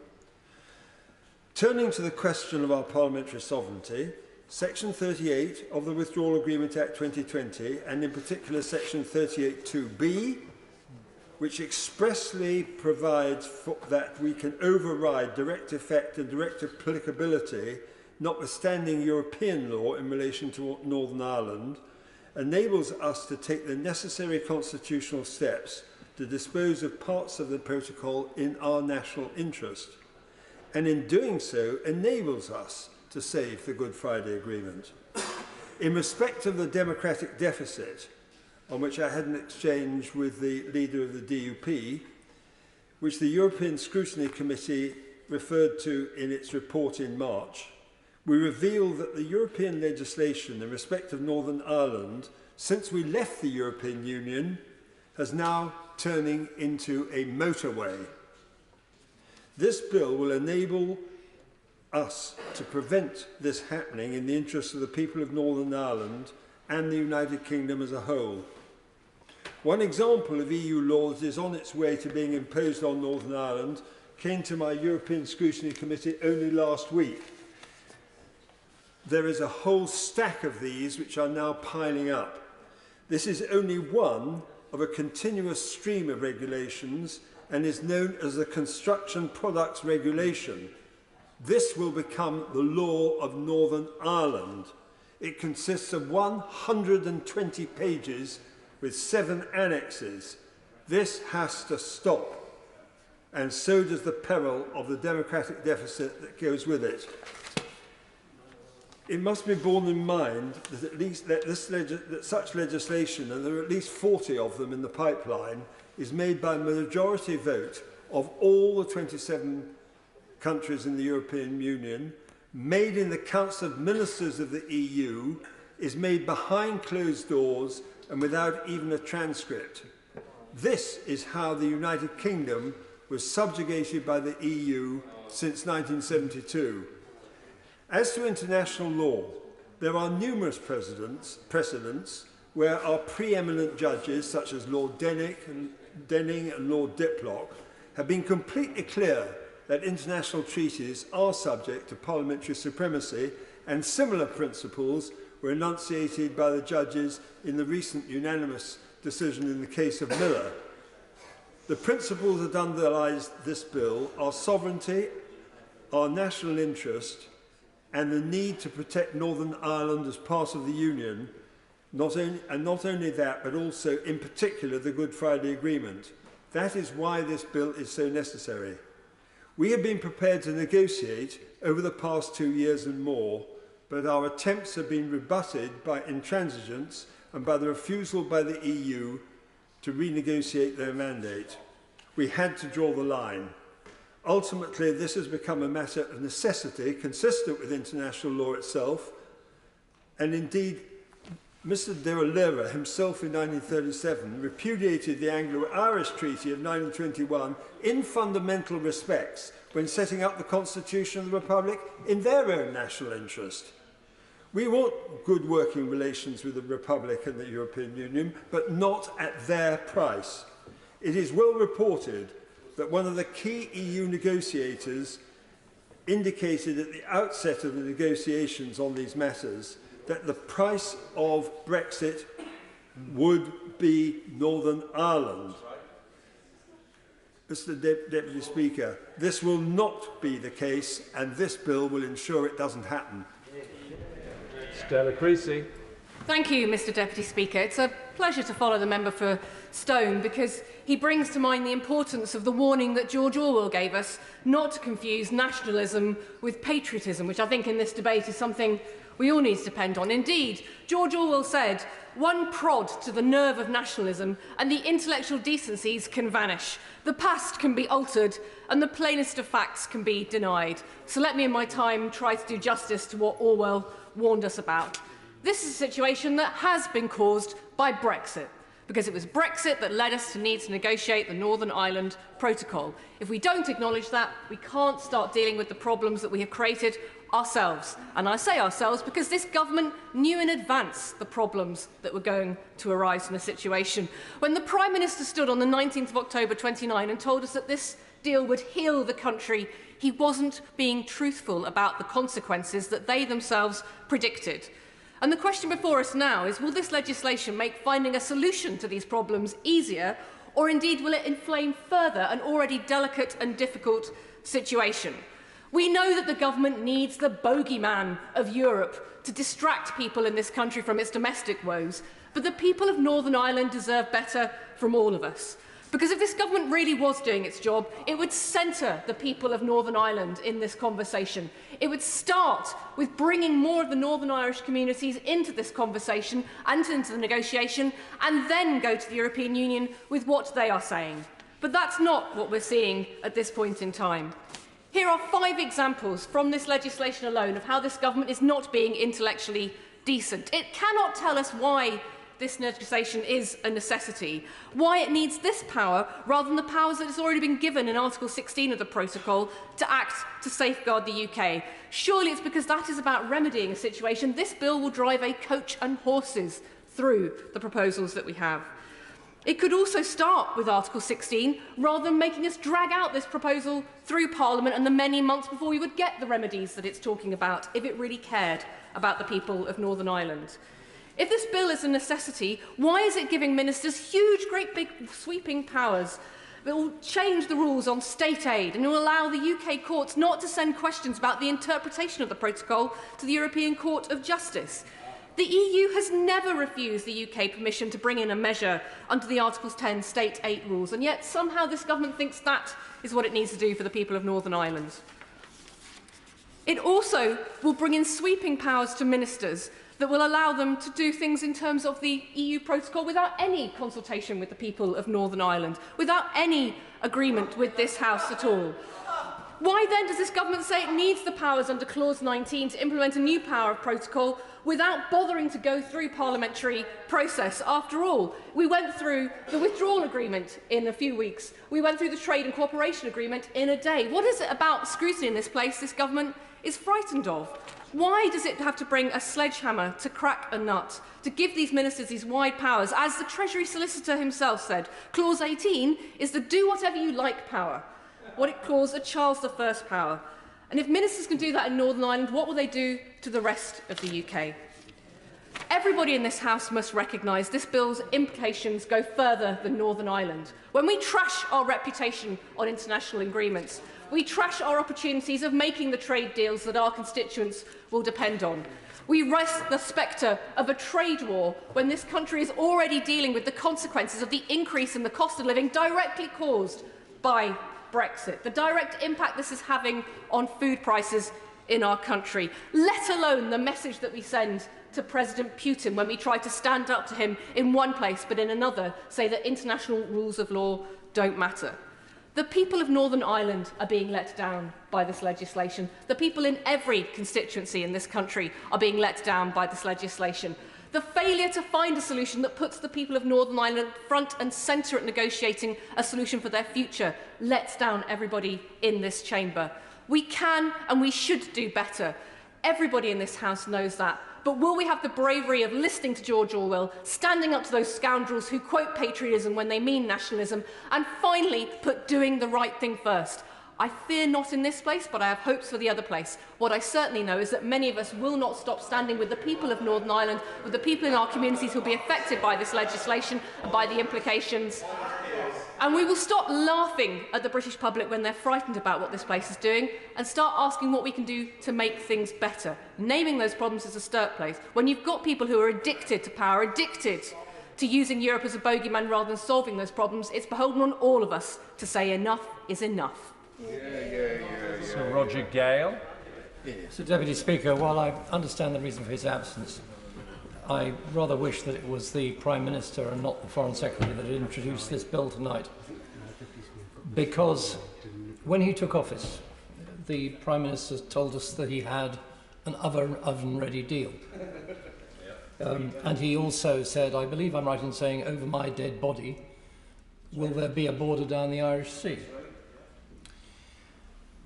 The withdrawal agreement and the protocol were freely entered into.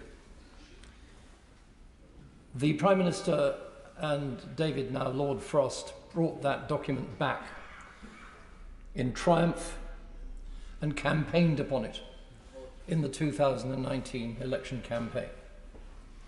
It subsequently went through this House with a large majority.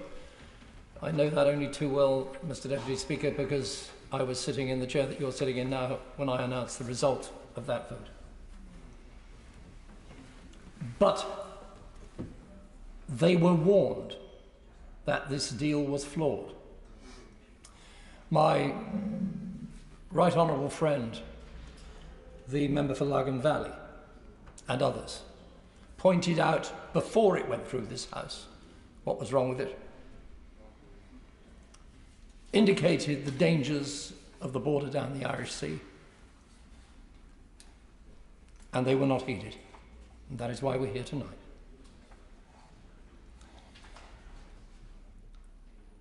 This bill does breach the Vienna Convention on Legal Treaties. My right honourable friend, the member for Maidenhead, spelt it out very clearly indeed. There is no doctrine of necessity that applies in this case. Article 16 does exist as what, if I'm allowed to use the word, a backstop. And the case in law simply cannot stand up. That means that the bill that we are proposing to put through this House tonight will be a gross breach, if it is enacted and implemented, of international law. Honourable Gentleman for giving way. And he's absolutely right in what he's saying about the bill in front of us tonight. But also, the UK government will not be able to complain if the European Union choose to cherry-pick and undo something unilaterally itself, because this is the precedent they're now setting. You can do what you want.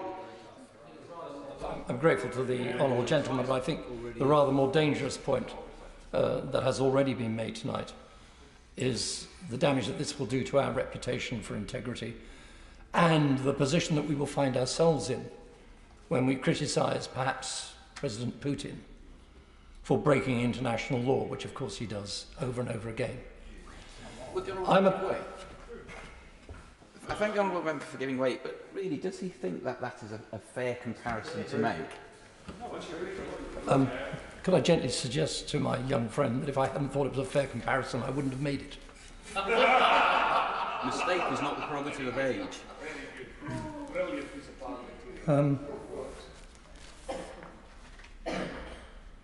I feel very strongly indeed that we are going down an extremely dangerous path. I believe passionately in the Belfast Agreement and the Good Friday Agreement, it's more colloquially known.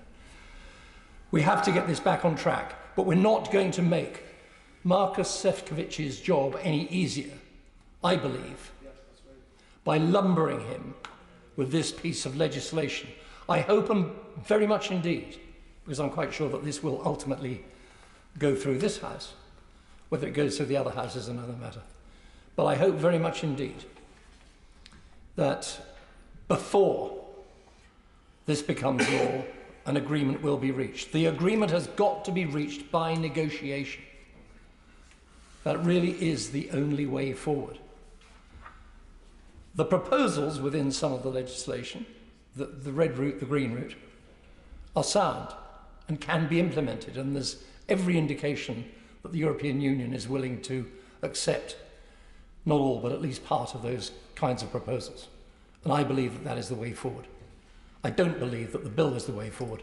That is why, sadly, I shall not be supporting it tonight. Sammy Wilson. Thank you, Mr. Deputy Speaker.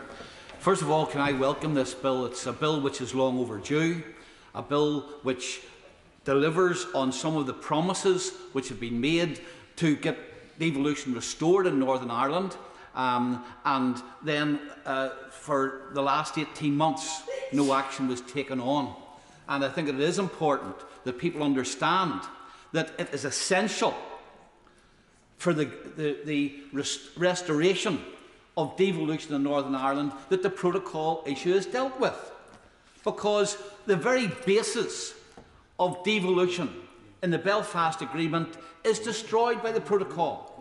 The protocol requires that unionist parties which believe that the protocol is designed for the destruction of our place within the United Kingdom and is damaging our economy and is hurting individuals, that if the Assembly is up and running and the protocol is not dealt with, unionist participation in the Assembly would mean that they would have to facilitate the implementation of the agreement, and they would have to acquiesce in other parties facilitating and implementing the agreement or the protocol which we believe is designed for destruction. Now, no other party in this House would enter a coalition, because don't forget, it's a mandatory coalition. We have to be there. No other party in this House would enter a coalition arrangement where they were obliged to support and to facilitate and to undertake policies which they were totally opposed to. And that's why devolution will not be restored until the protocol issue is dealt with. And much today has been said about flexibilities in the checks. We could have flexibilities in the checks. But it's not just flexibilities in checks on goods. The whole issue of the protocol is that it undermines democracy in Northern Ireland. It imposes foreign law in Northern Ireland. It enforces foreign law on companies which don't even trade with the rest of the EU. So it's not necessary for them to comply with that law, yet the protocol requires them to do so. Thank you, Member, for giving way. And in relation to the protocol, it is worth noting that not one unionist party has approved what is going forward, and we're united against it. But what it has created is a virtual economic united Ireland, and the EU have been party to actually driving that forward with the Republic of Ireland in the negotiations that they have been involved in, and that has created a major problem. There's not one constituency in this Parliament that is not affected by people who are finding it difficult to supply goods to businesses in Northern Ireland. And the member makes a very important point, despite the attempts by the SDLP, and I think only the SDLP actually tonight have suggested that there are no problems with the protocol. At least every other party is now accepting that to one degree or another there are problems caused by it. And of course that's one of the issues which we have faced in these negotiations. The Irish government have patronisingly come to Northern Ireland in the form of the Foreign Minister and told us, you don't really know what you're talking about. There isn't a problem. And of course that is fed through to the EU negotiators. And that's one of the reasons why it is important that we have this bill. Because despite what has been said, and I've listened to the members of the Labour Party here tonight saying, what about Article 16? The first people to squeal if Article 16 had been invoked by the government would have been the Labour Party. And as for the member for Walthamstow talking about consult the people of Northern Ireland, she didn't consult too much or care too much about consultation when it came to abortion. And of course now she's wanting to appeal to the toffs down the other end. A member of the Labour Party hoping that the toffs down in the other end of this building will save this, will defeat this bill. You know, no, I'll not give way in the matter. I'll not give way in the matter. I'll not give way in the matter. I think I think the honourable member is talking about the members of the other place, yes? Yeah. That's exactly... Are you giving way? Yeah, I'll give way. Stella Creasy. I thank the honourable member for giving way. We're trying to make progress in this place, so can he clarify, would he be opposed to bringing more representatives of the Northern Irish political parties into the direct joint working groups on this to solve this problem? Is he actually saying he doesn't want a voice in this, he just wants to shout? Well, I think that, first of all, the people in Northern Ireland have spoken in an election recently, and the people who, the unionist population made it quite clear that they will not accept the protocol. And when it comes to this argument, well, surely we can have negotiations.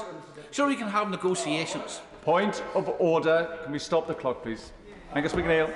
I'm grateful, honourable gentleman, for bringing in a parliamentary precedent, and are we now allowed to refer to the house down by as the House of Toffs? I think it's a rather good suggestion. Well done. You'll find that that was corrected to members of the other place, even noble members of the other place. Toffs, no. Sammy Wilson. I don't know if noble toffs is acceptable. But the members have argued that surely we can do this by negotiation. Let's look at the record of this. First of all, the EU have said they will not negotiate the text of the protocol. They haven't said it once, they haven't said it twice, they've said it every time that they've visited Northern Ireland, every time they have met the representatives of the government. In fact, they've gone further. They're now taking us to court in order to impose more checks. And the result of removing the grace periods would be to increase the number of checks per week for goods coming into Northern Ireland from 6,000 to 25,000. So this is hardly flexibility on behalf of the EU, and indeed recently they have written to the government demanding not only checks on goods, but when people come on ferries or in aeroplanes from GB into Northern Ireland, that their own personal baggage is searched to make sure they're not bringing sandwiches or whatever else in. Indeed, I had constituents this week who have told me that at Cynrian, such searches have already started. We're not looking at flexibility here, Mr. Deputy Speaker. We're looking at a hardening of attitude by the EU. And therefore, whether you trigger Article 16 or whether you enter negotiations, I think we all know what the outcome is going to be. And that's why the government, I believe, has had to take this unilateral action. But this is not the government abandoning its obligations. In fact, this is the government honouring its obligations in two ways. First of all, to the EU, insofar as the single market will be protected by the goods which go through the red lane, by the imposition of fines on firms which try to avoid them, and also by the requirement of firms in Northern Ireland that are going to want to trade with the EU to voluntarily comply with all EU regulations. That safeguards the EU market.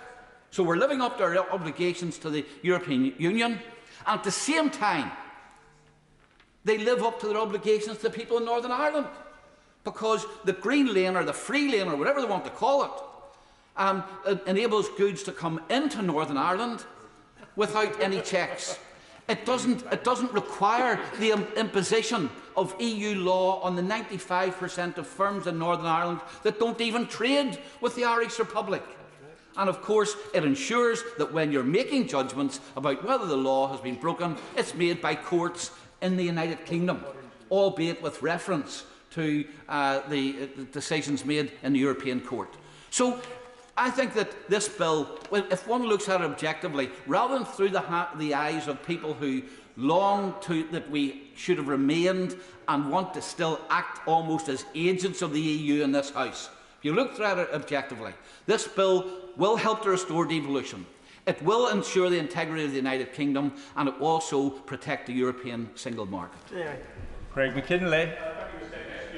I think all in this House this evening should remember what this is all about. This is about protecting the Good Friday Agreement of 1998. Nothing more, nothing less. I was just a mere lad, born in 1966, living through those times on this side of the pond, and to have peace on that island after so long was a prize worth having by all. And I do quote some of what the Right Honourable Member for Lagan Valley said.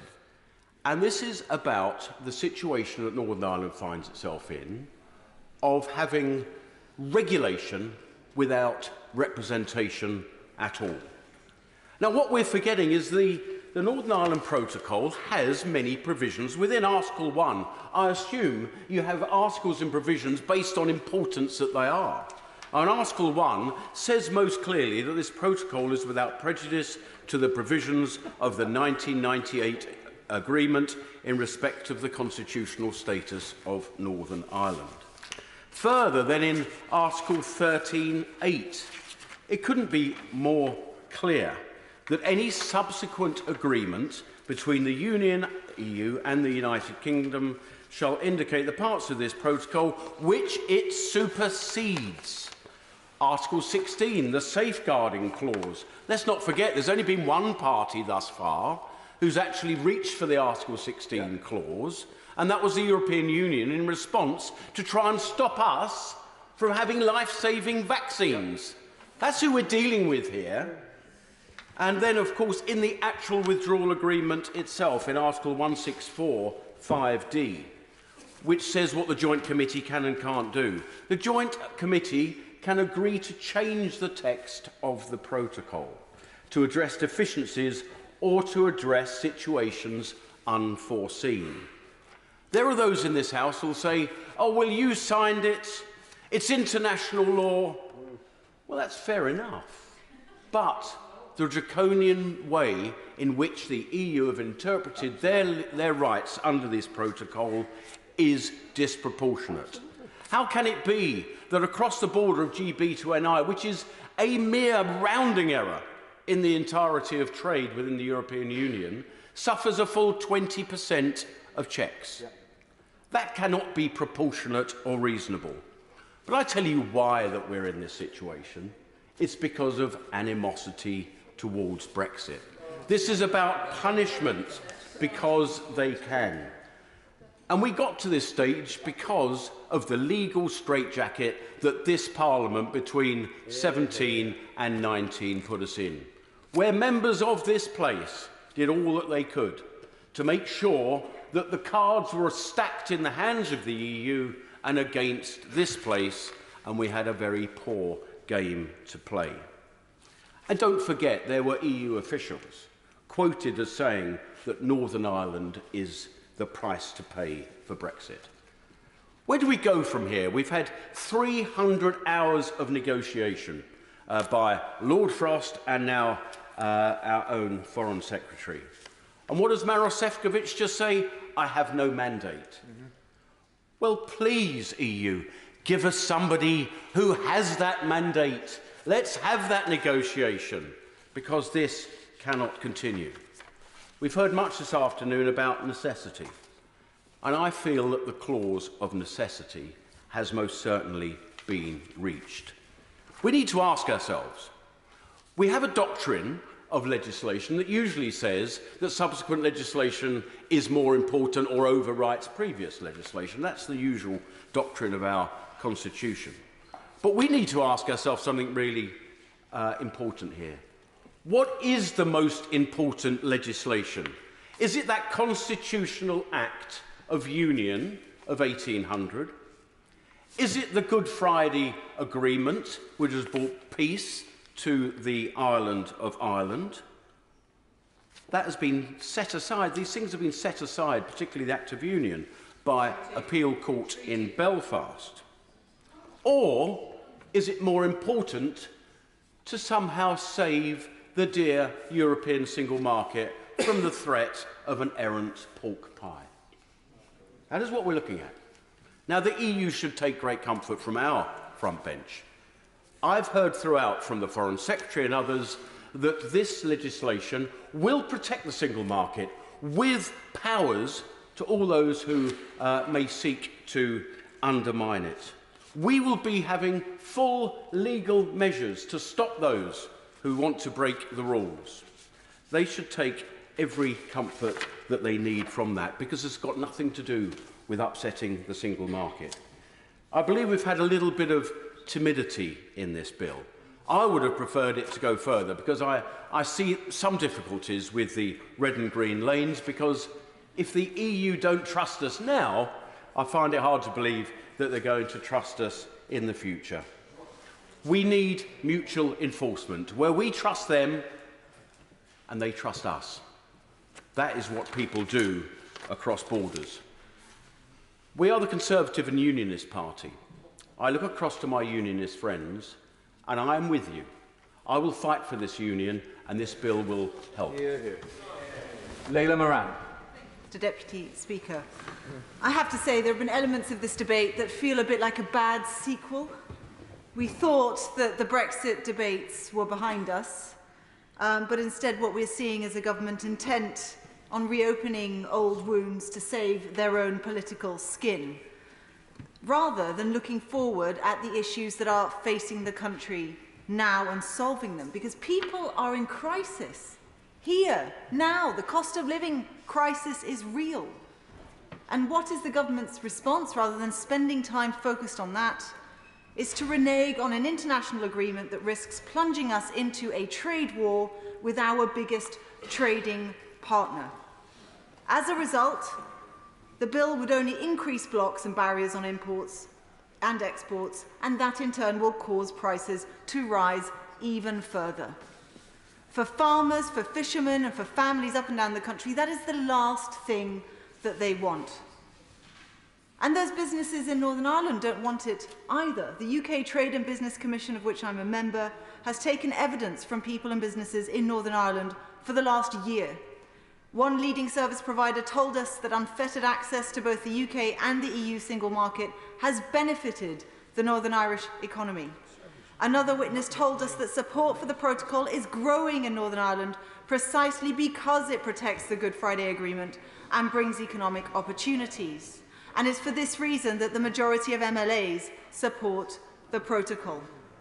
But that said, no one is suggesting that there aren't issues. We knew we would have to go into further negotiations. And what, do you ask? Well, let's start with an SBS agreement. But doing that's going to be difficult. And how do you do that without basic trust between both sides? And I ask the Minister, how does doing this, how does breaking international law increase trust between negotiating partners? It doesn't. And we knew this was going to happen because the Treasury highlighted that there was an impact in its impact assessment in 2019, what the protocol would do. It said it would be disruptive, particularly to Northern Ireland businesses. It's extraordinary that the government only now seems to care about cross-community consent, because most people in Northern Ireland voted against Brexit, and even more voted against this hard Brexit chosen by this government, and yet the government went ahead anyway. And to the DUP, to be fair, they voted against the withdrawal agreement. They were clear before the Prime Minister signed it that that protocol did not have cross-party consent. So what has actually materially changed since then? The Prime Minister's position. And so what does he do? He breaks the law. Again. Because, Mr. Deputy Speaker, this is an egregious breach of international law. Article 25 of the International Law Commission's text on internationally wrongful acts of state allow a breach of international obligations only when this is the only way for a state to safeguard an essential interest against a grave and imminent peril. And others have already made speeches about why this is not the only way. Furthermore, it states that necessity may not be invoked when the state has contributed to the situation of necessity. Now, Mr. Deputy Speaker, how can anyone claim that we didn't know? The government signed it. It was debated to death in this place all through the Brexit years. To suggest that this is new information is doublespeak. It's straight out of Orwell's 1984. And moreover, the despots across the world are going to be delighted. How on earth can we hold others to account when we are tying ourselves up in knots, trying to find loopholes to get out of the agreements that we sign? This is how banana republics act, not Great Britain. The world looks to us. Can they trust us, they ask, when they want to make trade agreements with us? And it is that trust that is being eroded today in this bill. But it's being noticed on the ground, and it would be remiss of me to not mention my honourable and gallant friend, the member for Tiverton and Honiton, joined our benches today. And I am sure, like many across this House, particularly on the other side, were there knocking on doors, and this came up. Trust in this government, trust in this Prime Minister. This government breaking international law is par for the course. So this bill is disgraceful. Disgraceful as a course of action, and I and the Liberal Democrats will be voting against it, because we are a party of law and order. We believe in the international rules-based order. The government should withdraw this legislation, get on with tackling the cost of living emergency, and get on with safeguarding the interests of the whole of our nation. Aaron Bell. Thank you, Mr. Deputy Speaker. Could I begin with, just as the Foreign Secretary did with the Good Friday Agreement, I think it's common cause across the House that that is the sacrosanct treaty that we really must uphold in this place. And obviously where there are competing treaties, there have to be mechanisms to decide between them, as colleagues on the benches opposite, the DUP benches opposite, said earlier. And as the Foreign Secretary said in her piece in the Financial Times yesterday, the protocol was not set in stone forevermore on signing. It explicitly acknowledges the need for possible new arrangements in accordance with the Good Friday Agreement. And as she said, our first preference is to renegotiate the text with the EU. We've been working at that for a year and a half. We haven't been able to do that. The EU have not been engaging, as recently as this weekend, she said. And if I could quote another piece written by my colleague, the Right Honourable Member for Bromley and Chislehurst, he said, a good deal of the blame lies with the needlessly rigid and inflexible approach adopted on the EU side. And I couldn't agree more. We really need to get negotiation going. And I will speak about negotiation for most of the rest of my speech. This is a second reading debate, Mr. Deputy Speaker. Nobody is expecting this bill to be rammed through the Commons, let alone the Parliament, in any short order. And therefore, whilst I do understand the arguments that have been made across the House, including my many learned and senior colleagues on my own benches, I will not stand here and undermine and circumscribe the government's negotiating position with the EU. The Right Honourable Member for North Dorset questioned whether the bill was a bargaining chip. Well, if we're going to have a negotiation, I'd rather have as many bargaining chips as possible. So I tried to intervene on him. He wouldn't take my intervention during his speech. But that was the fatal mistake this Parliament, or I should say the previous Parliament, made between 2017 and 2019. Too many members tried to circumscribe the government's negotiating position. Too many members tried to undermine our position. Too many members tried to take the side of the EU. To pose as the leader of the opposition and the former leader of the opposition, the member for Islington North, did, with the EU negotiating team, undermining what this government was trying to do. I will take his intervention. That's a question about members of this House. Does he either believe in parliamentary sovereignty or not? Because if he does, then the members have every electoral right to do so. I completely agree with parliamentary sovereignty, and I also believe that no parliament can bind its successor. And I'm much pleased that we have a much more reasonable parliament on these matters from the results of the general election of 2019 than we had previously. And we also, I might add, have a much more reasonable speaker on these matters. The previous speaker completely undermined what the government was trying to do in that parliament. So negotiation is about achieving a win-win, but you don't do that by undermining your own position. And I agree with my honourable friend from North Thanet. I'm not going to take a job, Mr. Gullis. Thank you very much. No, I agree with my honourable friend from North Thanet first that the Northern Ireland Protocol was flawed, but it was because of the antics of the previous Parliament that it was flawed. It was the antics of that Parliament, as my friend from South Thanet said in his speech a few moments ago. That is what created the unsatisfactory need for the protocol in the first place. And in reality, we need to go right back to the start of the negotiations. And I have a huge amount of time for my right honourable friend, the member for Maidenhead, the former Prime Minister. But the reality is that the sequencing decision in that first summer of 2017 was where it all started going wrong. We should never have allowed Northern Ireland to be split apart from the negotiation in the way we did. We should have found a way to leave, and we wouldn't have had the problems with the protocol that we now see. So that's what led us to this position. I also believe the EU have been using these negotiations, or I should say the lack of them, in bad faith. They've been resisting cooperation with this government, even in areas where we ought to have simple mutual advantage, and I speak particularly of the Horizon project, the Horizon programme, which we've considered at great length on the Science and Technology Committee. I'd like to see that reinstated, and it's a shame that the EU are using the Northern Ireland Protocol issues to resist that happening. So, to conclude, Mr Deputy Speaker, I believe this bill contains... Oh, you can have more, you can have more. This bill contains solutions to the 4 principal issues with the Protocol: customs, regulation, tax and spend, and governance. But I actually fervently hope that this bill won't need to be passed in the end. I hope that this bill is what unlocks the negotiations with the EU that can lead to a mutually satisfactory result, both for the government and for the EU, but most importantly the people of Northern Ireland, nationalists and unionists alike, I should say. It should be a device that brings people together and kick-starts negotiations. And I stand with the same position my right honourable friend for South Swindon said.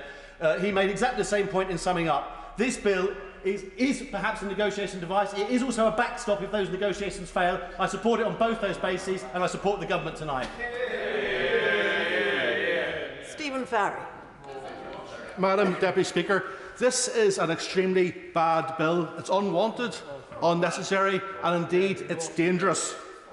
A number of members have referred to Orwellian doublespeak, but also we should add some Alice in Wonderland thinking to what is actually happening here. And I think I have to say at the start as well, the approach that the Foreign Secretary took to opening this debate was deplorable and was not taking the issues entirely seriously. And indeed, the process by which she's got to this point, as well as being extremely disappointing. Her engagement in Northern Ireland has been incredibly selective, and she has chosen an echo chamber to reinforce her own prejudicial views on the way forward, rather than engaging with the entire community in Northern Ireland. The bill is opposed by a majority of members of the Northern Ireland Assembly and indeed voters in Northern Ireland. The business community is deeply concerned by many aspects of the bill, and the bill is not even effective in getting the DUP to recommit to an executive. Some members have been lauding the words coming from the leader of the DUP today, but listening to it carefully, and you read it in Hansard, it's full of ifs, buts and maybes, and it does not commit to returning to the executive any time in the near future, if you read those words very, very carefully. And I hear from the backbenches such a cynic, rather than actually anyone trying to refute what I'm saying, which tells its own story itself. Now, the protocol is a consequence of this government's decision in relation to Brexit, particularly the decision to go for a hard Brexit. It also reflects the fact that the DUP pursued Brexit without any real consideration for the impact upon Northern Ireland and the reality that any hard Brexit would require some form of special arrangements for our part of the world. A hard Brexit does pose some very particular challenges to the whole notion of a shared and interdependent Northern Ireland. Northern Ireland is a diverse society, and that has to be recognised. It is not a perfect solution by any means, but it does offer Northern Ireland the opportunity of a soft landing, given all the tensions posed by Brexit to it. It brings opportunities in terms of dual access to both the GB and EU markets, but of course it also has its challenges. We must do all we can to maximise those opportunities, but also all we can to address the challenges themselves. Now, the bill is very far-reaching. It immediately disapplies some aspects of the protocol and gives ministers far-reaching the ability to disapply others. It brings major consequences. It threatens Northern Ireland's access to the EU single market for goods. The dual regulatory system is seen by business community as unworkable. Hopefully ministers have heard from the Dairy Council, the meat producers, the Northern Ireland Food and Drink Association and Manufacturing Northern Ireland, who have all expressed major concerns in this regard. Also, the loss of the jurisdiction of the European Court of Justice also brings its consequences. The protocol is not the same as a free trade agreement. It is a different type of beast. It's about us having access to the single market as a region. And indeed, this is not a neutral situation that we have to almost tolerate.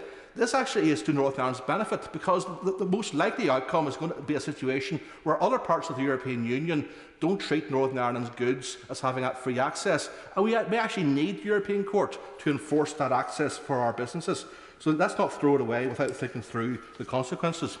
And the bill also risks a trade war with the European Union. I don't want to see that happening, but that is a potential risk, and undermines relations with the United States of America. The rules-based international order is something of fundamental importance to the UK and the wider world, and again we mess with that with our peril. Now, the government has been disingenuous in a number of aspects around how they have sought to defend the bill. This is not about defending the Good Friday Agreement. Brexit was a threat to the Good Friday Agreement. The protocol is a response to protect that situation. There is not a choice between the Protocol and the Good Friday Agreement. The two can be reconciled if people wish to do that. Indeed, one of the justifications is Madam Deputy Speaker, the honourable member says that the protocol is designed to protect the Good Friday Agreement. The North-South institution has collapsed. The Assembly is not meeting. The Executive is not functioning adequately. In the words of the Irish Foreign Minister, East-West relations are at their lowest ebb they have been for years.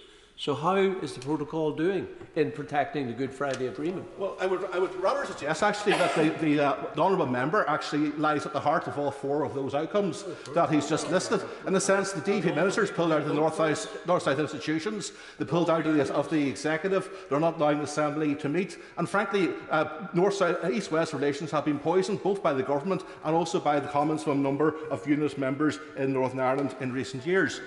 Now, in terms of the issue, the other issues used to justify this, one of the first things the government goes to is we can't do this VAT reduction on renewables in Northern Ireland. This is an outrage. Well, I've actually looked into this.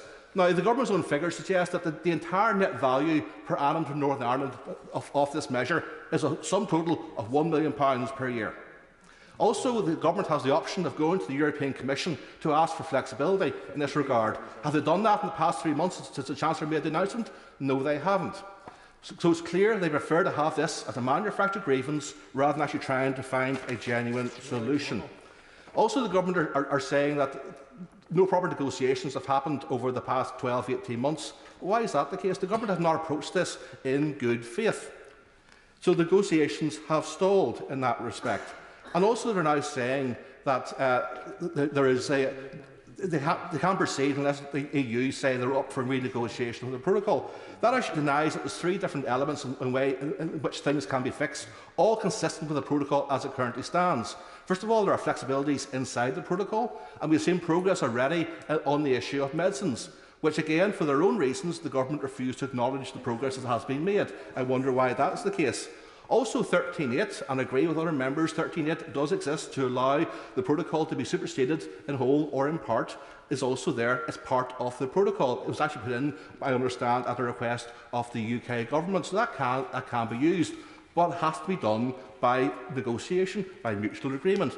And thirdly, we can do things in terms of supplemental agreements to the trade and cooperation agreements, such as a veterinary agreement. Again, those options have not been pursued. So there's plenty of options out there which the government can pursue, entirely in keeping with the EU's current negotiating mandate.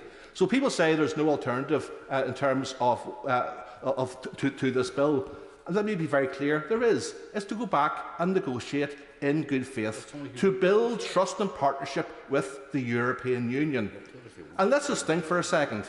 Is this bill itself going to improve trust and partnership? Is it going to make those negotiations any easier? No, it's going to make it harder, because every solution, every practical solution that I agree with depends upon EU and UK trusting each other, and that's not the case in terms of where the government sits tonight. Andrew Barry. Madam Deputy Speaker, I find myself in an unusual position in rising to speak this evening, in that I find myself in disagreement with, very unusually, with the Right Honourable Member, the member from Maidenhead, and in agreement, in part at least, with the Honourable Member for Gordon. In part because he said in his speech earlier on today that we bandy around the phrase "our precious union" and phrases like the integrity of our union quite a lot in this House, and it's quite clear to me that not everybody understands exactly what they're talking about when they talk about the union or its integrity, and so much so, in fact, I worry that the meaning on the reports has indeed been lost. But it does mean quite a lot to those of us that are in politics, because we are fighting every day to maintain this union, to retain our national identity, and to retain the right, as we all in this country have, to say that we are British, or we are of this United Kingdom, Scottish, Northern Irish, Welsh and English, but also British, and all else, and I mean all else, is secondary to that. And so I sympathise with those in Northern Ireland who were alarmed to hear the British government in court claim that the Northern Ireland Protocol temporarily suspended Article 6 of the Act of Union.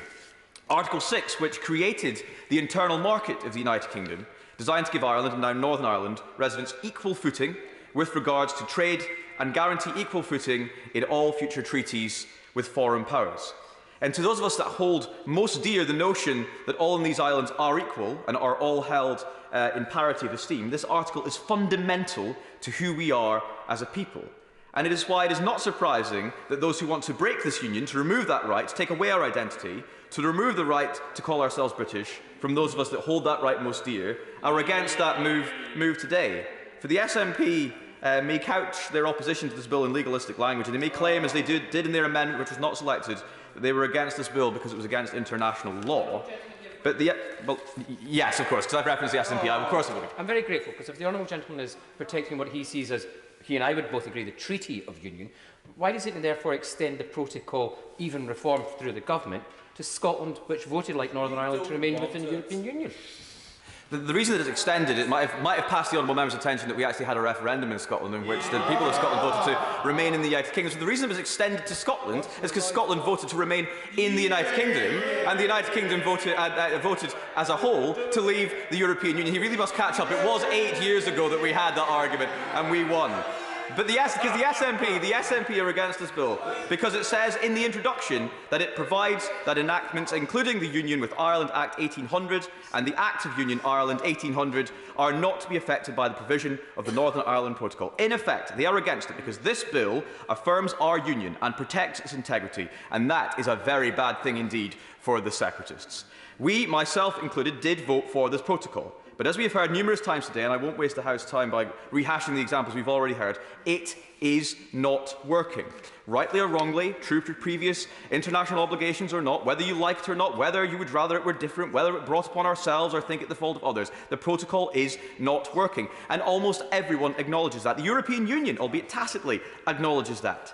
It fails to meet its first objective, specified in paragraph 2 of Article 1 of the protocol itself, that, and I quote, "This protocol respects the essential state functions and the territorial integrity of the United Kingdom." And that is before we even look at whether it passes its own tests regarding trade. That, and I quote again, that nothing in this protocol prevents the United Kingdom from ensuring unfettered market access for goods moving from Northern Ireland to the rest of the United Kingdom's internal market. It is hugely frustrating that the Commission refused to change the mandate of their representative in the talks, Maria Sefcovic.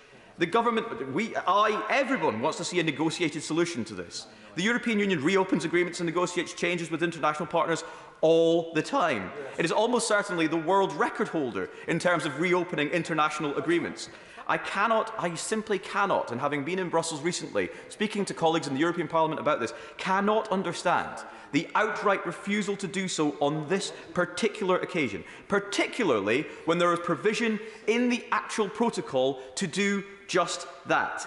And I do wonder if all the strenuous efforts that we hear day to day by all the opposition parties in here demanding that we negotiate a solution, negotiate a solution, might be better directed at calling for the EU to come to the negotiating table with a mandate to do just that. We cannot negotiate when there is nothing to negotiate about. I am pleased the government are bringing forward this bill. We need to resolve the issues of East-West trade. For the people of Northern Ireland, we must see a return to devolved government at Stormont. We must restore the primacy of the Good Friday Agreement, and we must ensure that parity of esteem for all people on these islands is held dear. I would rather that we didn't have to introduce this bill. But the refusal of the EU to come properly to the negotiating table is a huge frustration, and so acting as it is the government's only option, and that is why I'm proud to be supporting it this evening. Paul Blomfield. Thank you very much indeed, Madam Deputy Speaker.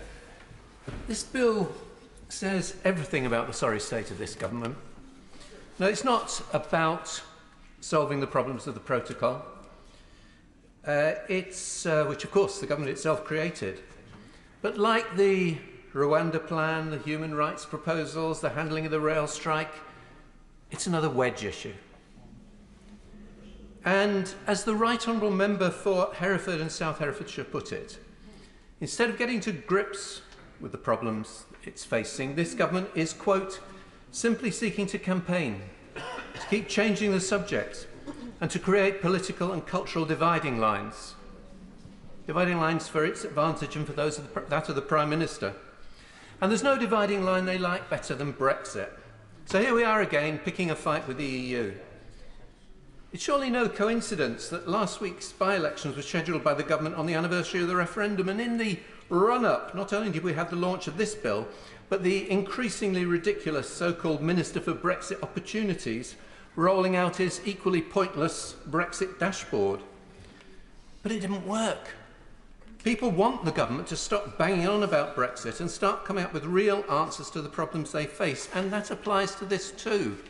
Because this bill isn't about fixing the problems arising from the protocol, and there are problems, flaws that the Prime Minister negotiated, and he knew what he was doing.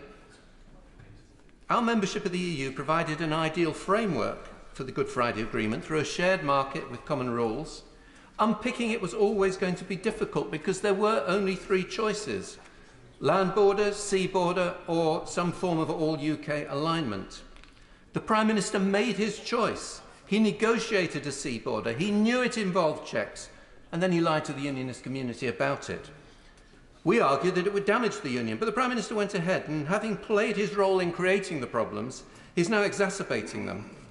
Ministers are choosing to bypass the existing mechanisms for resolution that they agreed to when signing up to the deal, to put political self-interest over the national interest. As they did with the Internal Market Bill's first iteration, the government are willing to undermine the peace process in Northern Ireland, provoke a row with our closest allies and most important trading partners in Europe, and anger our friends in the United States. There are practical solutions to the problems with GBNI trade, and my right honourable friend, the member for Leeds Central, outlined them, but it seems as if this government doesn't really want a solution.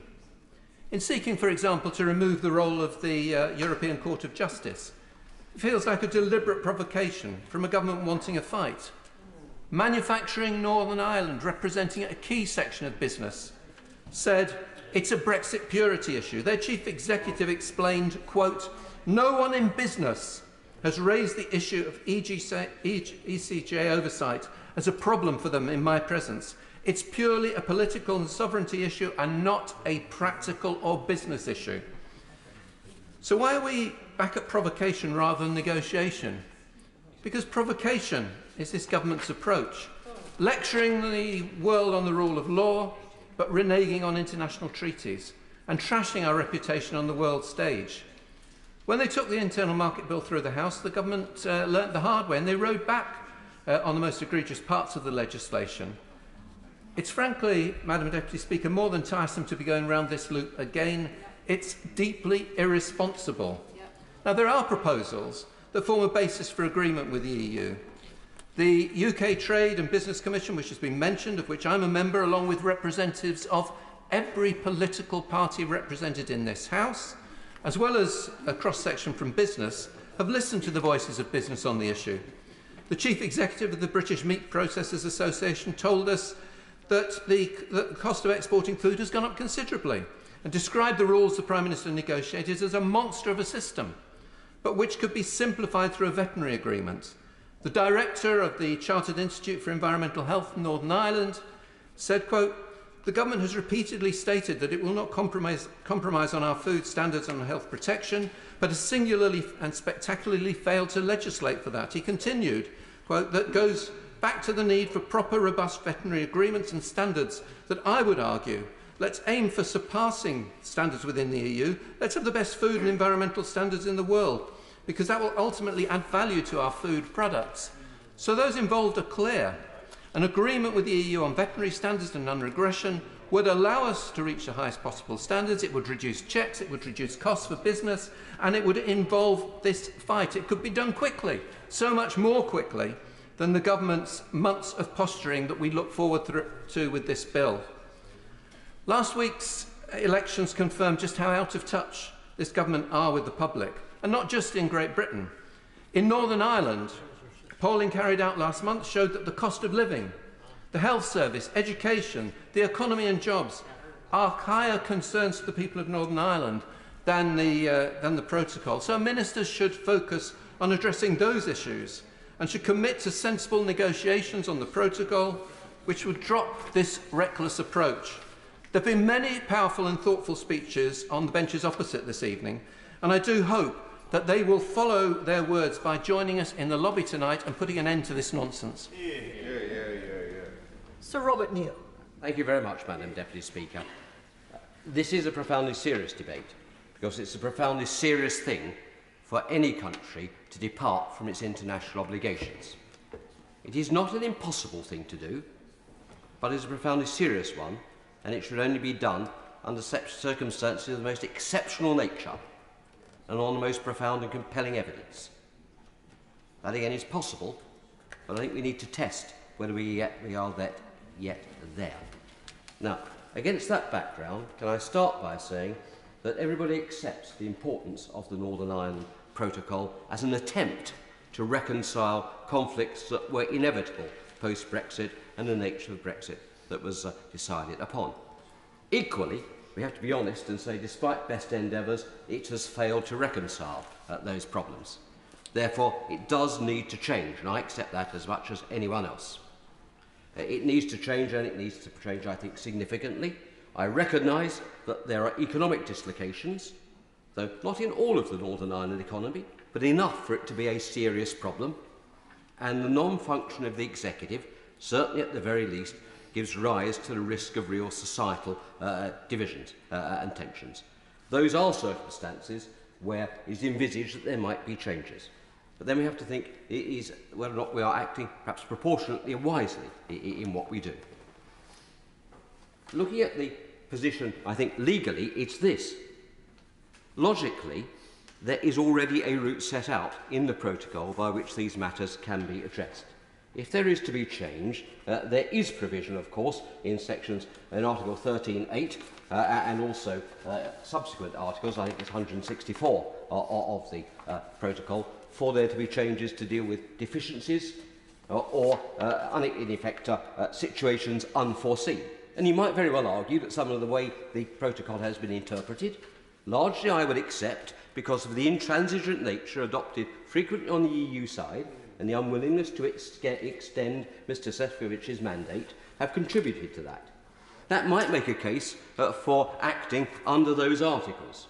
And I also accept too that the protocol was never intended to be permanent. It was always envisaged that it could be changed. Equally, all of that presupposed that it will be changed by negotiation rather than through unilateral action. And that's the difficulty that we have to face here. How do you reconcile the primacy of the Good Friday Agreement, which I accept, both politically and legally, and the need for adjustment with maintaining our reputation as a country which sticks by its word? Pacta sum servanda, as we all say. Now, how do we get round that? This bill, as currently drafted, I think, does not achieve that. It could be, were it to be amended, and that's why I do not take the view that we should exclude the idea of legislation to act in the way that is envisaged, but I do think it needs some serious thought, because at the moment, as I've suggested elsewhere, it raises as many questions as it answers, and we don't have those. Because if we are not to go down the route envisaged of renegotiated changes within the protocol, and there may be pressing reasons why that is not achievable in the time frame available, you then have the ability under Article 16 to take emergency safeguarding measures. Those have not yet been used. I agree with my right honourable friend, the member for Chingford and Woodford Green, that actually that might be an appropriate route to use. It might not solve all the problems, but I would suggest too, for reasons I'll come to, that would legally put the UK in a better position were it then seek to go further than that. Because to rely upon necessity, as the government does, which is a respectable and established concept in international law, I concede that, but one which it's well known must be used exceptionally, and therefore rarely and with a high evidence threshold to be met, it will be, I think, much better to have exhausted all opportunities. Indeed, that is part of the doctrine. To evoke necessity, not only must there be a grave and imminent threat, and I agree with my right honourable learned friend, the member South Swindon, that it need not be immediate, but it has to be something more than merely contingent or a possibility, and it has to be evidenced. And it seems to me that what we do not yet have is the evidence before us. So what I say is that before this bill passes its stages in this House, the government, which is working upon its evidence base, which says it will be able to draw together the facts which can be applied to the evidence to substantiate the grounds of necessity ought to come to the House with that evidence. Going forward, rather than having exceedingly wide Henry VIII powers, I would think it much preferable that we do as we did with the UK Internal Markets Bill and require the government to come when it wishes to disapply an element of the protocol to the House and seek its endorsement, having presented that evidence to it.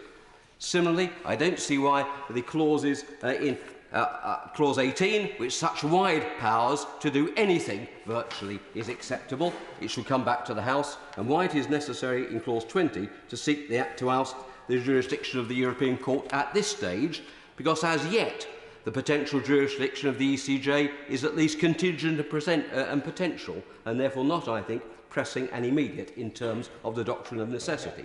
So I will not support the bill tonight. I will not vote against it. I'm deliberately abstaining tonight to see how the bill develops, because I think it could be amended into a workable form, but it comes with very many caveats and a lot of questions I think the ministers need to answer, and I hope they'll seek to address those as we go forward. Bel Ribeiro-Adi. Thank you, Madam Deputy Speaker. This government is making a habit of breaking the law. Just last Friday, the Home Secretary was found to be in breach of the law, and not for the first time, in relation to the Equality Act and the mistreatment of refugees. Overnight, we learned that the Prime Minister intends to be in breach of WTO rules in order to slap tariffs on steel. And here we are today with the Foreign Secretary telling us earlier that this government will rip up the Northern Ireland Protocol that it negotiated and it voted for. This is clearly another breach of the law and a shameful hat-trick from three of the foremost senior officers of government. The party opposite can keep trying to spin it however it likes, but the bottom line is that the withdrawal treaty is an international treaty. The unilateral abrogation of a treaty or any part of it is a breach of international law. In addition to undermining any reputation for straight dealing this government may still have, it also tarnishes the reputation of this country. It drives a coach and horses through the entire agreement that we've made with the European Union, and it undermines the Good Friday Agreement with all the potentially serious consequences that that entails. It insults our intelligence, Madam Deputy Speaker, when the Foreign Secretary claims that it is to protect the Good Friday Agreement. It does the very opposite, and she knows it. The potential consequences from this legislation include, but are not limited to, the possibility of an all-out trade war with the EU, no trade deal with the United States, severe disruption to our trade at a time when the economy is already suffering from Conservative economic mismanagement, and instigating political turmoil once more on the streets of Northern Ireland. The claims that the economy in Northern Ireland is suffering as a result of the protocol are completely false. North-South trade in Ireland is actually booming. It's the economy here which is suffering because of Brexit. Ministers know full well that the majority of people in Northern Ireland voted against Brexit, and by a much bigger margin than the Vote Leave campaign achieved.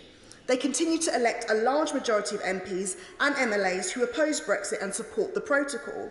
But then this government and its predecessors have never been overly concerned with democracy in Ireland. The reality is, Madam Deputy Speaker, that the claim on which the party opposite fought the election, that they would get Brexit done, was a great deception. 6 years after the referendum vote, the party opposite has gone through 3 prime ministers and may soon be on its 4th, but still has not got Brexit done. We wouldn't be here if they had. Now, the Foreign Secretary called herself a patriot and said her party was the party of the Union and firmly in belief and support of the Union, but the party opposite can't actually be serious.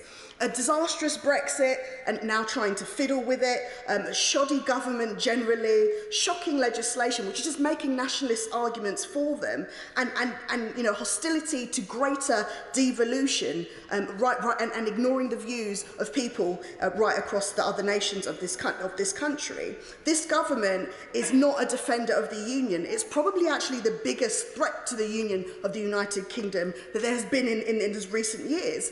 Madam Deputy Speaker, they're unwilling to face reality or to come clean with the people of this country.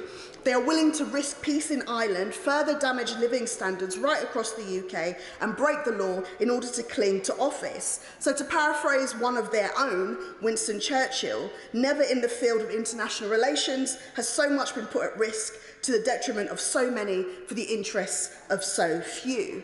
So if it wasn't abundantly clear, Madam Deputy Speaker, I'm firmly against this ridiculous piece of legislation. Robin Miller. Madam Deputy Speaker. Before I start, Madam Deputy Speaker, I'd just like to comment on the quality of the debate that we've had. I've been really encouraged that all parts of the House have contributed. We've heard many different views, but this is a reflection too of the conversations I've had around this place over the last few weeks in the run-up to this debate. And I welcome that engagement across the House on all of these points, because at the heart of this, I do believe this is about the Union. It's a question of principle. The Honourable Member for Central Leeds said that this was a bill born out of desperation, not principle, but I would argue exactly the opposite. This starts with principle. For me, this starts with the ruling of the Northern Ireland Court of Appeal that the Acts of Union were subjugated by the Northern Ireland Protocol. It is imperative then, as a point well made by the Right Honourable Member for Lagan Valley, it's imperative then that while we consider issues of trade, while we consider the peace agreements, we also consider the integrity of the Union. All of these are important and each must be addressed, but all can be addressed only if the integrity of the Union underpins them. With regard to trade, this bill restores free movement of goods within the UK. However, it also respects the integrity of the EU single market through the introduction of green and red channels. I would suggest this meets the test set by the Honourable Member of Maidenhead for actually delivering the aims of the bill. Secondly, with regard to governance and jurisdiction, the Honourable Member for Stone mentioned the democratic deficit. In just one moment, the Honourable Member for Stone mentioned the democratic deficit that exists within Northern Ireland. And I would suggest that this bill meets that requirement through rejecting the jurisdiction of the EU and the European Court of Justice, because with that, residents of Northern Ireland have no control over the laws that are set and which must govern them. I'll give way to the Honourable Member. I thank the Honourable Member for his point, and if I may just return briefly to the point he made prior to that. At no stage has this government or my party ever called for a hard border on the island of Ireland. That's why we support this solution.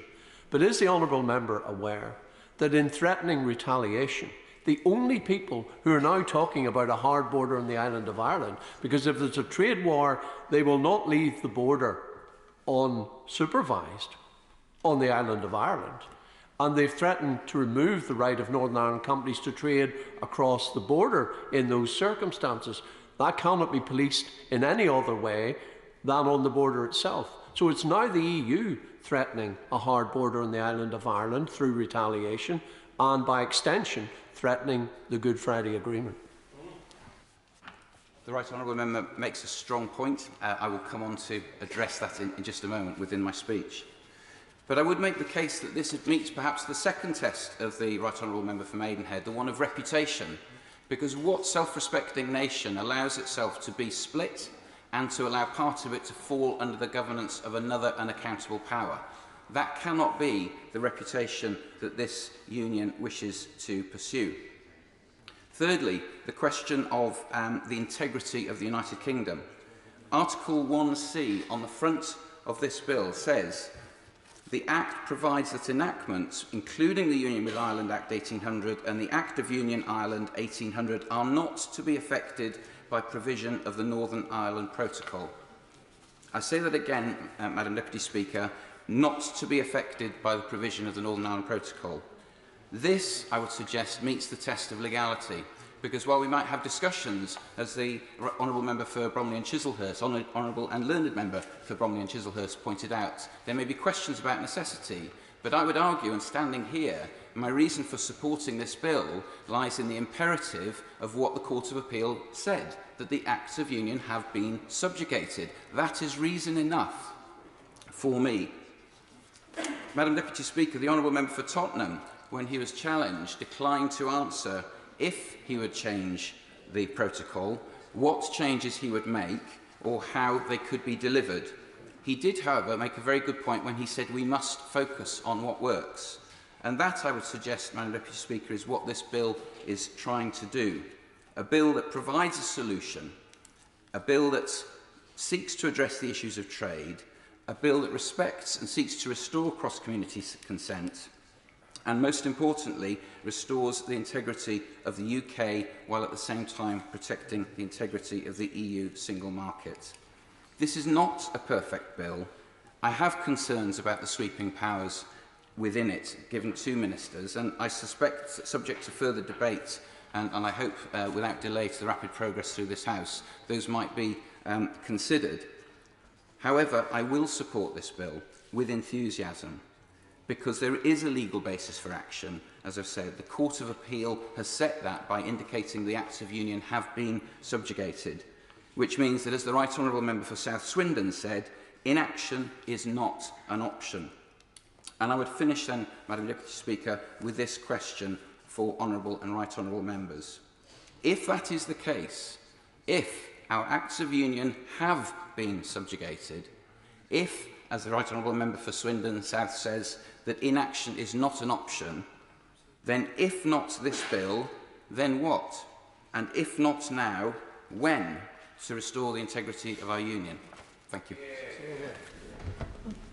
Most unusually, many people who... Oh, the Honourable Lady has already spoken. She's forgotten.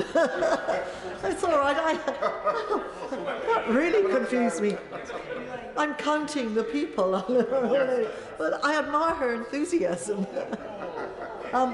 Most unusually, some members who had indicated to Mr Deputy Speaker earlier that they wish to speak are not in the chamber and appear not to wish to speak. So therefore, most unusually, I'm going to extend the time limit, at least for a short while, to 7 minutes. Karen Smith. Thank you, Madam Deputy Speaker. I'll see how we go. Exactly 6 years ago today, following the Brexit referendum, we had a statement in this House with the Prime Minister, then Prime Minister. Over 2 hours of questions took place, and I believe I was the only non-Northern Ireland Member of Parliament to raise the issue of the Northern Ireland border. Specifically, I referenced my own family who live both sides of that border. My family are from Cavan, and my current family, part of them, live in Fermanagh. I spend a lot of time there crossing the border. It's always been personal to me. The removal of the physical infrastructure throughout the 1990s was something that I was able to witness and see the benefits that happened there. But throughout the 6 years, and members who weren't here at the time have referenced it, but throughout most of that time, Northern Ireland received very little attention. It has always been an inconvenience to the Brexiteers. They have never really articulated a solution to the conundrum of the unique circumstances on the island of Ireland. And too many people across this House do not know and do not understand the history. Now, clearly, there's circulating amongst the ERG or somewhere a briefing pack that starts at 1800 with the Act of Union, moves swiftly on to 1998 and finds us back here today. Well, Madam Deputy Speaker, it would well behove many members to walk along the corridor to the library, to check the Hansards from this place throughout the 19th and 20th century. It would behove the party opposite to understand the arguments between Disraeli and Gladstone about that coming storm from the west, because it is a different place now than it was throughout those times, and careless words spoken in this place throughout those 2 centuries have impacts in Ireland, across the Republic and across Northern Ireland. Peace and stability must always guide us all. We all want that to happen, but nothing in this bill does anything to bring peace and stability into Northern Ireland. It brings no power to people in Northern Ireland. It gives all power to singular ministers in this government. The Secretary of State has told us today that she has no agreement from the parties that they will go back to Stormont, and the powers given to the minister from the UK government is complete, unfettered, with no accountability. One of the key parts of the Belfast Good Friday Agreement, which nobody seems to want to mention this afternoon, which has always been really important to bring peace and stability across communities, is the mutual interest and mutual respect between the UK and Irish government for the 2 communities that exist in Northern Ireland. Mutual interest and mutual respect. So I know the party opposite don't like this, but Ireland remains a member state and is that mutual interest. So when people casually talk about the EU being the enemy, what they really mean is that Ireland remains the enemy. For the Brexiteers, there has always been one solution to the problem of Northern Ireland, and that is for the Irish to leave the European Union. Brexit has never been about the UK leaving. It's always been about the destruction of the European Union. The solution for the Brexiteers, for the ERG that now control the party opposite, is for Ireland to leave. But that's not going to happen. Ireland has been very successful within the European Union. It has transformed society and people there. That is the realpolitik. The unique circumstances on the island of Ireland have not changed. And somehow we need to remind the party opposite and other members of that place. Northern Ireland is on the cusp of something. It is on the cusp of either great prosperity with the dual regulatory system, or it is on the cusp of economic failure. It is our duty to decide which of those two paths we now want to support people there with. Investment does await. The fulcrum of being part of the EU and the United Kingdom is potentially very exciting for business and prosperity in Northern Ireland. Or we choose stagnation, indecision, fighting in the courts, arguments over the niceties of legal arguments and international treaties over the last 200 years, frightening off that investment which is so crucial for prosperity and security. But it's not just personal now for me here. The fact of our breaking an international agreement, the instability that causes, definitely impacts businesses and people in my Bristol South constituency. Our international reputation, our stability, our rules-based economy as a safe place to do business is being totally trashed by this government. Our reputation is being shredded. And in the remaining minute I have, Madam Deputy Speaker, I just want to alert members, if they didn't follow, on the Public Administration and Constitutional Affairs Committee, of which I'm a member. We are currently doing an investigation into international treaties. We've had Lord Frost, and last week we had Professor Bartels from University of Cambridge. And when asked about the state of necessity, Professor Bartels said, I would say that you resort to a defence of necessity when it is necessary. In other words, you don't have anything else. The ultimate test of legislation is will it work? And this is clear that this will not work. It's a distraction. It's a distraction from the psychodrama within the Conservative Party and the Prime Minister, and it's truly shameful. Dr. Andrew Murison. I'm grateful, Madam Deputy Speaker. It's always a great pleasure to follow the Honourable Lady, although I have to say I profoundly disagree with the implication that those of us who decided Britain's place in the world was best served by leaving the European Union view the EU, let alone the Republic of Ireland, for goodness sake, as the enemy, to use her words. Clearly, that is not the case. My right honourable friend, the Minister, who winds up, will be sport for choice in choosing speeches to comment upon. But if I can say so, in a very brief period of time, the Right Honourable Gentleman, the Member for Lagan Valley, in an intervention on the Honourable Member for North Down, pretty much nailed it in his assertion. It is clearly the case that the status quo is not compatible with the Good Friday Agreement, with the Acts of Union, and that the doctrine of necessity certainly applies in this case. It's remarkable, isn't it, that the protocol's supporters appear to be the parties opposite. Those that drafted it sit on these benches and are trying to change it. I also enjoyed the remarks one or two honourable members made opposite, appearing to trenchantly support the other place in the hope that they will defenestrate this bill, which I sincerely hope they fail to do. That said, though I welcome this bill, I hope it will be improved in committee and in the other place. In particular, some of the swinging powers that this bill gives ministers will be clipped. I have to say to ministers also, whilst assuring them of my support this evening, that I remain somewhat bewildered by their refusal to consider in a meaningful way triggering Article 16. That is already available to them, and nobody has marshalled a credible argument that satisfies me, certainly, that it could not be done, should not be done. The grounds for triggering Article 16 are clearly there.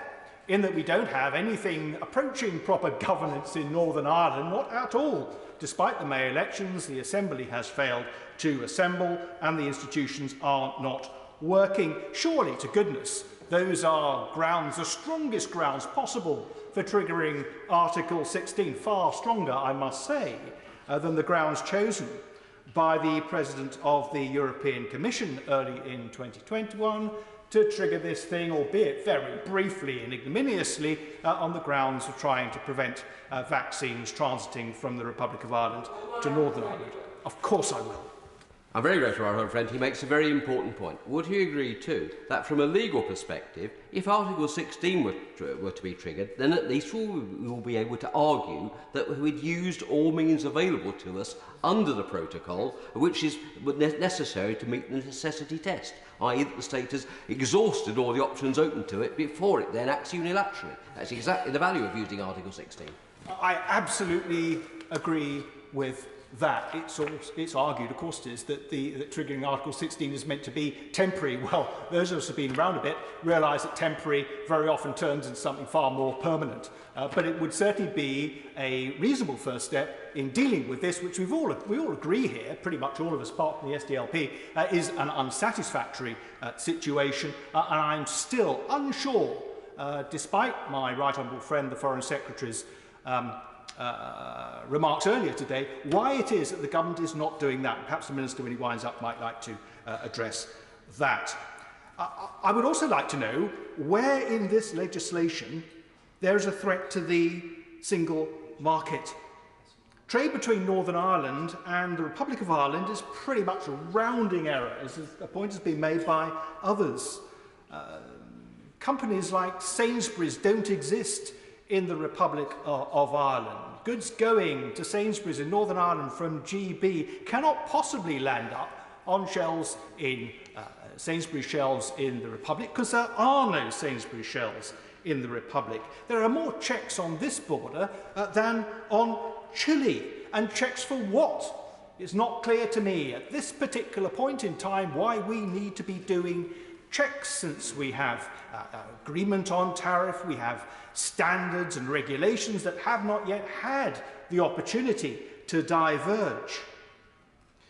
Many contributions today have talked about the doctrine of necessity. What they haven't mentioned is that there is a second part to the doctrine of necessity. It's a lesser part, but it's germane nevertheless. It isn't dealing with grave or imminent peril. It allows parties to rescind an obligation if to do so would not, quotes, seriously impair an essential interest of the states towards which the obligation exists, or of the international community as a whole.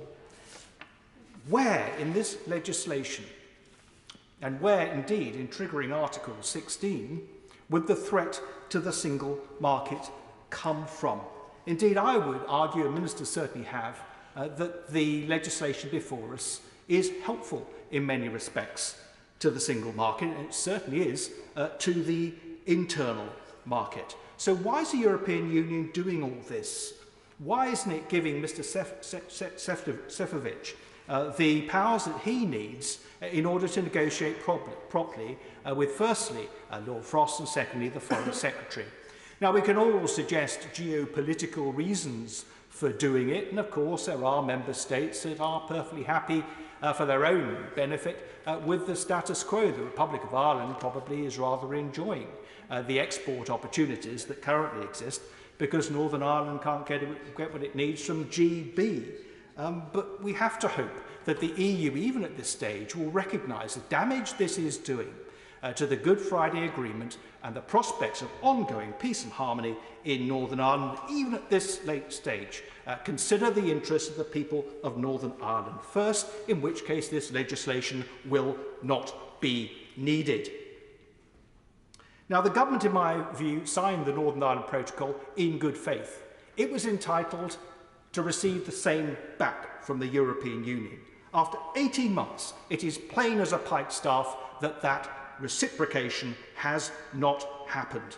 It's not as if there are not technical solutions to the problems that currently exist. I wrote about this in my report when I chaired the Northern Ireland Affairs Select Committee, and it distresses me that all this time on, nothing appears to be done about the recommendations I made and which others have made subsequently that would deal with this perfectly elegantly. And of course, it may very well get worse with the SPS offset through the Movement Assistance Scheme likely to be viewed as ultra vires by the European Court of Justice, and the prospect of energy VAT, which I hope very much will be reduced in GB, not being reduced in Northern Ireland, completely contrary to the Good Friday Agreement and the Acts of Union.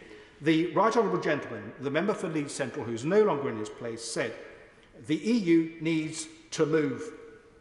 Well, it does. It won't. I hope this legislation gets it moving.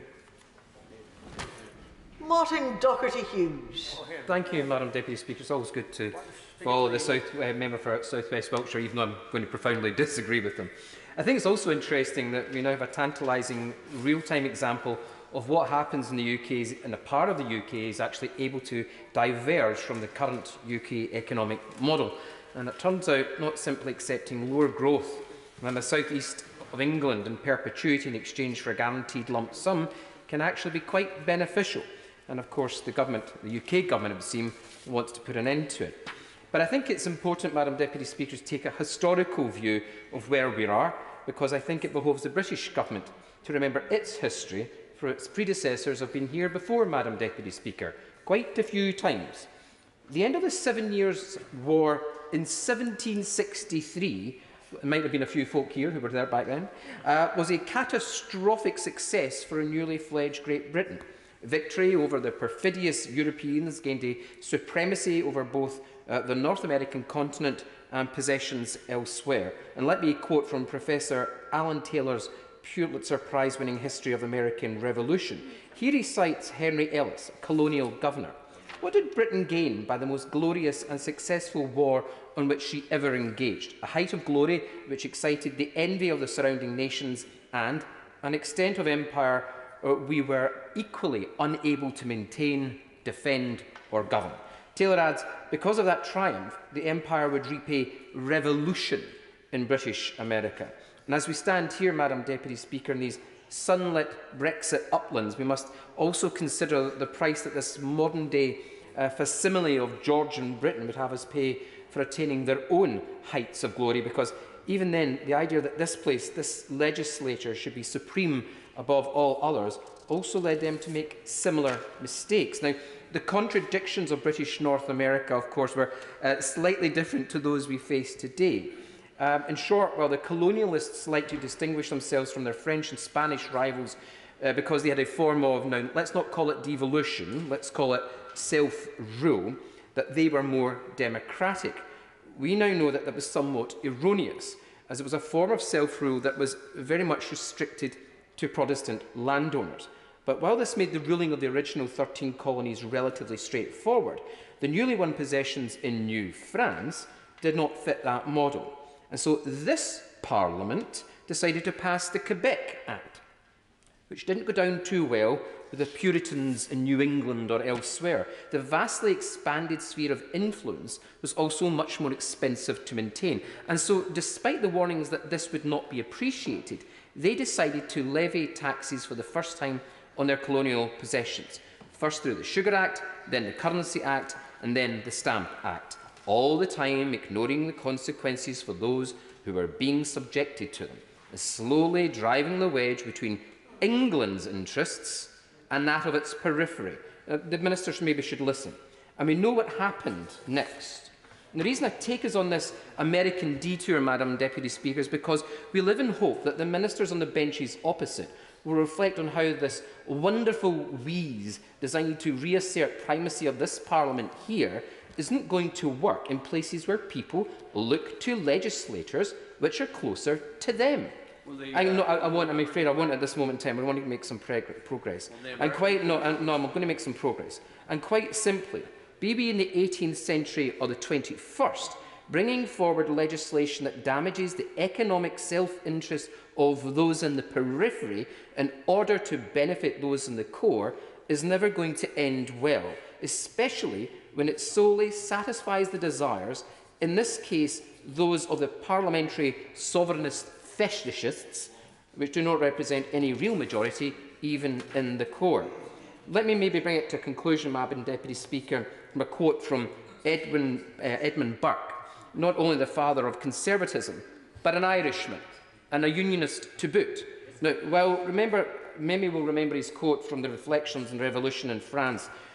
People will not look forward to posterity who never look backwards to their ancestors. Besides, the people of England will know well that the idea of inheritance furnishes a sure principle of conservation and a sure principle of transmission. But I think the one that is more pertinent to our discussions is a few paragraphs later. The institutions of policy, the goods of fortune, the gifts of providence are handed down to us and from us in the same course and order.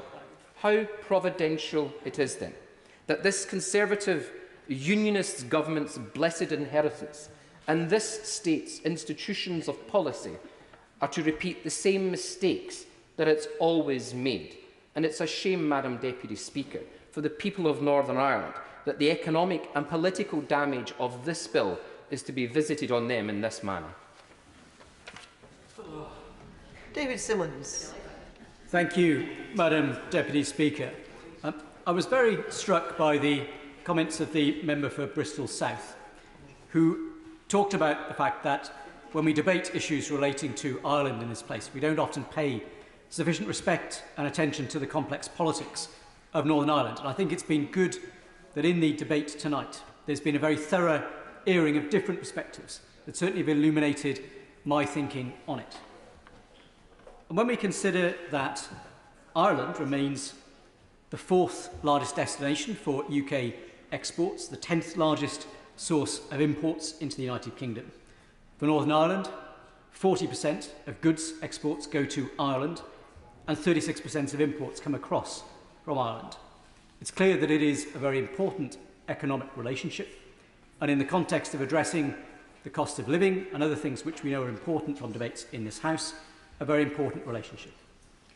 And I'm persuaded, as my honourable friend, the member for Newcastle Underline, outlined in his contribution earlier on, that although we have many concerns about elements of this bill, it's right to give the government the benefit of the doubt, to create that space for the negotiation which we've heard is happening in good faith, with a view to seeking a negotiated agreement to address these issues, and recognising if that goes wrong, we need to have the ability to protect our position in due course. Now, Ruislip, Northern and Pinner is a very long way from Northern Ireland, but it's of enormous interest to my constituents, because my constituency includes a very large number of people who are small and medium-sized exporters and importers. And I've heard of many constituency surgeries directly from many of those businesses that the issues that are contained both directly in this debate about Northern Ireland, but more generally the issues it is that affect our international trade, are incredibly important to them.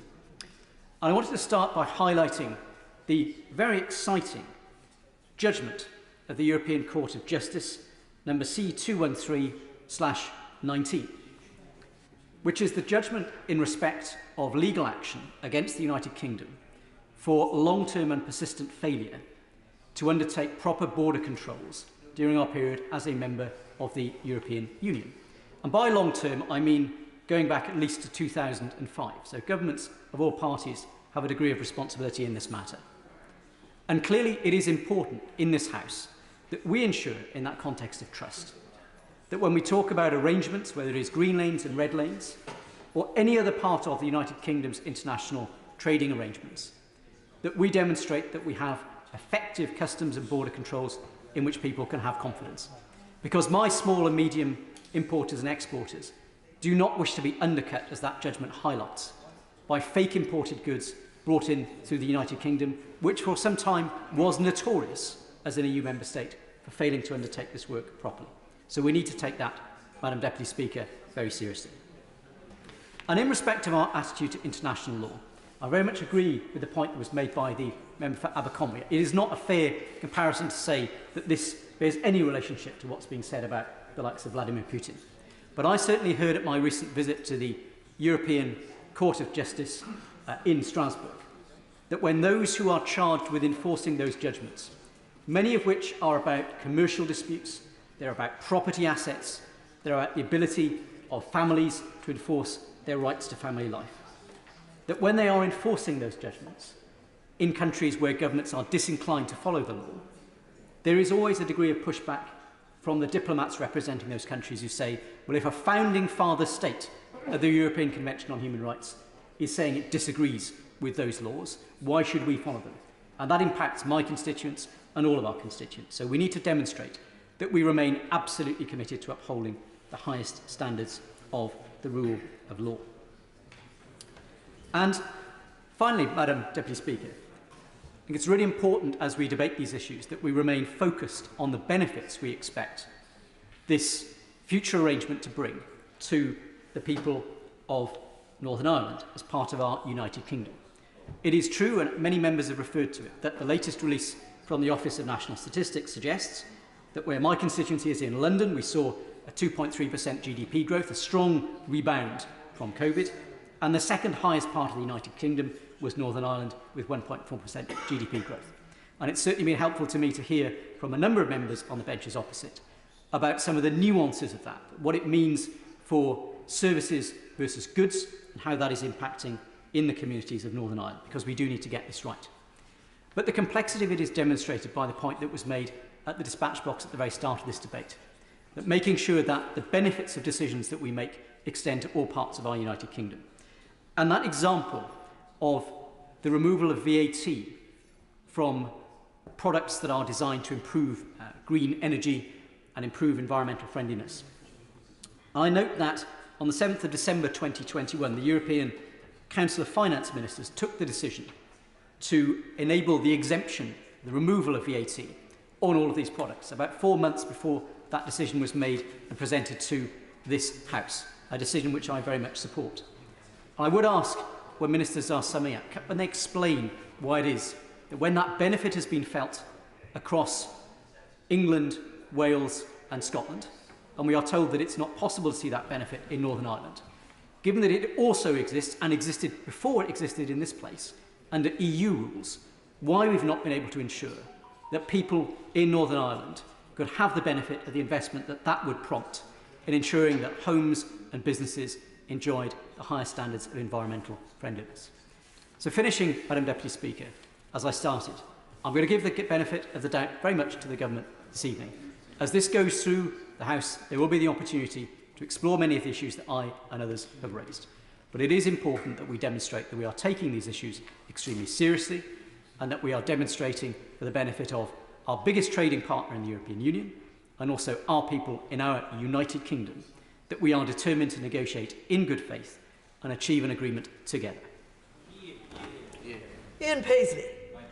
Deputy Speaker, I thank the member for Ruslip for his very thoughtful comments and speech. And it's a pleasure to follow him in this debate. Madam Deputy Speaker, this debate reminds me a wee bit like the story of the man who asked for directions in Northern Ireland. He said, "Could you tell me how to get to Lisnagonia?" And the man said, "I wouldn't start from here." And that debate, this debate around the protocol in Northern Ireland is a wee bit like that whenever we actually start to examine it.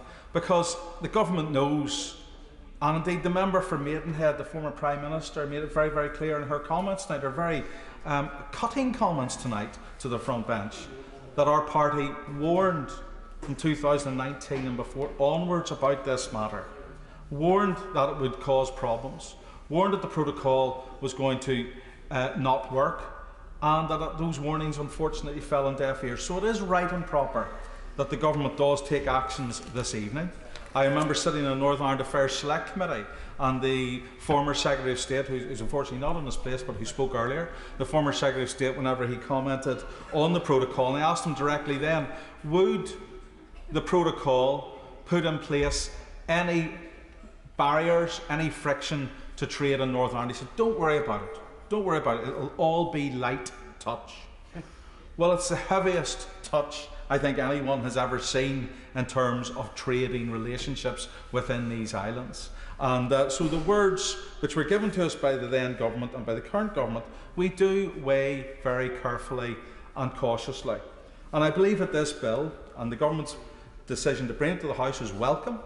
I do believe that their mettle will now be tested. I believe their steadfastness will now be tested. And as it was put on the record by the Foreign Secretary, their patriotism will now be tested by this matter. And I think that this House will then be left to judge, is the government sincere? And I know on these benches we definitely hope that they are.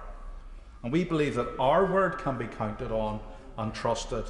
It is now up to the government to prove by its actions that its words can be counted and believed in and be shown to be true. The Foreign Secretary, in a communication to the Select Affairs Committee, made it very, very clear that the problems of the protocol are about the disruption and divergence of trade, the significant costs and bureaucracy for businesses, and the undermining of the three strands of the Belfast Good Friday Agreement, and the collapse of the power sharing arrangements at Stormont.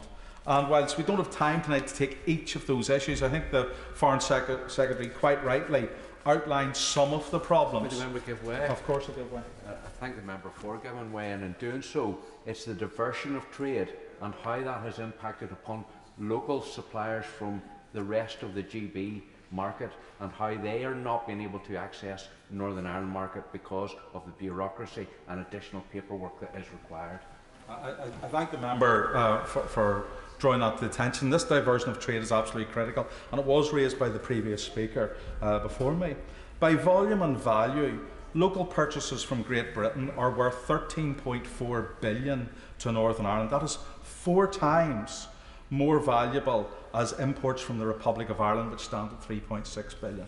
So just think of that, and I hope that answers the question that was put by the member for Ruslip about the value of trade in Northern Ireland.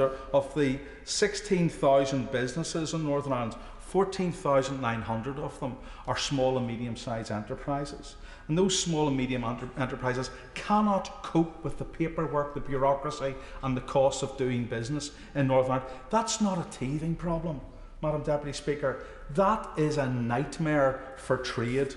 The the Consumer Council last year published statistics about Northern Ireland. It said that over 2/3, that's 68% of people in Northern Ireland have experienced UK online retailers no longer delivering to Northern Ireland. 68% have experienced this. 65%, nearly 2/3, have experienced delays in delivery of goods from GB online retailers to Northern Ireland. Over half, 53%, have experienced reduced access to products offered by GB retailers into Northern Ireland. Over 51% have experienced an increase in the cost of goods bought online.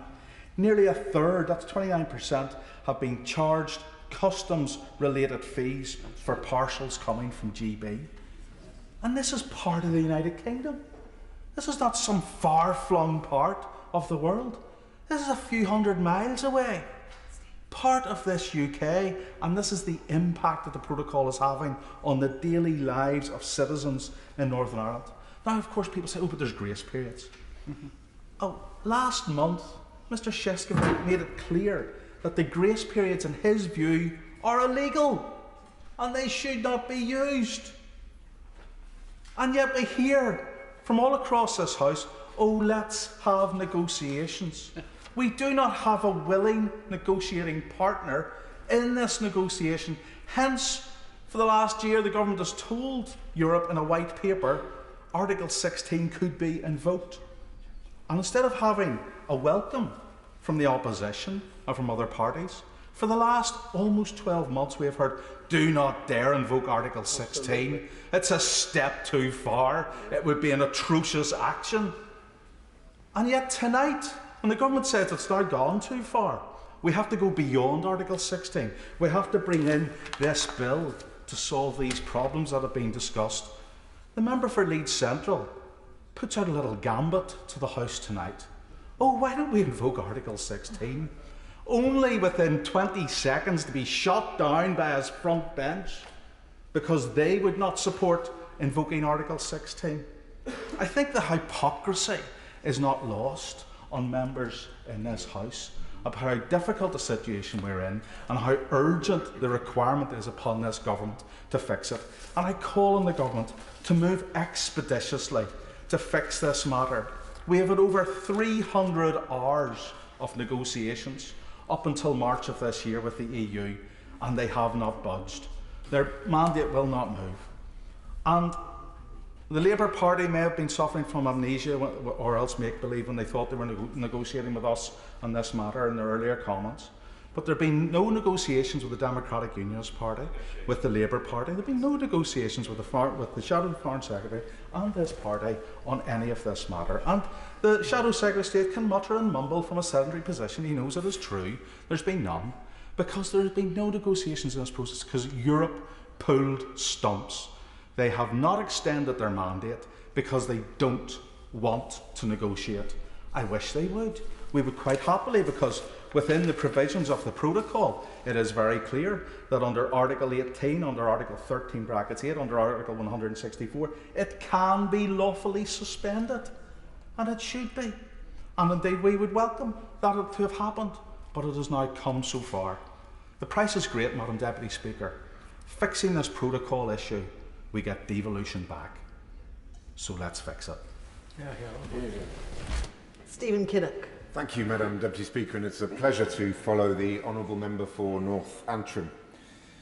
Madam Deputy Speaker, as a patriot, there are many things that make me proud to be British.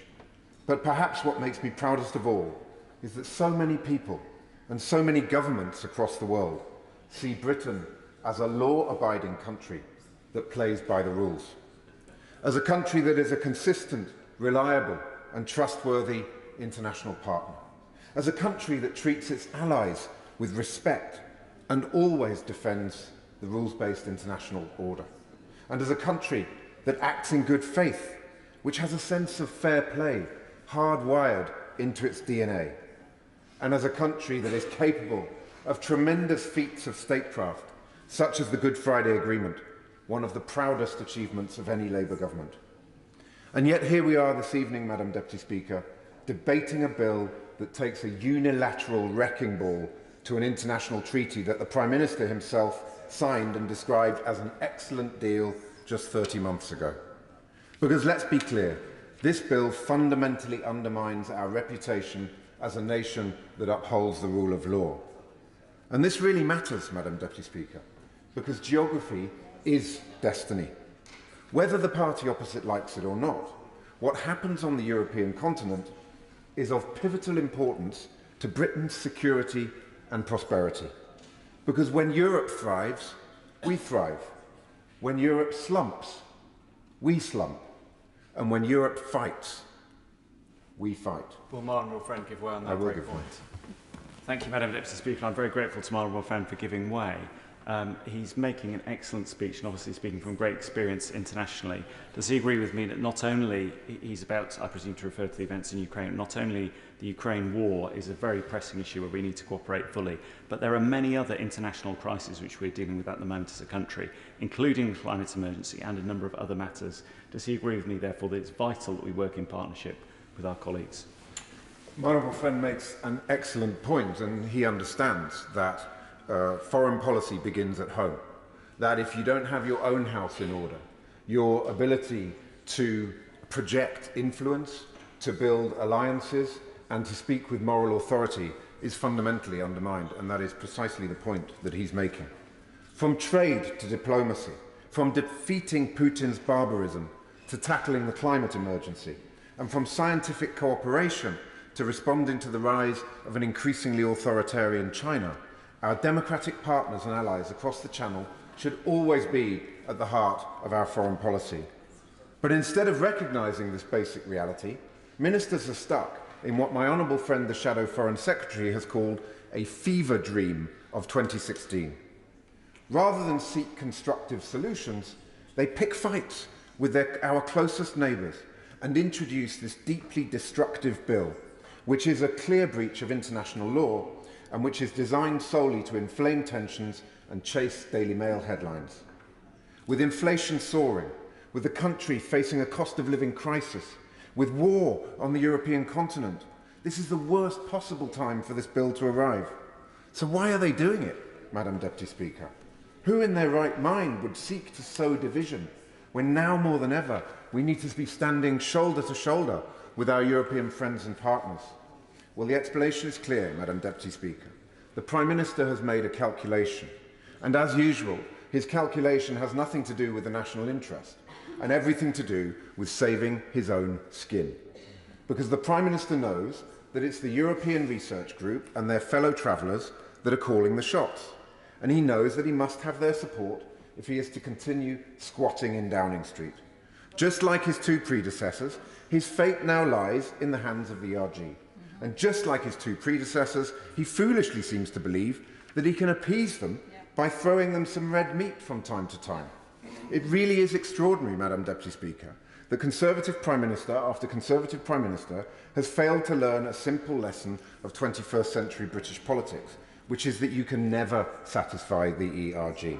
No matter how much red meat you throw to them, their hunger will never be sated. They will always come back for more. And right now, Madam Deputy Speaker, they are once again at the height of their powers, because the outcome of the no confidence vote has maximised their leverage and given them a Prime Minister who, when they order him to jump, responds by asking, how high? And not only that, it's given them a Foreign Secretary whose leadership ambitions depend on their support. So the planets really have aligned for the ERG, Madam Deputy Speaker, on the benches opposite. But for our country, not so much. Because out there in the real world, the impacts of the Prime Minister's botched Brexit are being felt by working families and businesses across the country. Our exporters are suffocating under mountains of red tape. Import frictions are driving inflation up. And next year we're forecast to have the lowest growth of any country in the G20 apart from Russia. The fact is the party opposite is unable to point to a single net economic benefit of the disastrously bad deal that they negotiated. Not one. Indeed, last week, the Minister for Brexit Opportunities was asked to name a single benefit of the Prime Minister's botched Brexit deal. The only thing he could come up with is that the road signs in the Dartford Tunnel can be changed from metres to yards. You couldn't make it up, Madam Deputy Speaker. It's almost as absurd as the apparent legal basis for this bill, which we are told is the doctrine of necessity that requires grave and imminent peril. But if the peril is so imminent, why has the government chosen a route that will require months of passage through Parliament? Well, we know the answer to that question too, Madam Deputy Speaker, because the only thing that's in grave and imminent peril is the Prime Minister's job. But the fact that the Prime Minister's botched Brexit deal is so clearly failing to deliver any of the economic benefits that were promised is not only bad news for the jobs and livelihoods of the British people, it's also bad news for our relations with the European Union and with our international reputation more broadly. Because the more obvious it becomes that the deal is fundamentally flawed and failing, the more the Prime Ministers and others who heralded it as a triumph when they signed it will start looking for scapegoats, pointing fingers and lashing out. They'll blame the EU. They'll blame those who voted Remain. They'll blame the civil service. They'll blame the judges. In short, they'll create a smokescreen of sob stories and grievance, which they hope will obscure their own profound incompetence. And they will use the passage of this bill and other ruses, such as the Bill of Rights and the Rwanda Plan, to whinge and rant about the saboteurs and the conspirators, because they will always try to play the victim card, and they'll never stand up and take responsibility. And there's nothing patriotic about that, Madam Deputy Speaker. So to sum up, the purpose of this bill is not constructive, it is deliberately destructive. It is not seeking to solve a problem, it's seeking to fuel grievance and shirk responsibility. It's not diplomacy or statecraft, it's a piece of reputation trashing vandalism. And this House should treat it with the contempt that it deserves. Thank you. Carla Lockhart. Thank you, Madam Deputy Speaker. I welcome this bill and its second reading in this House today, and I welcome that the Government now recognises the very significant problems caused by the protocol, the damage it is doing to political stability, to community relations and to vast swathes of our economy in Northern Ireland and indeed to businesses in GB. The bill is recognition of and an appropriate response to the unreasonableness that is intrinsic within the protocol and how, despite protracted engagement with the EU, the only thing more unreasonable than the protocol itself is the EU's attitude. Their obstinate approach to those intent on finding common sense solutions that will undo the damage we see in Northern Ireland, brings us here today. Solutions that, with goodwill on all sides, can work for everyone. That is what my party desires, solutions that work for everyone and can be supported by everyone.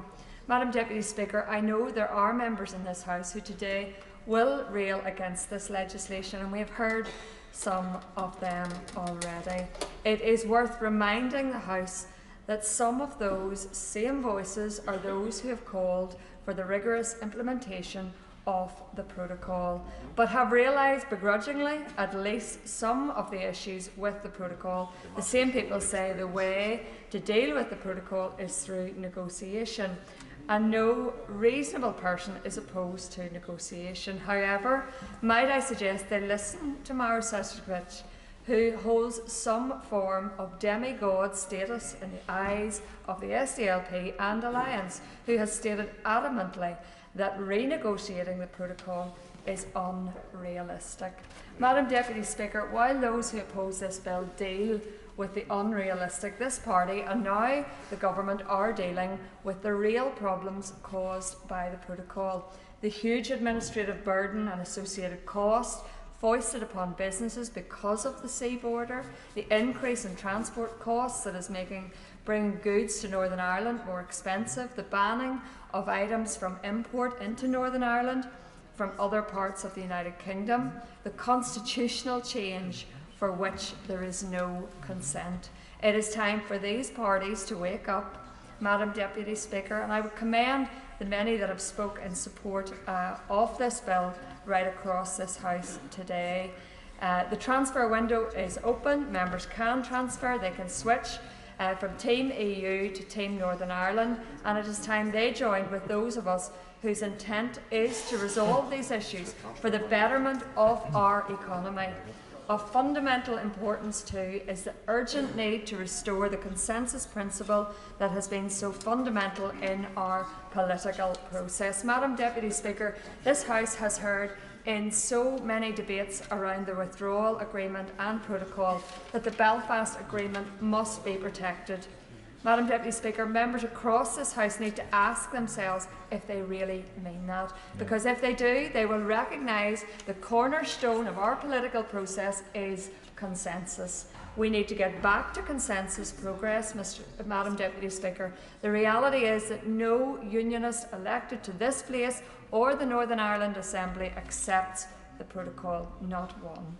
That ought to be of concern to all who value the progress made in Northern Ireland. So I make a sincere appeal to members and to those I urge parties for whom unionist opposition to the protocol has been met with ridicule, with sneering and ignorance dismissal, to ask themselves if they share that desire to get us back on track to consensus progress and stop the slide into division and destruction of what we have achieved. Madam Deputy Speaker, I urge the Government to stay on the course and ensure that this bill passes this House with haste, but also without amendment that is only designed at undoing the proposed solutions contained within it. We need to get Northern Ireland back on track. I urge colleagues to back this bill and help do just that. Jim Shannon. Thank you, Madam Deputy Speaker. It's always a pleasure to speak in this House. On any occasion, even bigger pleasure to speak tonight on this issue. As we all know, this is of a tremendous importance to us all across Northern Ireland. Indeed, I would say further across the whole of this United Kingdom of Great Britain and Northern Ireland. Some fantastic speeches so far. I thank all of those who contributed and those who did it in a positive way. I'm very pleased to be the MP for Strangford. It's not a secret. It's probably been one of the highlights of my life. It's always a pleasure to reflect those viewpoints in this chamber as well. and the majority of the people of my constituency of Strangford are very clear in their opposition to the border down the Irish Sea. They're very opposed to the restrictions that come in off the back of that. 99% of my businesses in my constituency have expressed their concern. So whenever I hear people saying, well, you know, the business life is doing well, I think it was a member for North Down said that, you know, well, we're not that far away, but he's in a different world. I mean, he's in North Down, I'm in Strangford, he's in a different world, so I can't really quite understand what he's on about. At the same time, last week the Secretary of State in questions to Northern Ireland Questions referred to, he said there was 200 businesses that have stopped trading between the United Kingdom of Northern Ireland. Well, I could tell everyone in this house I have at least 200 businesses in my area alone that are not trading today, so I suspect the number is greater. Examples, farmers, whenever they take their cattle to Carlisle markets, as they do, if they don't sell the cattle, they have to put them in quarantine for 6 weeks and pay that money before they can get them home, all because of the protocol and the problems that we have. My fishermen from Portavogie, and I represent those in Ardglass and Kilkeel as well, because their MP doesn't come to this place, but then that's up to him. He would speak out in the square outside, but he wouldn't come in here, wouldn't darken this place. But I speak for them as well. They have extra tariffs for them, for their fish, the bureaucracy and the red tape, and for them this isn't working. For the engineering works, for the car salesmen, for the nurseries, for the people who just to buy just seeds from the nurseries across here, they can't buy them anymore. The packet of seeds that was £2 is now £16 because the postage and packages has added that price onto it. So these are the examples of my constituents and what they face each and every day. And then there are others in this house as well who tell us that this isn't affecting, it only affects the unionists. No, it doesn't.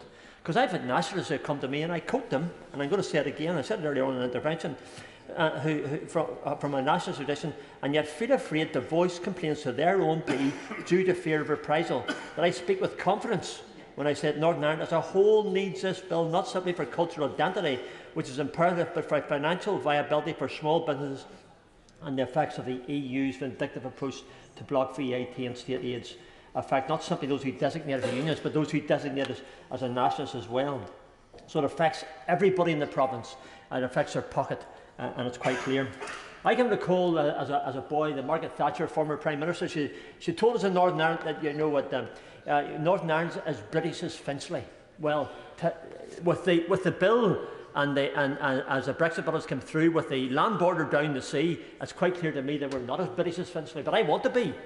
Because I'm very proud of my British heritage. I'm very proud to have served in the British Army for 14.5 years. I'm very proud to be British. And from Northern Ireland, I love to tell everybody that I'm a member of this Parliament. I love to tell people I'm from the United Kingdom of Great Britain and Northern Ireland because it means something to me. But it means something to every one of us sitting here. And it means so much that we want to have this Northern Ireland Protocol brought forward in a way that can make us as British as what you are. So that's what I want to be. That's what we want to be. And we need this Northern Ireland Protocol bill here tonight to make that happen. The absolute disgraceful disregard shown towards the unionist people of the province by delegates from other countries and the EU, boy, they stink to the high heavens, I tell you. I would say that without any doubt. And if they're sitting in EU and Brussels today, listen, I'm telling you again, they stink to the high heavens. And the quicker we're away from those ones, the better. This is a very simple issue that's been misunderstood, and clarity is needed as a matter of urgency. The protocol stops tax and VAT. The protocol hampers small businesses from their #1 market. The protocol makes Northern Ireland, my country, a third country. The protocol undermines the Belfast Agreement. And finally, for the good of nationalists, unionists and Republican as well, yes, and there's some here, the protocol must come to an end and allow common sense, common decency and common respect be the bill of the day. I'm very pleased, and I said to the Minister on the day that we had our pre-notification of this, I'm very pleased to see the changes in the CJEU. I welcome those because it removes the direct jurisdiction of the Court of Justice of the European Union to this place. And it should be here that the people of Strangford, the people of Upper Bann and Lagan Valley and East Belfast and all the members who are here, it should be this place that makes those decisions. It shouldn't be Brussels. It shouldn't be the European Court of Justice. So I'm very pleased to see that change coming. And I know that I've said to the Secretary of State about this in the past. Indeed, I think it was about September of last year, my friend and colleague for North Antrim asked questions about East-West, I asked questions about the European Court of Justice. Very pleased to see the changes coming through this bill. So again, it is for me a very positive thing. So when it comes to, believe it or not, from dog biscuits to daffodils, from picture frames to potato bread, from engine parts to eggs, from artificial flowers to antibiotics, the EU has had ample opportunity to change their approach and allow trade to continue unhampered. The EU is just like a giant sponge. You know, all they want to do, they want to take everything from you, but they don't want to give you anything. So tonight we're asking for the EU sponge to be lifted off our back and to give us the same opportunities as the rest of the United Kingdom. And for us, it's about making sure the EU knows their place. It's past time to stop begging them and asking them to act like the sovereign state we are. And it's up to us to take back control of British produce, of British people and British protocol. The working poor to the wealthy business owners, protocol has detrimentally affected. And I believe this will not. Tonight we have the Northern Ireland Protocol to make the changes, to make it happen. I love this Great Britain of the United Kingdom and Northern Ireland. It's no secret. It's a pleasure and a pride for me to be here. I'm proud to have my Union flag flying above my house. I'm proud to have my Ulster flag flying. I'm proud to have the Queen's Jubilee Platinum flag flying as well. That's what I am. I want to be as British as everybody else. Do the right thing for us. Shadow Minister Peter Kyle. Thank you, Madam Deputy Speaker. I want to begin with an apology to victims of crimes committed during the Troubles in Northern Ireland. They were expecting the committee stage of the Legacy Bill today. Several had booked and paid for their plane and train tickets, their money now wasted. For the government, changing parliamentary timetable might be trivial, but for victims and their families, such behaviour only adds to the pain and frustration of decades of hurt. And it exposes the truth that Northern Ireland and its unique sensitivities are just not taken seriously by this government.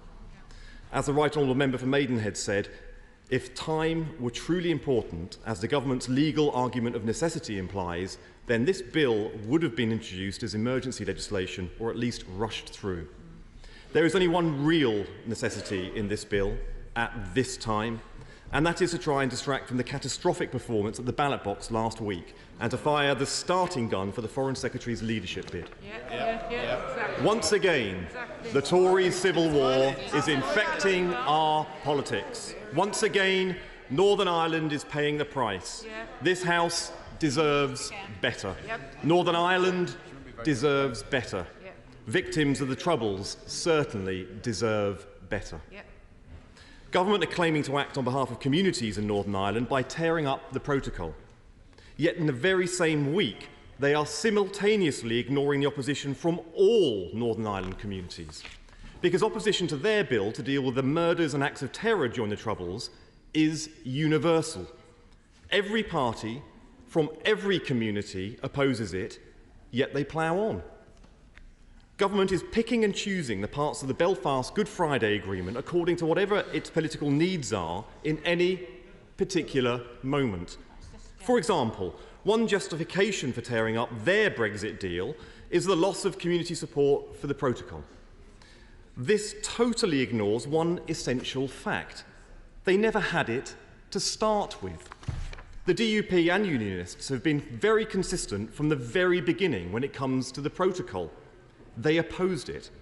When ministers were drafting and negotiating the protocol, the consent of the Unionists was never sought and it was never given. As the Right Honourable Member for North Thanet said, they even voted against it in this House. So now, how can it be claimed to have disappeared? It was never there to begin with. In fact, in 2019, when the Prime Minister presented the protocol to Parliament, he said in his response to Lord Dodds, and I quote, "The people of this country have taken a great decision embracing the entire four nations of this country. By a simple majority vote that went 52-48 and which we are honouring now." He went on, "I think that principle should be applied elsewhere, and I see no reason why it should not be applied in Northern Ireland as well. It is fully compatible with the Good Friday Agreement." That was the Prime Minister speaking here to this House on the 19th of October 2019. And now we have an entire bill which reveals the Prime Minister was not truthful with the House as he tried to sell the protocol. Let's turn to another promise made and broken by this government. Page 5 of the Tory manifesto could not be clearer. It says, and I quote, "No renegotiation." So when the Foreign Secretary says, as she did at the dispatch box just earlier today, that, and I quote, "the EU are not agreeing to change the text of the protocol, as is her basis for this bill," it exposes yet another broken manifesto promise. 14 million voters who believed that promise has been betrayed. But this is all perfectly in line with this government's approach to Northern Ireland. It picks and chooses issues depending on whether it serves whatever grievance they happen to have and be peddling at any moment in time. Their approach is reckless and neglectful. When the politics of Northern Ireland demands sustained, diligent support, the government looks the other way. When the Northern Ireland executive collapsed in February, the Prime Minister didn't visit Stormont to fulfil the vital role of honest broker to help parties find a way forward. He did make it to Saudi Arabia, India, and the United Arab Emirates. 5 months later, and only when the challenges in Stormont became unignorable, he found time for a fleeting visit. The biggest challenge facing Northern Ireland isn't the protocol, it's this neglectful government. All parties in Northern Ireland want to see progress on the protocol. On these benches, we have called for the EU and government to get back round the negotiating table. There are large areas of common ground which show that successful negotiation is possible, as my right honourable friend, the member for Leeds Central, outlined very eloquently.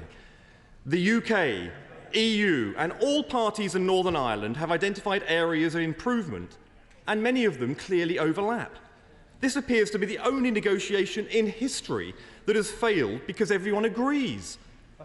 We have consistently said the EU must show more flexibility over Northern Ireland. But the way to unlock it is by engaging, negotiating, the very things Britain used to be good at. Because the overwhelming number of issues raised in this bill are negotiable with statecraft, diligence and graft. Take the veterinary agreement. New Zealand negotiated and signed one with the EU. No rows, no psychodrama, no law-breaking legislation. They just sat round the table and put the hard work in. With statecraft, diligence and graft, it's possible to reach an agreement on outstanding issues with the protocol. A veterinary agreement, data sharing deal would remove the need for the vast majority of remaining checks. And that's what this ultimately comes down to. Identifying those remaining products that face undue red tape in their journey to Northern Ireland. With Britain's great history of instigating, supporting and delivering global historic agreements, is it not reasonable to expect our government just to get on and deliver it? And that's why we oppose this bill. It takes us further away from the negotiated progress that is the only way forward. And it's worth putting the scale of the current Tory incompetence in perspective. The previous generation, including John Major and Tony Blair, they negotiated a framework that delivered peace in Northern Ireland. This lot can't even negotiate a prawn sandwich across the Irish Sea. Thank you, Madam Deputy Speaker. Secretary, order! Secretary of State, Brandon Lewis. Thank you, Madam Deputy Speaker. And I would like to begin by thanking all members who have spoken during this second reading debate. I will attempt, obviously, to respond to as many of the points raised as possible, maybe leaving out the honourable gentleman's choice of sandwich that he's been talking about this evening and on various interviews. But there have been a huge number of thoughtful and insightful speeches from a wide range of views across this House this afternoon that I think shows the interest and the support for ensuring, certainly from our side of the House, a resolution to the issues affecting the people of Northern Ireland.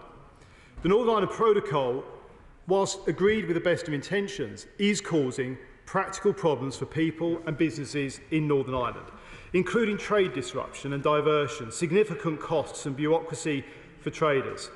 It cannot be right that it is easier to send goods from Great Yarmouth to Glasgow than it is to Belfast, still a part and an important part of the United Kingdom. Everybody in the United Kingdom should be able to access products and goods in the same way. Political life in Northern Ireland is, as it has been, built on compromise and power sharing between communities, as the member for North Antrim outlined. But the protocol does not have the support of all communities in Northern Ireland. As a result, we are seeing both political and social stress in Northern Ireland, including the lack of functioning of both the Northern Ireland Executive and the Northern Ireland Assembly, as rightly outlined by my right and honourable friend, the member for South Swindon. It is clear that the protocol has become a major political problem, and it is putting strain on the delicate balance inherent within the Belfast Good Friday Agreement. And it is worth noting, and it might be forgotten from what some members opposite have said today, that in fact all parties, at some stage or another over the last few months, all party leaders in Northern Ireland have been clear that there is a need to change the Northern Ireland Protocol. This legislation is about preserving the wider social and political stability in Northern Ireland, finding a more stable and sustainable solution and ensuring that the frictions faced by businesses and consumers in Northern Ireland on goods coming from the rest of the United Kingdom are removed.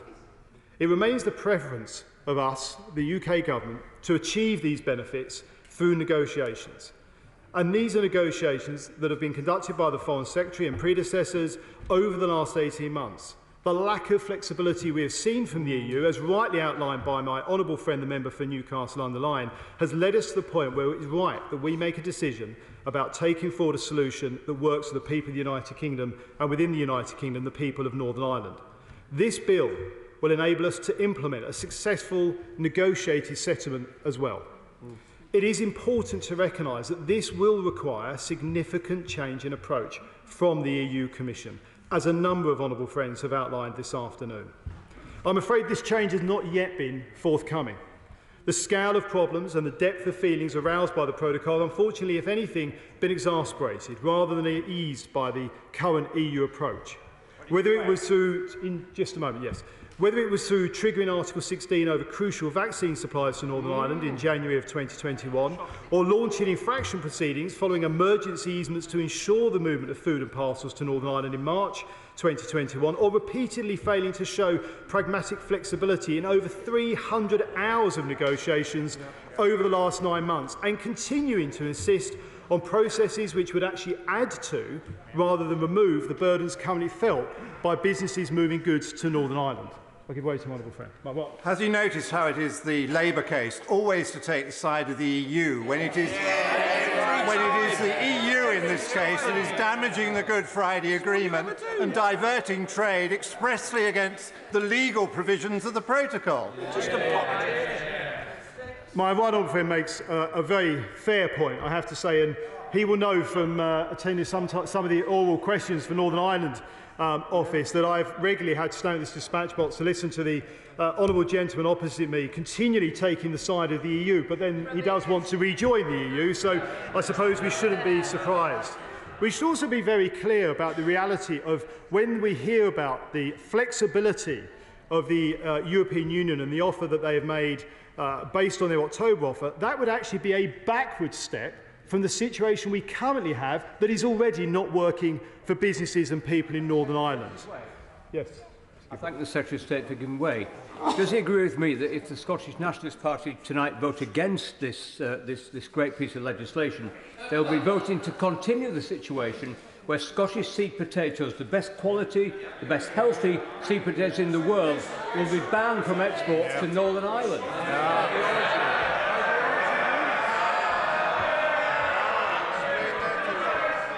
My right honourable friend is renowned for always speaking good sense, as he has done again with that intervention. And Madam Deputy Speaker, I can go further. One of the examples I was given not too long ago was the frustration of people in Northern Ireland not being able to secure supply from Great Britain of trees to plant for the Platinum Jubilee for the Queen's canopy.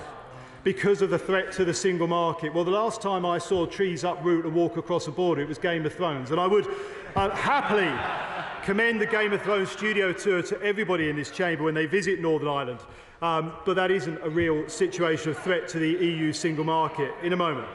The lack of progress and the subsequent failure of the Northern Ireland power sharing arrangements is exactly why we as a government must be prepared to act in the best interest of Northern Ireland and for the stability and delivery of the Belfast Good Friday Agreement. Happy to give way. For he talks about the movement of goods. When I was Shadow Northern Ireland Minister, I've repeatedly asked him in the run-up to the final decisions why he didn't prepare British businesses better about the agreement that he had made. He consistently said there is unfettered access always both ways. Why were British businesses not prepared for the deal that he agreed? Well, first of all, I'd say to the Honourable Lady, we have delivered unfettered access to Northern Ireland to Great Britain. I appreciate she is talking about where we have got the real challenges, Great Britain moving to Northern Ireland. There were flexibilities and vagueness and actually some areas of the protocol in terms of the implementation that were not resolved. That's why we had the grace periods. That's why we had to extend the grace periods. We now have the standstill. That's exactly why the EU's offer that they pretend offers flexibility is actually a backward step from where we are today, and why nobody in this House should accept it unless they are determined to do damage to Northern Ireland. Madam Deputy Speaker, this legislation will fix the practical problems that the protocol has created in Northern Ireland. It will enable us to avoid a hard border, protect the integrity of the United Kingdom and safeguard the EU single market. Now, the Right Honourable Gentleman, the member for Tottenham, spoke at some length in his opening remarks, over half an hour earlier today. And yet, in the totality of those remarks, and the same for the Honourable Member for Hove, we heard no plan, no proposal, no alternative from the party opposite. Just words. Although there were two interesting points, I would say. The Honourable Member raised the issue of the Magna Carta as something to show how important treaties are. He's right, Magna Carta is an important piece of our history. He may want to recall that there were 63 clauses in it. Treaties evolve, that's why only 4 of them remain in place today. He also outlined, and I quote, he said, in our discussions, the DUP has consistently said that it wanted a negotiated settlement. I would gently say to him that seemed to be a surprise to all the members of the DUP. So he learnt something else. And he might be talking from a sedentary position, he might want to check Hansard. Now, what we have heard, as I say, is an outline of noise without any real proposals or any alternative. A lot of members, however, have raised important points around the issues of legality, particularly my right honourable friend, the member for Maidenhead, my right honourable friend, the member for Bromley and Chislehurst, and member for North Dorset, my honourable friend, the member for North Dorset, and others. I can assure this House that this legislation is not just necessary, it is lawful. Proceeding with this bill is legal in international law and in support of our prior obligations to the Belfast Good Friday Agreement. The protocol is undermining all 3 strands of the Belfast Good Friday Agreement, as the honourable member for Lagan Valley well outlined earlier on, and the institutions that underpin it.